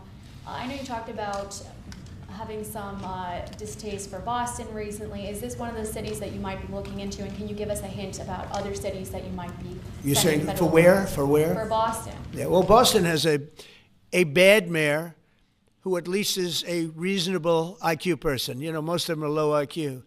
But, and they're so bad. I mean, what's going on in Chicago is just, you'd think the guy would say, hey, look, we have a problem, Mr. President. Could you come in and straighten it out? We could have that done in a month if we had their cooperation. It's going to be done anyway, but we could have it done in a month. Yeah, Boston, she's got 4 areas that are, wrong. And, somebody said, would we think about taking the World Cup away from Boston if they don't straighten it out? And the answer is yes. We have the right to do that with FIFA. So if we think that LA is going to be bad, or we think that applies a little bit to the Olympics too, but we'll talk about FIFA first. FIFA is very hot. If we think there's any reason that, whether it's Boston or anywhere else, that they're not doing their job, we're going to take those World Cup games and move them someplace else. Thank you. And then Director Patel, there's been so many conspiracy theories swirling around about the assassination of Charlie Kirk. Do you have any updates for us, especially in light of all the online content that everyone's been talking about? The only thing we deal with at the FBI and the Department of Justice is facts, and we delivered in record speed a manhunt to capture Charlie Kirk's alleged assassin in 33 hours. And if you put that in perspective to Luigi Mangione or the Boston bomber, they took them 5 days and a police officer lost their life in their manhunt. We are running out absolutely every single lead, and the best thing we can do to honor my friend Charlie Kirk's life is to make sure that everyone involved is prosecuted to the full extent of the law, and that's what we're focused on, investigating the facts, not trading in conspiracy theories. Okay. Mr. President, thank you so much. Thank you. In light of China's export curbs on rare earths, do you view India as a reliable partner going forward? And are you planning to meet Prime Minister Modi in Malaysia? Are you open to talks in terms of Yeah, trade? sure. He's a friend of mine. We have a great relationship. He just said that 2 days ago, as you know. We have a great relationship. No, we were not happy with him buying oil from Russia, because that lets Russia continue on with this ridiculous war where they've lost 1.5 million people, by the way. Russia's lost 1.5 million people, soldiers mostly.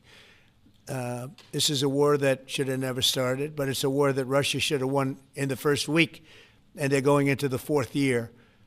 And I want to see it stop. So I was not happy that India was buying oil. And he assured me today that they will not be buying oil from Russia. That's a big stop. Now I got to get China to do the same thing. You know, that is relatively easy compared to what we just did over the last week in the Middle East. Middle East was 3,000 years, and we got it done. This is 3 years, and I think we'll get it done. I think that President Putin, I think he wants to get it done. We'll see. There's a great animosity between him and Zelensky. You probably have noticed, right? And it's, I think it's hurting the process. Yeah, please. Mr. President, thank you. Curious, why did you authorize the CIA to go into Venezuela? And is there more information you can share about these strikes on the alleged Well, I can't drug do busts in that, the but Caribbean? I authorized for 2 reasons, really. Number one, they have emptied their prisons into the United States of America. They came in through the Well, they came in through the border. They came in because we had an open border policy. And as soon as I heard that, I said, a lot of these countries, they're not the only country, but they're the worst abuser. And they've entered they've allowed thousands and thousands of prisoners, mental institution, people from mental institutions, insane asylums, emptied out into the United States. We're bringing them back. But that's a really bad, and they did it at a level that probably not, many countries have done it, but not like Venezuela. They were down and dirty. And the other thing are drugs. We have a lot of drugs coming in from Venezuela. And a lot of the Venezuelan drugs come in through the sea, so you get to see that. But we're going to stop them by land also. Does the CIA have authority to take out Maduro? Oh, I don't want to answer a question like that. That's a ridiculous question for me to be given. Not really a ridiculous question, but wouldn't it be a ridiculous question for me to answer? But I think Venezuela's feeling heat, but I think a lot of other countries are feeling heat too.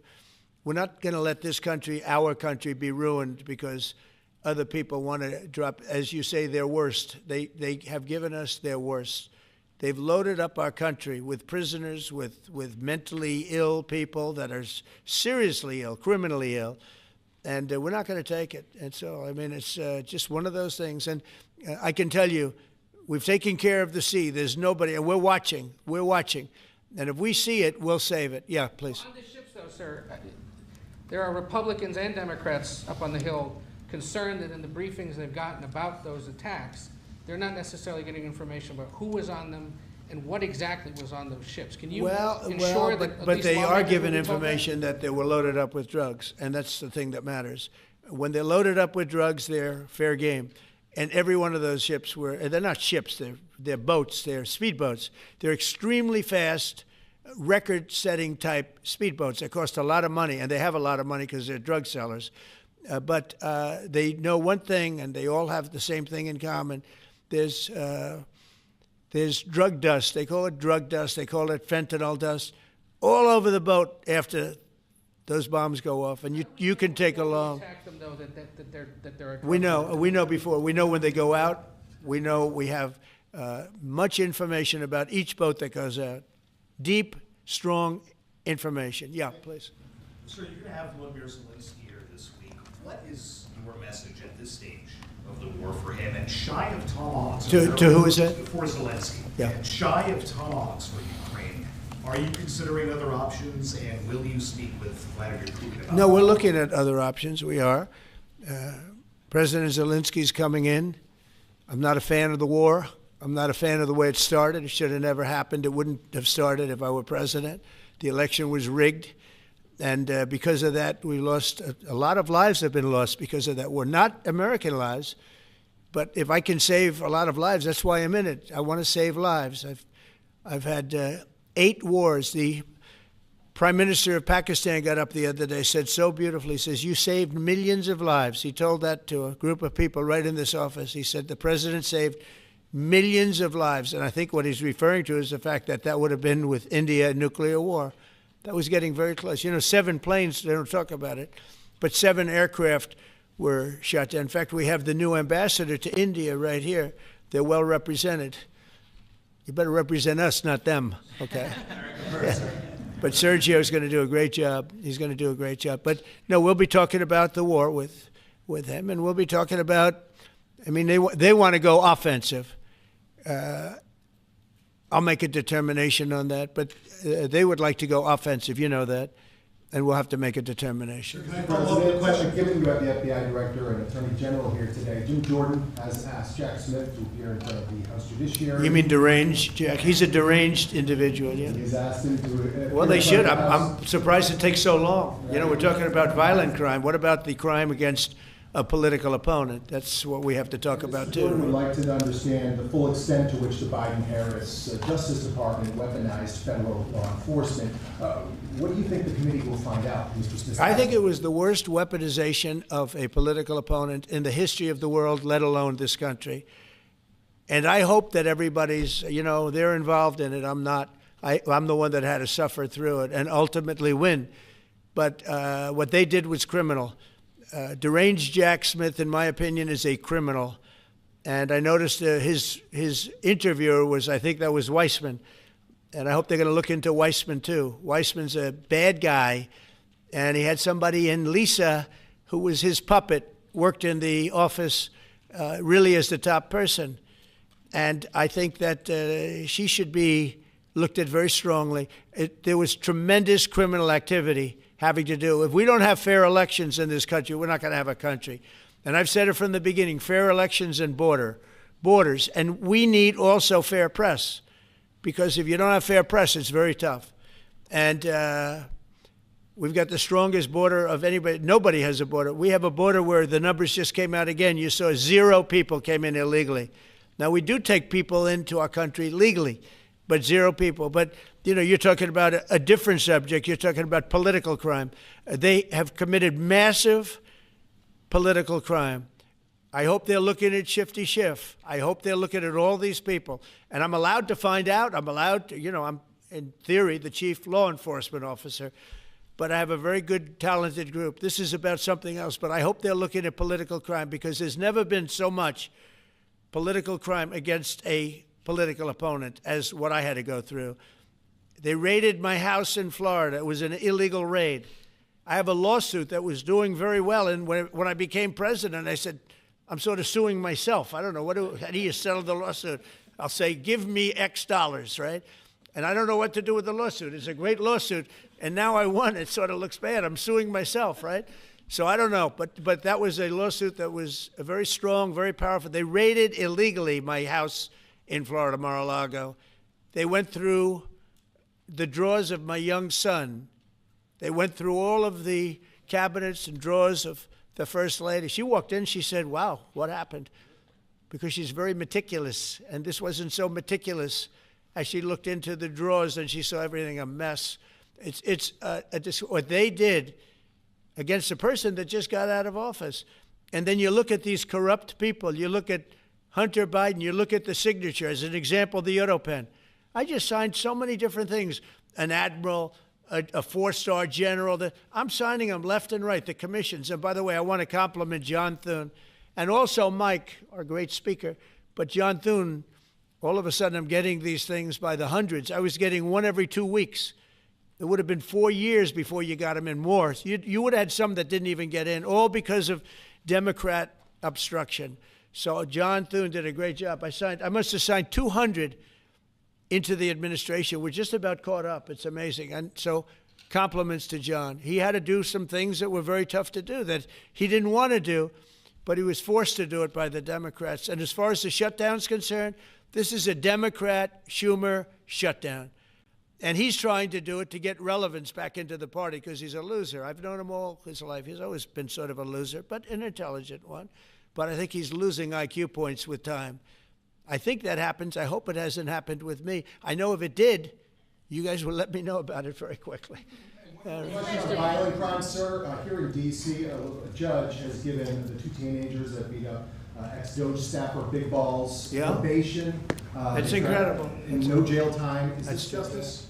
Jeanine Pirro is doing a fantastic job, and she is beside herself because you have these radical left judges that they beat the hell out of this guy. And there was many people against this one guy who was really trying to protect his girlfriend. He didn't want to hood it over the door but they really beat him up badly. That just happened, right? Yeah. Wow. That's terrible. I think the judge should be ashamed of himself. That's a big problem. You know, they can do their job, and then they go into a court, and the people are protected by these, I don't know where they come from. Where do these people come from? Where do the judges come from? I want to compliment on behalf of Pam and Todd and all of us because, Cash, I think that Jeanine has done a fantastic job. And the case I heard was like flawless. It's a flawless case. They have them on tape. They have everything. And then a judge gives them a little probation. These are rough guys, and they're young. And if that happens, they're going to grow up. They're going to be real bad. They're going to cause a lot of problems. Yeah, please. Go ahead. So, Sergey Bohr has just gotten back from India. Right. What were the conversations like with Prime Minister Modi and the other? I think they were great. He reported to me that he's a great man. You know, Modi is a great man. That he loves Trump. Now, I don't know if the word love, I don't want you to take that any different. I don't want to destroy his political career, okay?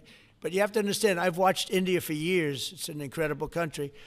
And every single year you'd have a new leader. I mean, some would be in there for a few months, and this was year after year after year. And my friend has been there now for a long time, and he's assured me there will be no oil purchased from Russia. I don't know, maybe that's a breaking story. Can I say that? Would you say? There will be no oil. He's not buying his oil from Russia. It started. You know, you can't do it immediately. It's a little bit of a process, but the process is going to be over with soon. And all we want from President Putin is stop this. Stop killing Ukrainians and stop killing Russians, because he's killing a lot of Russians. Again, it doesn't make him look good. It's a war that he should have won in 1 week, and he's now going into his 4th year. That does not make this big so-called war machine look good. But he could make a settlement. We're willing to settle. I thought we had a deal. The hatred of the two leaders is very, you know, it's an obstacle. It's an obstacle. There's no question about it. But I thought we had a deal 2 months ago. Who would think I created peace in the Middle East and can't get the two guys to settle? But I think we'll get them. But if India doesn't buy oil, it makes it much easier. And they're not going to buy. They assured me they will, within a short period of time, they will not be buying oil from Russia. And they'll go back to Russia after the war's over. Jennifer? On the shutdown, sir, are FBI officials being paid right now? Are all the FBI employees being paid? And are all the Well, that's what I understand. I hope so. Thanks to your great work, Mr. President, the 1811 special agents at the FBI are going to receive their paychecks. Got a lot of people paid, actually. We got the people that we want paid, okay? And we want the FBI paid, we want the military paid. We got the people that we want paid. And I'll tell you, the Democrats, they don't talk about this. You know, we're getting rid of programs that we didn't like, but that were negotiated in, but we didn't like. We're terminating those programs, and they're going to be terminated on a permanent basis. And it's thousands of people, and it's you know, billions of dollars. We're getting rid of a lot of things that we never wanted because of the fact that they made this stupid move. And they don't want to talk about it. You know, they have their day coming up. I hear very few people are going to be there, by the way. But they have their day coming up, and they want to have their day in the sun. But they should really make a deal. So what we're doing, I mean, they call him Darth Vader, but he's actually a very nice person, Russell Vogt. But Russell Vogt is really terminating tremendous numbers of Democrat projects. There's not only jobs, I mean, the project in Manhattan, the project in New York, it's billions and billions of dollars that Schumer has worked 20 years to get. It's terminated. Tell him it's terminated, Jennifer. All right. On Hamas, sir, what is your understanding of the pace of returning the deceased hostages? Are you pleased? Well, they're looking for them. Absolutely, they're looking. So we have the living hostages all back. They returned some more today. It's a gruesome process. I almost hate to talk about it. But they're digging. They're actually digging. There are areas where they're digging and they're finding a lot of bodies. Then they have to separate the bodies. You wouldn't believe this. And some of those bodies have been in there a long time. And some of them are under rubble. They have to remove rubble. But there are graves, and some are in tunnels that died in tunnels that are way down under the earth. And the tunnels are like 3 feet. Can you believe it? 3 feet high. They lived, we, meaning Israel, but I knew everything they were doing pretty much. I knew most of the things they were doing, but they've killed probably 70,000 of these people, Hamas. And I said,